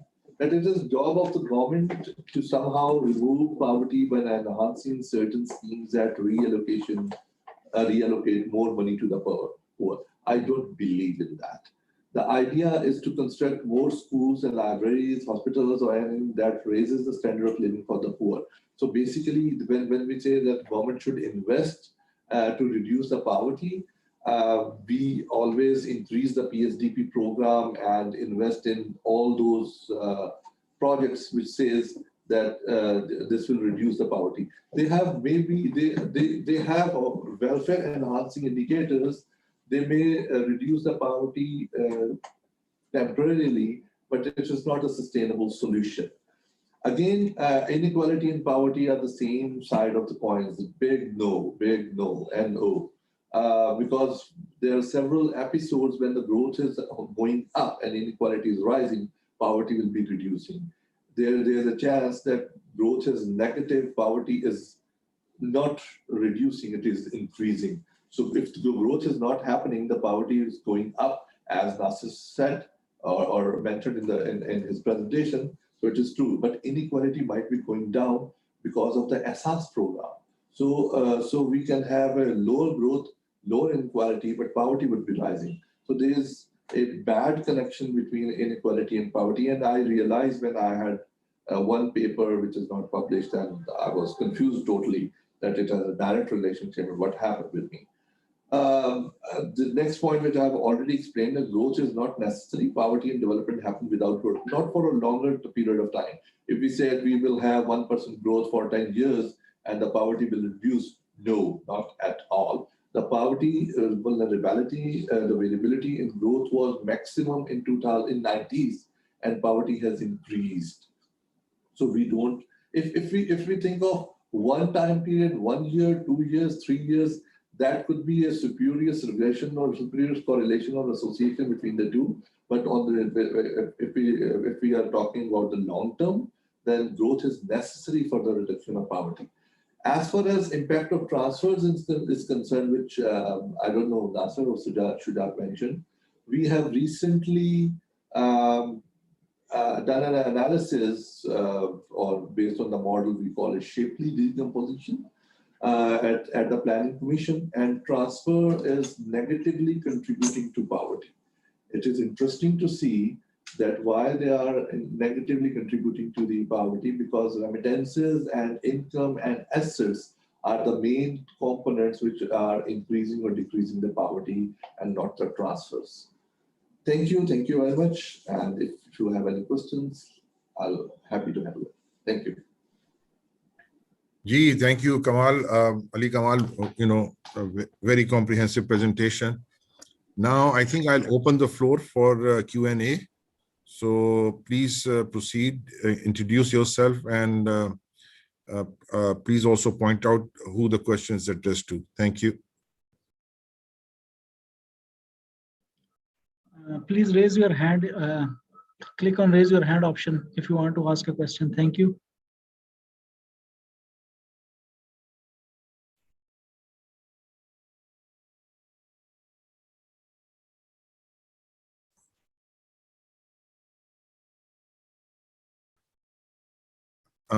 I'm not sure.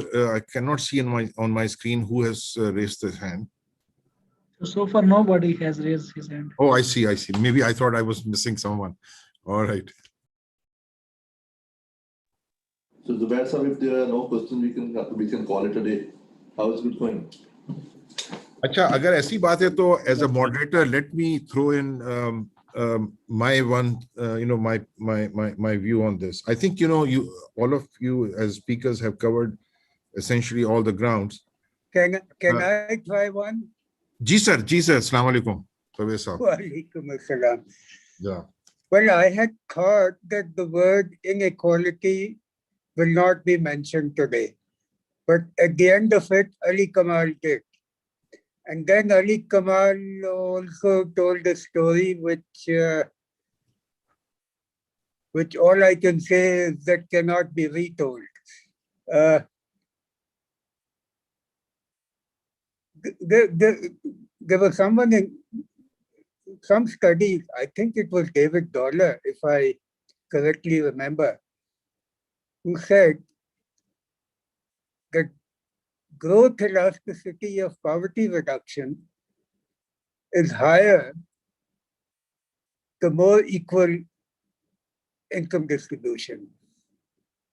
What does Ali Kamal have to say on that?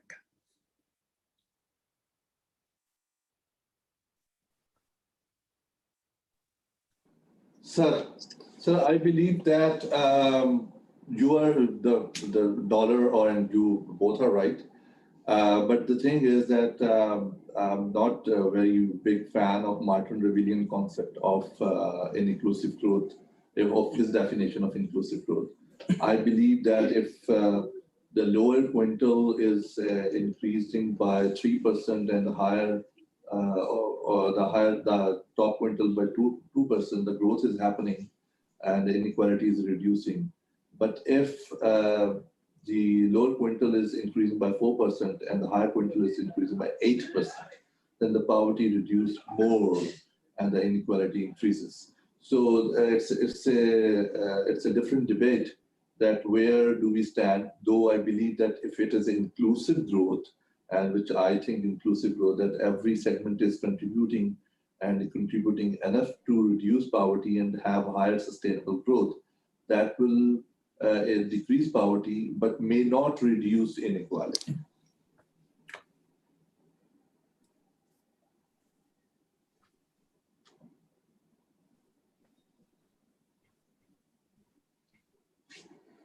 Maybe. Over to do Zubair Saab. अच्छा, नहीं, मैं कह रहा ये चाह रहा था कि देखिए, of course I know the session title is measuring poverty, और डॉक्टर परवेज ताहिर साहब ने बड़ा इम्पोर्टेंट इशू भी हाईलाइट किया इनइक्वालिटी का। ये मैं अपने जानने के लिए आप लोगों से, पैनल से मैं सवाल कर रहा हूँ कि is there any measurement of opportunities also, कि how the opportunities are being opened up और ग्रोइंग, बिकॉज जो सस्टेनेबल बेसिस पे हमने अगर कोई चीज पॉवर्टी रिडक्शन करनी है या हमने इनइक्वालिटी को एड्रेस करना है, तो वो जो यानी can we consider HDI, for example, improvements in HDI as a measurement of improved opportunities?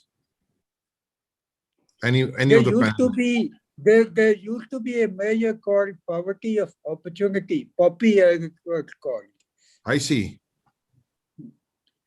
And I think it was calculated by the present Deputy Governor of State Bank when he worked at Mahbubullah Center.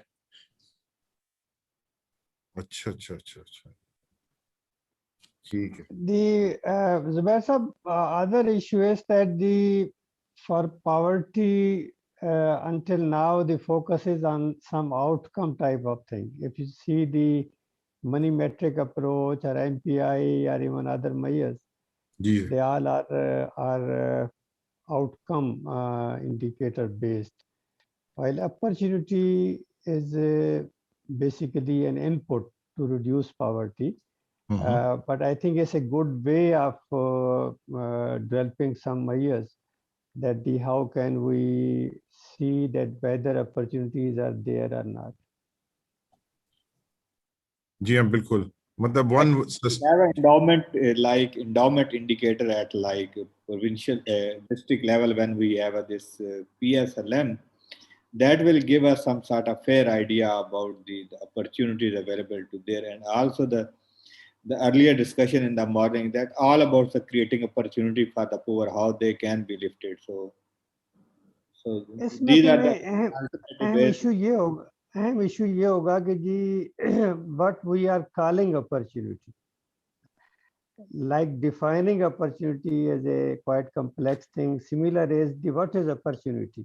Yeah, of course, that's that's the real issue. नहीं, आरिफ साहब देखिए, जैसे आप लोगों ने वो काम किया कॉस्ट ऑफ बेसिक नीड्स वाला, इसी तरह से कॉस्ट ऑफ बेसिक, कॉस्ट नहीं मतलब बेसिक अपॉर्चुनिटीज भी हम आसानी से डिफाइन कर सकते हैं कि एक एवरेज फैमिली को कितना मिनिमम इतने बच्चे हों तो उनको एजुकेशन और हेल्थ एक्सेस और डिसेंट हाउसिंग, डिसेंट जॉब, तो ये 3-4 पिलर्स को करके उसको this can be defined as opportunity for upward social mobility. अगर आपके पास ये है तो this becomes the base, this minimum base becomes the base for upward social mobility. क्या ख्याल है सर? हाँ, नहीं ठीक है।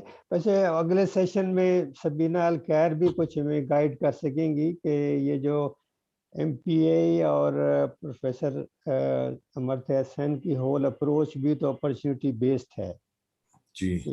How can we use this one as opportunity, like अगर आपकी MPI इम्प्रूव होती है तो basically we are giving more opportunities to the household and individuals to earn livelihood. और जो अली कमाल ने भी कहा कि MPI अगर इम्प्रूव होती है then we can also see the improvement in poverty reduction or CBN. Yeah, but I think it's a good way to move forward. Agar I think you have to focus on what contributes to employability. I think absolutely right. Absolutely right. Yeah. Acha, with these very thought-provoking discussion, I think we have come to the end of the session. I would like to thank all the eminent speakers and the participants for joining this session. And, I wish best of luck for the next session. Thank you very much. And, Allah Hafiz, and over to. Thank you so much, Zubair. Ji.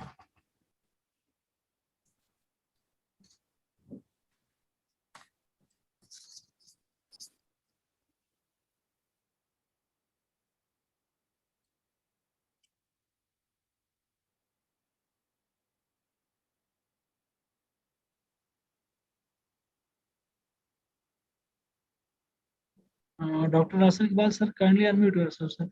Yeah, sorry. Thank you, Zubair, for your time, and also I'm thankful to Ali Kumar, Dr. G.M. Arif, and Dr. Shihad for giving a valuable discussion on this key topic, because the ongoing recession has a huge implication for poor.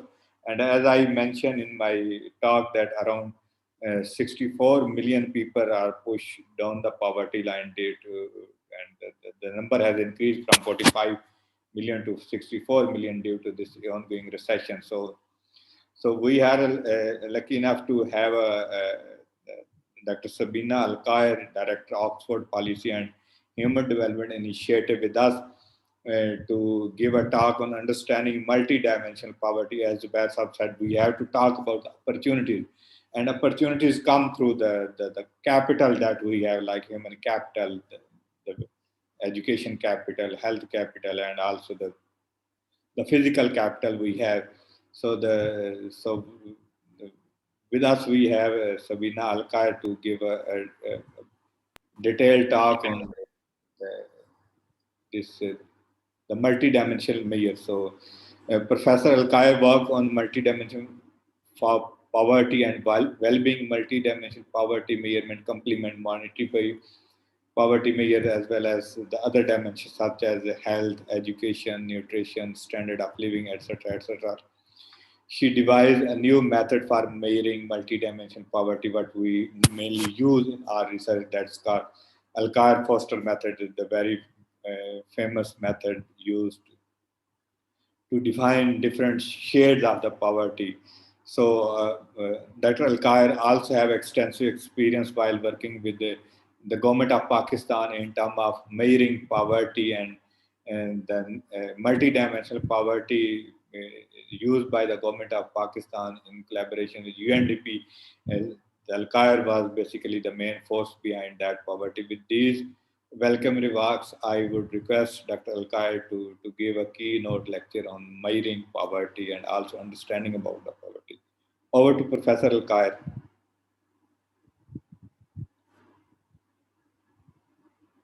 Thank you so very much. It's a delight to be here.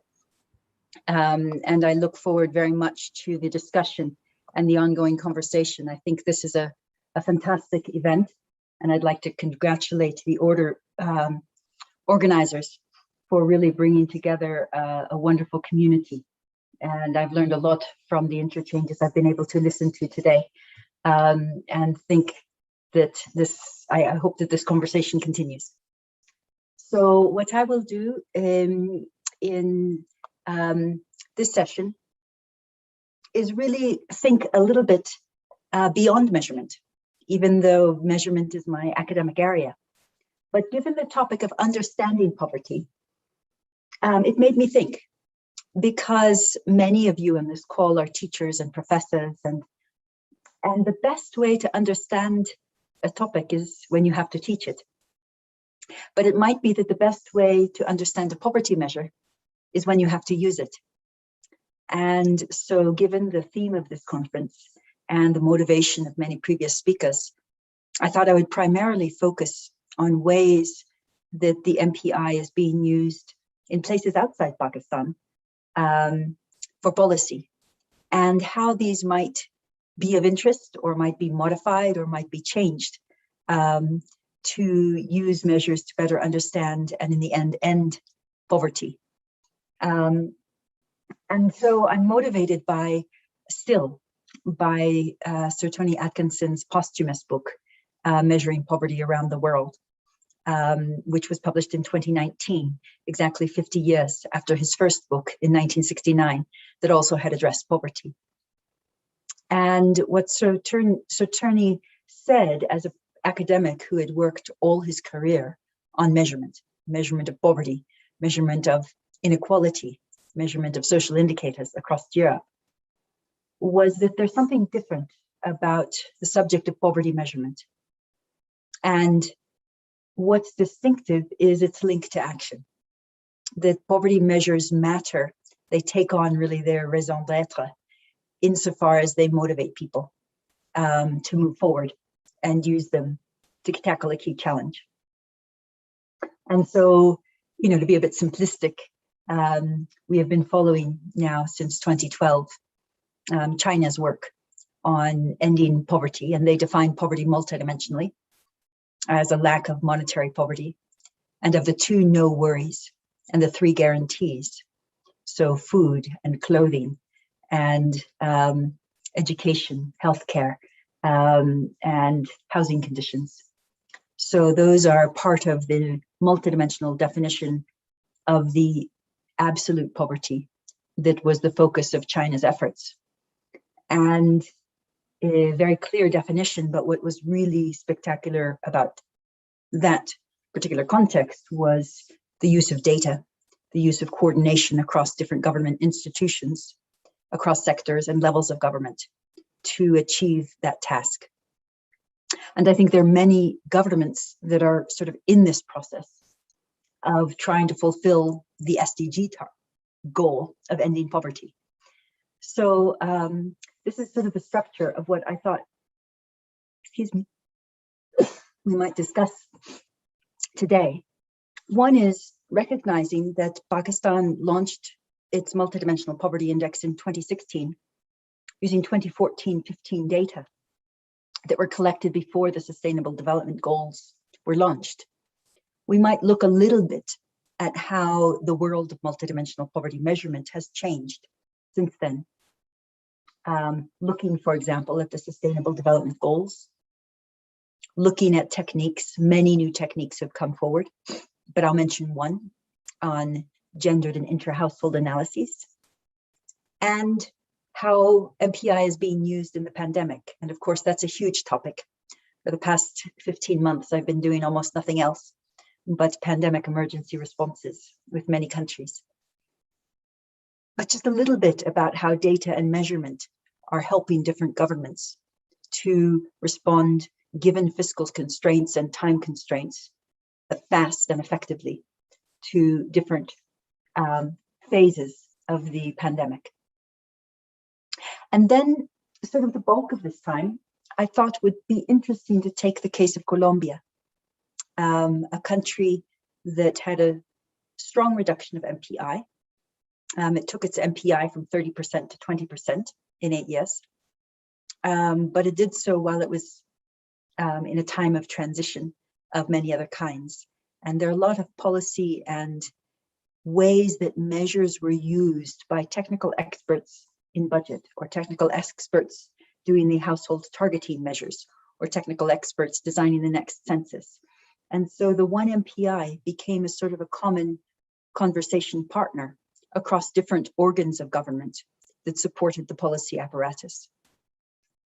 And then last is really to bring it down to the ground here. When will the next MPI in Pakistan be released after this one? It's been too long. How will the data be used more actively, subnationally? What about the poverty scorecard versus the MPI?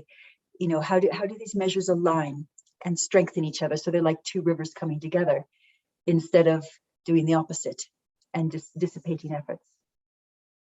And then there's some interesting examples in other countries where the private sector has come in centrally, or where poor people's community organizations, whatever they are called, or faith-based organizations or NGOs, have come in as central partners of government. And how could that invitation, if appropriate, be issued? So that's a bit of the shape of how maybe by pondering these uses of MPI, we could come back to understand it from a different angle, but from an angle that in the end will do what we want most of all, which is to end poverty and the suffering it entails. So let's go back. As you know, in 2009, Mexico became the first country to release an official multidimensional poverty statistic, followed by Bhutan and Colombia. And in 2016, Pakistan was one of the countries that joined. And it has continued. Last year, during the pandemic, Seychelles and Maldives, two small island developing states, launched their MPI. So did Palestine, and so did Ghana in Africa. And this month, in May, Namibia and Moldova will be launching theirs. And so, although we will be speaking a lot about the policy uses, many governments continue to be designing and preparing to release their first MPI. And that includes some of the partners in South Asia as well. But what has changed in terms of the international context of these measures is quite significant. So I think what was recognized previously is that it's important to track the trends over time. It's important to go down to the district level. It's important to know not only who is poor, but how they are poor, so that the different policy emphases might reflect that in terms of budgeting or programming. But with the Sustainable Development Goals, what has changed is that there's sort of now an official recognition that poverty has many forms and dimensions. So the first of the 17 goals is to end poverty in all its forms, of which one is extreme poverty, the $1.90 measure. But that whole definition recognizes that there are others. And further, the preamble of the SDGs point out that this is the greatest global challenge. Of the 17 SDGs, in a sense, it has priority. And the multidimensional part of poverty also has priority in a policy sense. The interlinkages, the integrated nature of the SDGs are recognized to be crucial in Agenda 2030. And MPIs look at deprivations that are interlinked at the level of the person. As Amartya Sen said, people's lives are battered and diminished in many different ways at the same time. So that, in a sense, set the stage for a different kind of profile for work on multidimensional poverty. And in a sense, Pakistan was a pioneer in that effort. And in 2015, multidimensional poverty was already named as SDG Indicator 1.2.2. So you probably remember that SDG Indicator 1.1.1 is $1.90 a day. SDG Indicator 2.1, so the second of 232 indicators, is national monetary poverty measures. And 1.2.2, the third of the 232 indicators, is the MPI. But what was distinctive about this indicator is it took a long time. It was not reported by the UN Statistics Division until 2020. But now with the UNICEF, with World Bank and UNDP, there is a liaison with the SDG focal points in the different countries.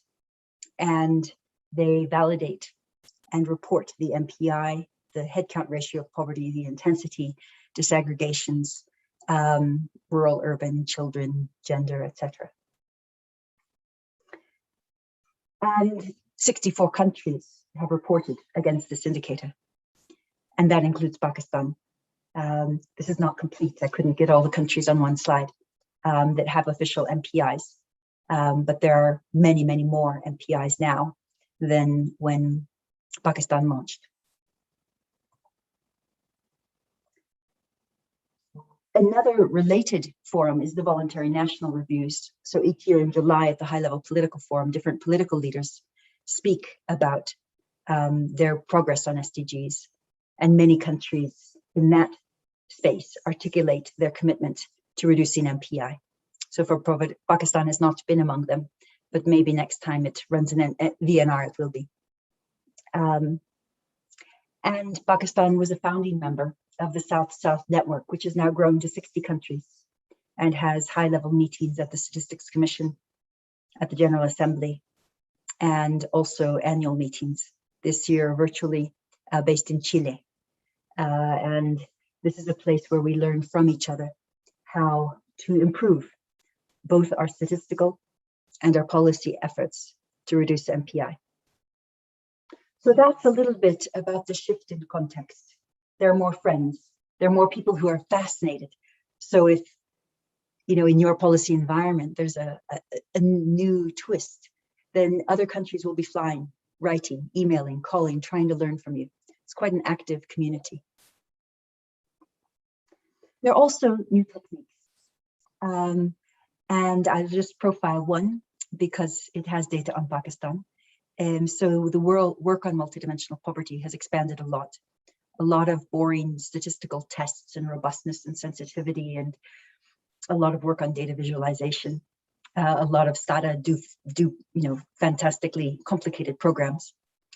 But there's also an interest in linking individual data and household data. So I'll just give a quick example here of that work, and this is joint work with Abdul Alim, who was at that point in UNICEF Regional Office of South Asia, and with Razwan al-Haq at PIDE. And this is a paper which is quite a formal paper, but I won't bore you with all of the equations and indexing notation. The story is very simple. In any multidimensional poverty measure, some indicators are based on individual data.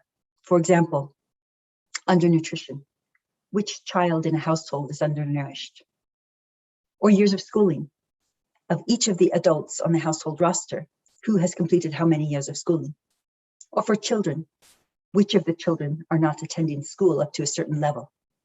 If there are indicators of employment, for example, that's another individual indicator. When we have individual indicators, we aggregate them in a national MPI, or in this case, in the global MPI. For example, everybody in a household is deprived if any child is undernourished.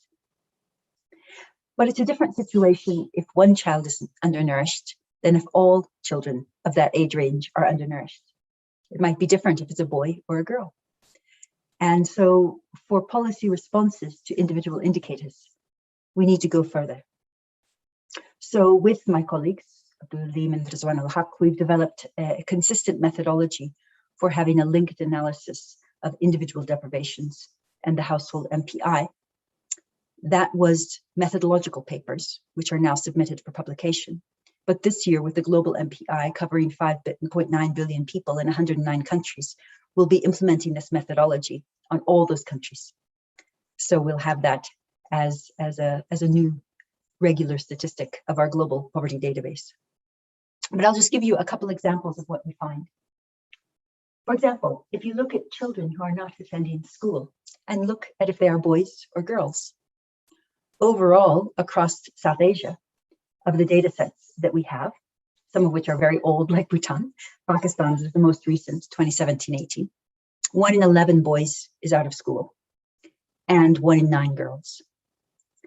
In Pakistan, the gender ratio is less favorable for girls, as you can see, with nearly 20% of boys out of school, but 27% of girls. Surprisingly, when we come to child undernutrition, there is no longer a statistically significant difference between children in any of the South Asian countries for which we have data. And as many of you know, I did my doctoral work in Mahbub al-Haq's Human Development Center. And so since those days, I've tried to implement his vision of a regional perspective on South Asia in some empirical work. Another interesting question is, in a household, are all children deprived in schooling and nutrition? Are all children non-deprived? Or are some children going to school and other children stay at home and watch their siblings go to school? Again, what we found out is that overall 1 in 9 children in South Asia live in a household where one child is going to school and another is not.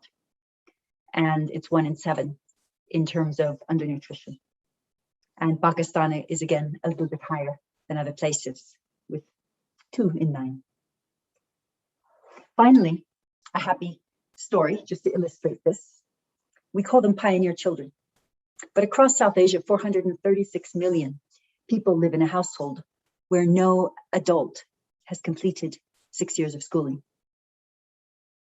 But in 1 in 4 of those households, a child aged 10 to 17 has completed 6 years of schooling.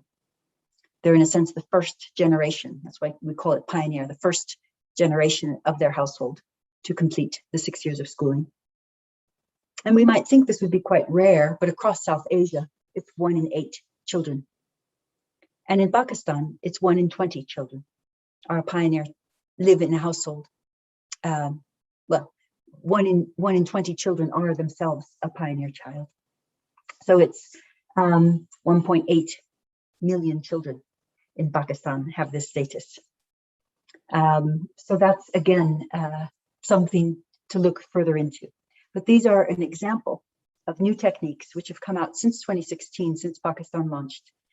And this one in particular will go global by October. The final question before we go to the case study of Colombia is how countries are using their multidimensional poverty measures in the context of COVID. So none of our lives remain untouched by the pandemic. Personally, our loved ones, our working hours, our exercise, our mental health, our relationships to children, all of these have changed. But if you think of the MPI poor people who were already multidimensionally poor before the pandemic, and then with lockdowns, with closures, it adds to their deprivation load. So one thing we did globally, and we've done with many countries, has been to simulate at the micro level the new deprivations that COVID may have introduced, for example, in undernutrition, or in unemployment, or in children out of school. So for example, when we did that simulation for the global MPI, we found that COVID set the world back potentially, if there were no policies, between 3 and 10 years. But of course, that's a simulation with the hope of opening out policy actions to make sure that that tragic increase would never occur. And there have been many, many countries who've done different kinds of analyses. For example, we were talking in earlier sessions today about the SAS program and the NSER and the targeting. And SAS was one program that very rapidly pivoted to focus on providing benefits to those who could be affected by COVID. Many countries actually had individual level data for their MPI. So they either had it from a recent census, which I'll show you for a moment, or they had it from an eligibility survey because they were already using the MPI to target households. So for example, in Honduras, in Central America, they used the MPI and they added to it informal employment and food vulnerabilities, food insecurity. So they made a slightly more generous measure. They called it a multidimensional vulnerability measure. It identified more people as vulnerable than were poor by the MPI in Honduras. And then they identified what they could afford in terms of beneficiaries. They got a text, and then they could deem that text for food, for medicine, for safety, according to the deprivations they had in their personal household profile. Another example is the government of Colombia, which we'll also hear about in a moment. They had a recent census in Colombia, and in Colombia, they include the MPI in their census. They did it back in 2010, and they do it now. And so they were able to make maps down to the block area using the census data. And then within 2 weeks of the pandemic hitting seriously in late March, early April, they obtained permission for the first time from governments to merge the health records data with the poverty data. So now they could see who is poor and who had a heart condition, or who had a lung condition, or any other comorbidities that would mean that the pandemic might strike them harder. And then they also overlaid the census data and the health records data with data on access to health facilities. So you can see the health records data, hypertension, diabetes, heart and respiratory conditions, and cancer. And then you can see the medical centers are also mapped. And they used these maps to track the contagion. They looked at where COVID was already spreading geographically. And then they also did cash and in-kind aids, particularly in the poorest areas, because again, everybody was fiscally constrained. And so they had to set priorities and they had to do it fast. So Juan Daniel Oviedo, the statistician of Colombia, has shared this extensively with the network and shared the subsequent work in Colombia. But in Colombia, they already are using the MPI for targeting. It's already in their census. And so they were well positioned when the pandemic struck to have a rich data set that could be used. And that brings me to the last issue, which is, before we come to the case of Colombia, which is leadership. And in the South-South network I mentioned, with 60 countries, Pakistan co-hosted our UN General Assembly event in September. And at that event, the speakers talked about how responding to COVID actually didn't only require statistical measures, but it also required courage, leadership, imagination, and experimenting and figuring out what went right and what went wrong. So that was an example of how, a network of people ranging, as you can see, from heads of states in Chile, Pakistan, Afghanistan, Costa Rica, Honduras, Nepal, to vice president in Ecuador, to ministers from Bangladesh, Colombia, Indonesia, Maldives, Mongolia, Philippines, South Africa, and Spain. All of them were already engaged in the COVID response and thinking of how to use metrics. So that's a little bit about what has changed in the external world since 2016 in terms of the SDGs. In terms of some techniques, I just gave you one example of gendered and intra-household techniques and in linking individual to household data. And in terms of using the MPI during the pandemic, and I could give many, many more examples. I have such respect for my colleagues. At the same time, our hearts mourn colleagues that we have lost. But I'd like now to move to an example of a country that has really integrated the use of the MPI into many of its policy frameworks. Just because one perhaps understands multidimensional poverty better by trying to redress it. This is Colombia, and I will use slides with permission from the government of Colombia that are 2010 to 2018. But there's a new government from the opposition political party under President Duque now, and they continue, as you saw from Juan Daniel Oviedo's slides, to use the MPI very prominently. And they are going to be preparing an updated presentation. But right now, of course, they're working so hard on the pandemic response. It's not time to update PowerPoints. So Colombia, as I mentioned earlier, launched its MPI in 2011. President Santos had just been elected. And quite bravely, he set a target. At that point, MPI was 30.4% of the population. And he said by 2014, I want it to come down to 22.4.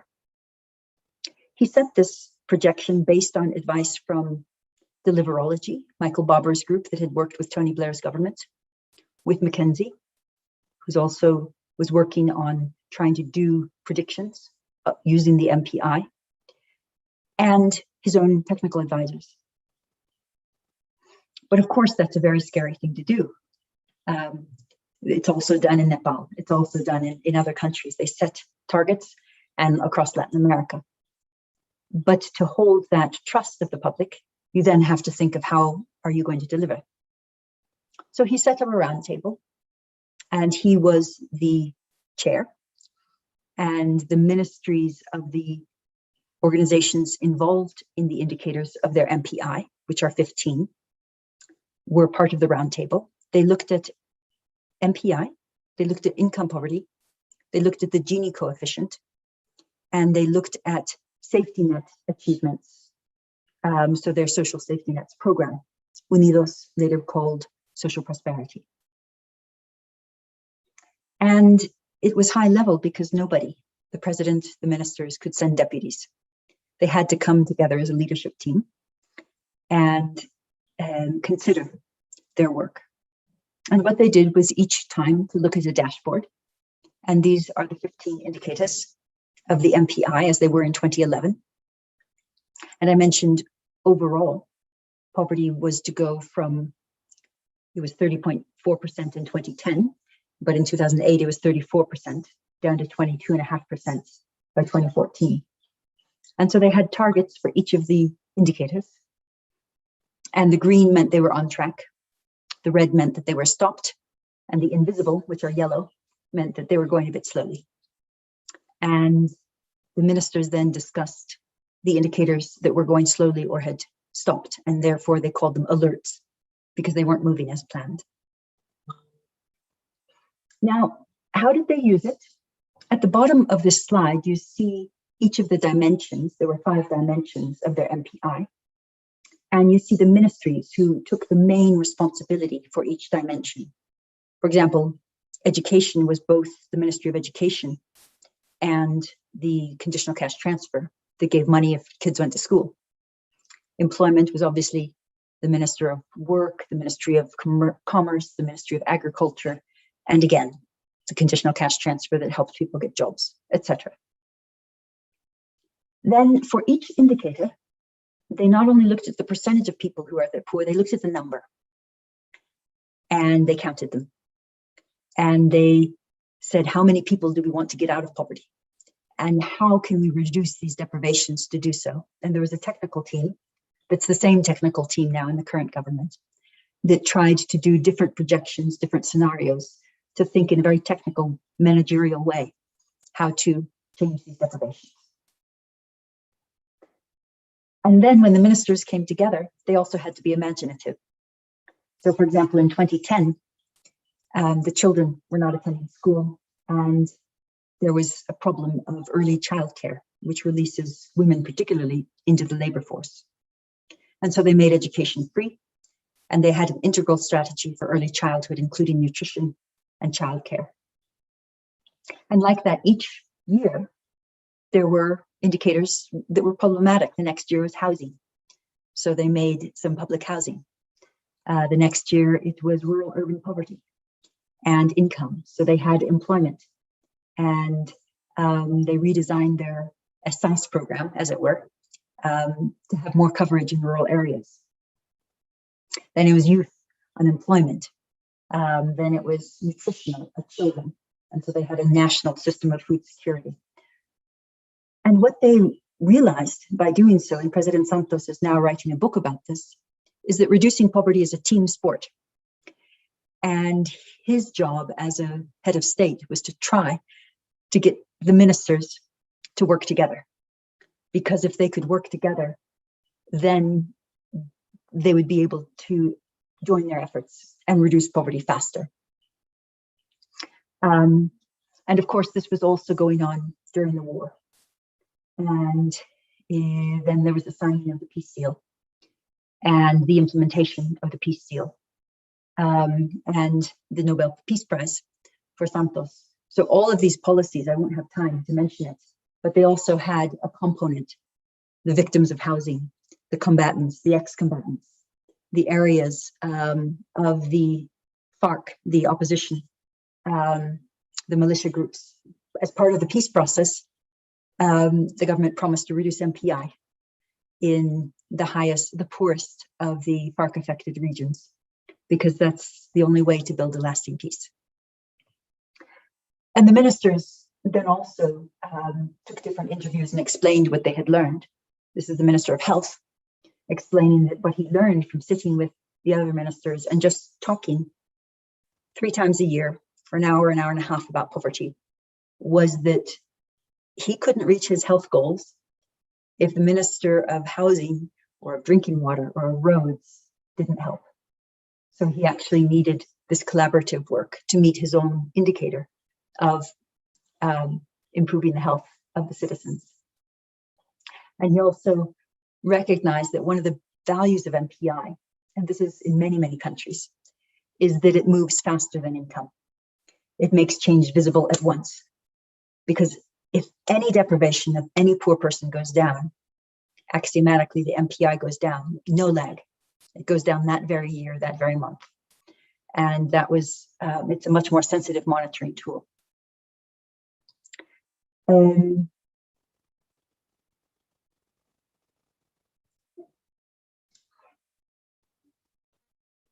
And so a couple of the other slides, again, that the governments use, obviously they tracked over time the MPI, how people were poor, the levels. They looked at a subnational level. They adjusted their cash transfers according to the level of MPI away from the previous targeting instrument. And they prioritized the high poverty municipalities. And they have this map where when they didn't have the MPI, they had a different targeting instrument. And when they got the MPI, the targeting actually shifted quite a bit. And later on, they realized that that was important because it was bringing into their field of view some very poor communities that felt left out by the previous targeting mechanism. And then they also had a strategy for their SAS, their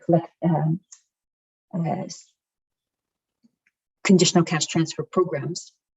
To be graduated out of them, you had to be not poor in monetary terms and not poor in multidimensional terms.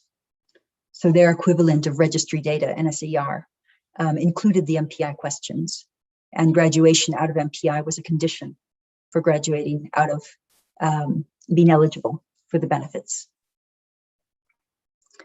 And they also used the MPI actually to consolidate. They counted, and before they started to use it intensively, remember they launched it in 2011. And before 2015, it was a little bit chaotic. They had 45 different achievements that they were tracking. And then they were able to consolidate them down to 11 main goals, main programs that they thought were the most powerful. And this was done with lots of impact evaluation technologies, in-depth studies of the kind that some of our participants today mentioned. So based on that analysis of what was working, what was the most cost-effective, etc., they reduced both the key performance indicators and the programs to make them more streamlined.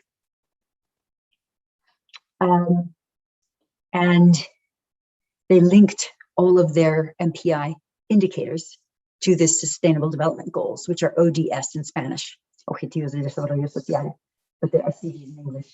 So what they also observed is that if they moved the MPI, they moved 11 SDGs. And so again, it was a bargain indicator, one worth focusing on. And they were a leader in terms of the SDG negotiations. And they also, as Colombia, and this is quite interesting, I don't know what will be done in Pakistan, they realized that there are too many SDG indicators. And so for each of the SDGs, they chose one indicator as their headline. And they said, we're not going to really monitor 232 indicators. We're going to monitor 17. And for poverty, SDG 1 at the top, they decided to monitor MPI. And so for their SDG dashboard, they want by 2030 to have 8.4% of their population or less in multidimensional poverty. So that was, again, the way that they were trying to consolidate, to make it tractable, and to make sure that what they measured had a bigger impact in terms of policy. So these were some of the steps, again, slides used with permission from Colombia, that they used to try to use the MPI to understand and to end poverty. So this is, in a sense, the last substantive slide, but I'd like to take a moment to discuss it. Because the question that comes to mind, not only looking at one country, but at many of the countries in the network who are using MPIs, is a little bit about data. One of the difficulties in Pakistan is that there is no data since 2014-15. And so how can there be excitement? Because you don't have up-to-date data. I don't know that even the post-COVID survey included data on the MPI. other countries have put the MPI into their post-COVID surveys because it's such a central policy instrument. But what's good news is that the PSLM will be updated this year by PBS, and I salute PBS for their leadership in that. But a question is, how often can it be updated? Because as you saw, in Colombia, in Costa Rica, in Ecuador, in many countries, MPI is updated every single year. In Mexico, in Colombia, it's updated every 2 years. In Philippines, it's every 1 year. In different countries, but when it's used as a management tool and updated frequently, then there's a lot more interest, a lot more excitement, because again, you can see the change actually often statistically significantly every single year. And so it's a sensitive management tool to give prizes. China did the same, updating every year. So that's a question. Another question is how to use the MPI as a common tool across levels and sectors of government. So, for example, in Mexico, Coneval is the institution that measures poverty, and their president went personally to every state of Mexico every time they updated every 2 years, and he explained what the MPI was, so that every state governor, every state policy apparatus understood their results, were confident, and used them. And rather to his surprise, in Mexico, it became so visible that the governors couldn't win elections if they hadn't reduced MPI. And in our magazine, we have stories from Oaxaca, stories from Puebla, from the state governments that used these data. They were the national data, the national MPI, but they used them at the state level. And so that is a question that requires translation. It requires sometimes different kinds of communication materials, little pamphlets, animations, the MPI app in different languages. But it can then make these data available. And so more people across different parts of government are walking in the same direction, and more receive recognition and celebration if they are successful in fighting MPI. Another question is targeting. There are two kinds of targeting the MPI is used for. One is geographic, by province, by district, which are the poorest. And that, in a sense, was profiled in the 2014-15 PSLM and the previous rounds. And then there's also, as we saw in Colombia or in Chile or in Vietnam or other places, Bhutan, the use of MPI at the household level for targeting. And there's a question of how the MPI could synergistically interact with the headline program, the ASAS.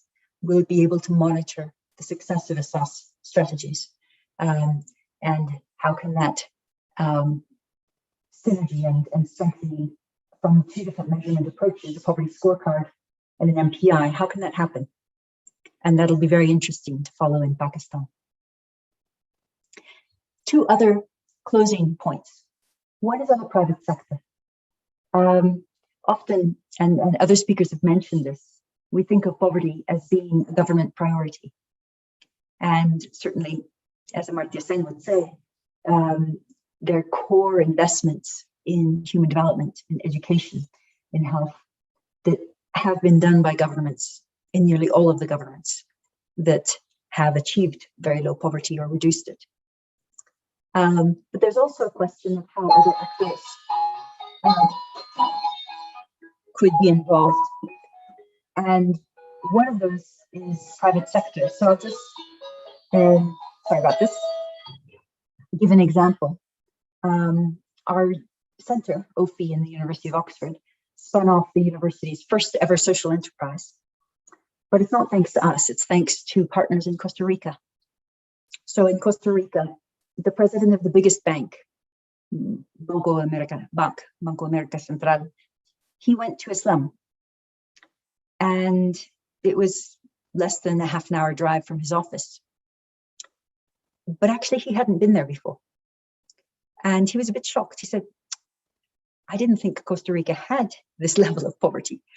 And then he asked, do you think anybody in my bank, which has 15,000 employees, do you think anybody there is poor? And so he developed a survey that matched the national MPI, but it was like registry data or census data because every employee could fill it out. He started a campaign and he filled it out first. And then he invited all of the employees to fill it out. And there were good ethical protections so that nobody was embarrassed or put to shame. And at that point, 14% of people in Costa Rica were poor by their national MPI. And he found, to his shock, that 12% of his employees were poor by the national MPI. And he also found that they weren't just the cleaners. It was up to middle management. And it was because they were taking care of both sets of parents, or they had unemployed children who had come home. And so they were just having a big burden. And so he became very committed. The bank sprung into action to provide appropriate, respectful support to those employees. And by doing so, there was one big effect, of course, which is that poverty went down. It went down among bank employees, but that also meant that the national MPI for Costa Rica went down, in part because of the bank's efforts. But the other interesting thing from a business perspective is that there was a sense of solidarity. People knew that this was happening. They didn't know who was poor, but they knew that people who were able to have a certain package of benefits according to their deprivations. Then that spread across Costa Rica, led by an organization, Horizonte Positivo, to more than 45 businesses initially. And now, of course, it's in many, many countries. And so that's been an interesting entrance of a new actor who's not traditionally been involved in poverty, but when they see that it's the right thing to do, but it also builds solidarity. In one company, for example, they found out that some employees were poor, and so they said, can we wear t-shirts and tennis shoes on Friday, and we'll give money, and that money can go to whoever is poor in our company, so that they reduce it. So there are many stories for those who are interested. And of course, the second community are community-based groups, faith-based groups, NGOs, and others. And so I would only mention one statistic, which was in the Moving Out of Poverty study that the World Bank did way back 10, 12 years ago. They found that of the people who had moved out of poverty, they were asked, what was the most important reason that you moved out of poverty? Was it a government activity? Was it a next of kin who helped you? Was it a faith-based group or an NGO? And 77% of them, interestingly, had the same answer. But their answer was that actually it was my initiative. And so the empowerment, the agency of the poor men and women was vital to them getting out of poverty. And so it's that kind of agency that we have to continue to support, whether it's through community groups or other institutions. So those are a couple of the links between MPI and other groups that I thought would be questions that would be interesting to ask at this point in Pakistan. I'll just close with a couple quotes from leaders during the September event, when there were so many people trying to talk about how poverty metrics, in a sense, in this terrible time of COVID, could be used. And I think the underlying idea that they had and that they articulated beautifully was the hope is that this becomes a period, what they called an inflection point, where they turn a corner on poverty. Amartya Sen, who you mentioned in the introduction, wrote an article in April 15th, 2020 in the Financial Times. And he said, you know, during World War II, there was a food security decline. And the food that was available in Europe went down. And the food that was available in Britain went down. And so the government imposed rationing policies. But what was interesting is that during the war, despite the terrible casualties, the terrible human cost, the life expectancy of men rose by 6.5 years, and that of women by 7. And so simple policies during a very difficult time actually made a permanent change in the life expectancy of British people. And so he posed the question, during this pandemic, can we do similar things? Can we find policies that take our terrible situation, but invest the imagination, the love, the care, the energy to really making a decisive and historic turn on ending poverty? So, for example, President Piñera, President of Chile, said it's important to measure, and Chile has a fantastic poverty measure, but we have to act. And his government are now leading the MPPN meetings. Carlos Alvarado was minister when Costa Rica launched the MPI. He was an energy behind realigning the budget with the MPI. So during a time of fiscal austerity, they reduced poverty faster. And now he is president of Costa Rica. And he describes use of the MPI as adding value because you go to the root of the problem. And so there's a deeper level of permanent engagement with structures of injustice that the income poverty measure in Costa Rica wasn't able to diagnose. And Nistar, of course, was the host, co-host with Chile of this event, and also spoke of the need to make this an inflection point and not to waste, in a sense, the chance of this terrible pandemic to use metrics for policy actions. So I guess that's the end. And it's just really building on Tony Atkinson's insight that when we talk about poverty measurement, it's the link to action that also matters and that helps us to understand poverty more deeply. And I also thought I shouldn't bore you at the end of a long day with a lecture on measurement, but I hope that there's something in there that might be of interest. Thank you so very much. Thank you so much, Dr. Al-Khair, for giving a very detailed talk on the multidimensional poverty and its use, especially its relevance in terms of public policy making analysis. So now the floor is open for questions, so we can take few questions before we close this session. Please raise your hand and ask questions.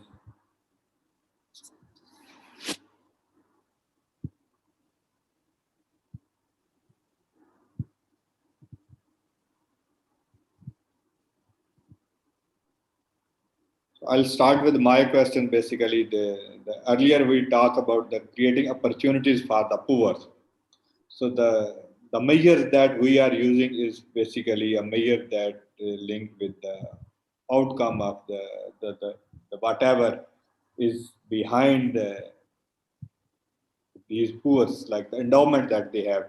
Like they don't have endowment, for example, in terms of human capital, in terms of physical asset, in terms of market opportunity to integrate into the market. So for sustainable exit from this poverty situation, either it's a multidimensional, either it's a unidimensional, there is a need of some sort of opportunities. How these poor people can be included within the system, so they feel that they are part of the system and they really have the state created some sort of opportunities for them. So also the chief economist has raised this concern about the opportunities for the poor. Can we relate this MPI with the more detailed concept of this opportunity for the poor? I think that's a very good question, and there's a conceptual answer and there's a measurement response. So conceptually, of course, there's a literature on opportunities for the poor and inequalities of opportunity. But in terms of the analysis of poverty, often it is useful that the MPI diagnoses people who, so mathematically, when we think of the MPI, we recognize that if you have a single deprivation, you are usually not identified as poor. You're usually only identified as poor if you actually have deprivations in a critical mass at the same time, like 1/3 of the weighted indicators. And what that does conceptually is it means that it's very unlikely to be a chosen deprivation. It's likely to reflect the lack of opportunity. because if you had the opportunity, you would probably take advantage of it. So maybe you would have one deprivation, maybe you would have a dirt floor house if you're a Bedouin, because you have a beautiful carpet and you don't need a floor. Or maybe you would have a low body mass index if you were a fashion model. Or maybe you wouldn't have school attendance if you were a self-made millionaire. But that's just one indicator at a time. And by identifying people as multidimensionally poor only if they have a critical mass, then in a sense, you're identifying people in Amartya Sen's idea who don't have the capability, who don't have the opportunity to enjoy these different outcomes. So in a measurement sense, we think it aligns. There are two related questions about the efficacy of this MPI related to the public policy analysis. So as you mentioned in your talk at the beginning that there are two ways, one at the individual level and other is at household level. Mainly the government interventions are meant at the household level, like the cash transfer is at the household level. Even if there is an asset support to alleviate poverty, it's again at the household level. But if we talk about the individual's deprivation, like the human capital, and mainly if we talk about the health situation and the education, then probably intervention would be different. So what's your take? How we can align these two different measurement unit, either at the household level for the policy analysis or at the individual level? Secondly, this choice of indicator and also the cutoff point is very crucial for defining how we can define poor. Like you said, you take like 1/3, it's a standard practice, those are globally used. I did a couple of papers on education poverty and health poverty using your method, but one of the criticism that come from the reviewer and from other that how you define this 1/3. It's a very irrational choice in terms of making a standard practice, like making an MPI at the global level, MPI at the national level. Even within the sub-indicator, you are using the same cutoff. So what's your take on how we can differentiate in terms of making choices and also the discussion about the individual versus the household level? Those are fantastic questions. So in terms of the individual in the household, it's not just Pakistan, but most countries do target at the household level. And that seems appropriate, almost normatively. For example, in the case of Colombia, they really value the family. And they say, we want to promote caring and sharing among the family. We don't want to think of each person for themselves. It's against their values. So there's a positive appreciation of the importance of strengthening the family structure, the care of parents for children, children for parents, etc. What the MPI adds when you have the individual data is information. For example, if there are 2 kids out of school and you want scholarships, then you need to give 2 scholarships. And so counting the kids in terms of those particular household benefits, then it's basically just an accounting tool that brings into view important information in terms of allocation of different packages of benefits so that they cover the kids or the adults. If there's a woman of childbearing age who needs a benefit in order to have prenatal care, or etc. If there's an employment situation, you need to know how many people are unemployed in the household and would like work.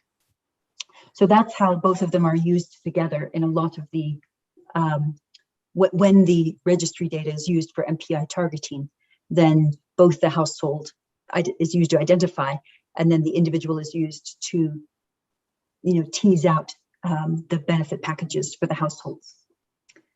In terms of the poverty cutoff, that's a very good question. And normatively, the question is, who is poor? Now, how do we answer that?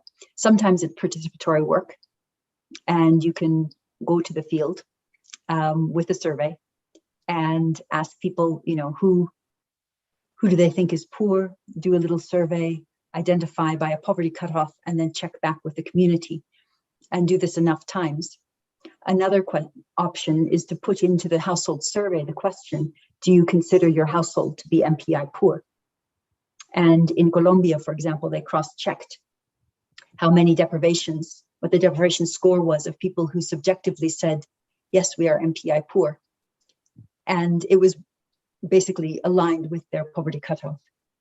A third is just to do what we always do, which are robustness tests. So in startup, at every 1% or 5%, you run bunches of poverty lines, and then you look at the district rankings, and you see if they are robust by a pairwise comparison considering standard errors, or by Kendall-Tau-B, which accounts for tied ranks of a rank correlation. And so you see if they are stable. And we have a paper coming out in Review Income and Wealth that does that for all K values and all weights of the global MPI as an example. So that we recommend always doing that, because people who disagree with me, and I will disagree with myself next week. And so, we have to make sure that the final measure is robust to some changes in the parameters. So that's the other suggestion. Okay, thank you. The last question from can I say? Please go ahead. Dr. Sabina, I'm just having interest in your presentation when you talked about the Colombia census, where they have incorporated this MPI indicators. How do you see this potential in Pakistan and other countries? And what is your you can say suggestion? Because we're talking the next census here. How do you see this opportunity? Because it is if it's a good thing, it is not a very costly thing, then it can give us a you can say robust estimate, even a very, very small geographical unit level. So how do you see and how do you guide the country? I am a very strong advocate of the MPI and census. Mexico, Colombia, Ecuador, a lot of the Latin American countries have done that. Trying to think where else. Angola, Namibia, Mozambique. Some of the African countries have done that as well. And the value is, it doesn't have to be perfect. So the first time, Colombia only had 11 of the 15 indicators in its census. And it has to be simpler. For example, the full food security question might have 12 questions, but in the census, you can't afford that. So you put one question. So it's not perfect. But basically what you need to do is the cost of the census. Some questions are already there. The extra questions you have to figure out, is there a cheap but quite accurate way that untrained enumerators, like a census is at such a big scale, can get good enough data? And then if they're really complicated questions like undernutrition, you can't do it. Basically, you drop them. Or you replace them with an indicator that's highly correlated at the household level. So, and that's what most governments have done. South Africa has it in their census, and has had it, and as you said, the value is that every 10 years you get down to the very local level. Mexico then started to run a census every 5 years because their local government liked it so much, and they found that was too expensive. So now every 5 years they run a census which is valid to the municipality level, which is like the district level.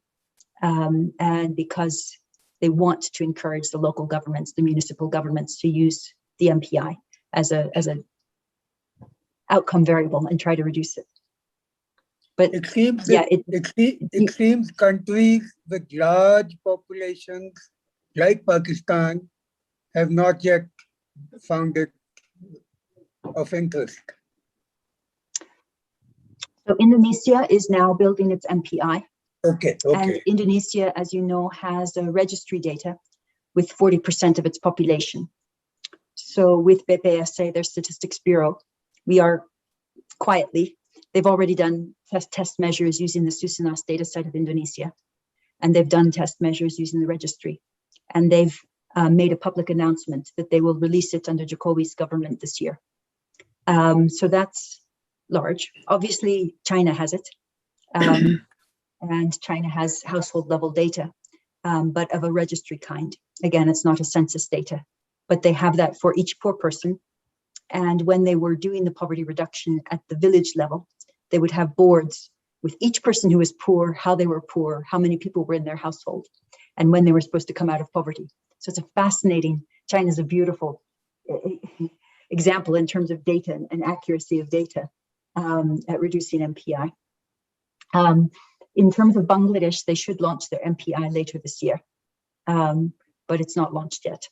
And so, yeah, we don't know where that will be in terms of census. But those are some of the countries that are larger in scale. Mexico is not too small. It's pretty big. And Philippines, obviously 100 million in Philippines, 100 million in Vietnam. They all have that in terms of their targeting instruments. There is one observation in the early sessions, like there is a strong correlation between multidimensional poverty and monetary-based poverty, and a couple of studies presented by Dr. Shihad and also some students have conducted thesis at PIDE. They also show that there is a very close, like a very high correlation between the MPI as well as the unidimensional poverty. Then being the cost involved in terms of measuring this MPI, how you feel that it has an added advantage over the unidimensional poverty, which is also shock sensitive. If there is a shock, it will be reflected very soon in unidimensional, but it would be very difficult to capture in the multi-dimensional, because what indicator we are using are the very slow moving indicator like education, health. They are not so linked with the shock. So I would love to learn more about the studies in Pakistan. In other countries, there's a huge mismatch. So I'll just give two examples, one from Chile, a high income country. So when they launched their MPI in 2014, 14.4% of people were income poor and 20.4% were MPI poor. But only 5.5% were poor by both measures. So, let 1/3 of people were poor by both measures. In Bhutan, in 2012, 12% of people were monetary poor and 12.6% were MPI poor. So you would have think they would have been the same. But only 3.2%, just over 1 in 4, were poor by both measures. And this then in 2017 in Bhutan, 5.8% of people were MPI poor. So MPI tends to come down faster than monetary poverty. And by then 8.1% of people were monetary poor, but only 1% were both. So this is quite consistent across the countries. Colombia, they all have this ability to cross-tab the identity by monetary and multidimensional poverty. And they don't find a high association. They find, I think you said in one of the slides that 1/3, that 2/3 were matching and 1/3 was different. One of the previous presenters. But I was interested because usually it's a lot lower than that. So I don't know the data set that they were using or the MPI that they were using. But usually what governments feel is that they actually need both measures to identify the different people who would benefit from the poverty programs.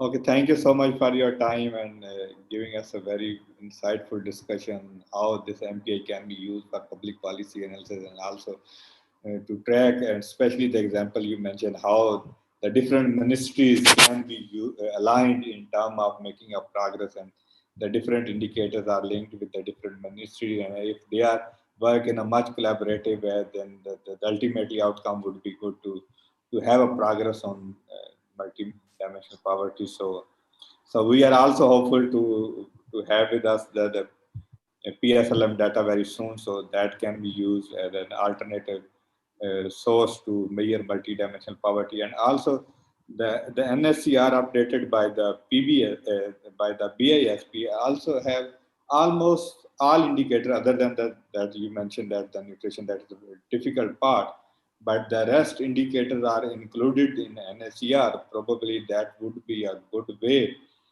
to measure individual level MPI at the very small unit, maybe at the block level, maybe at the union council level, maybe at the Tehsil level.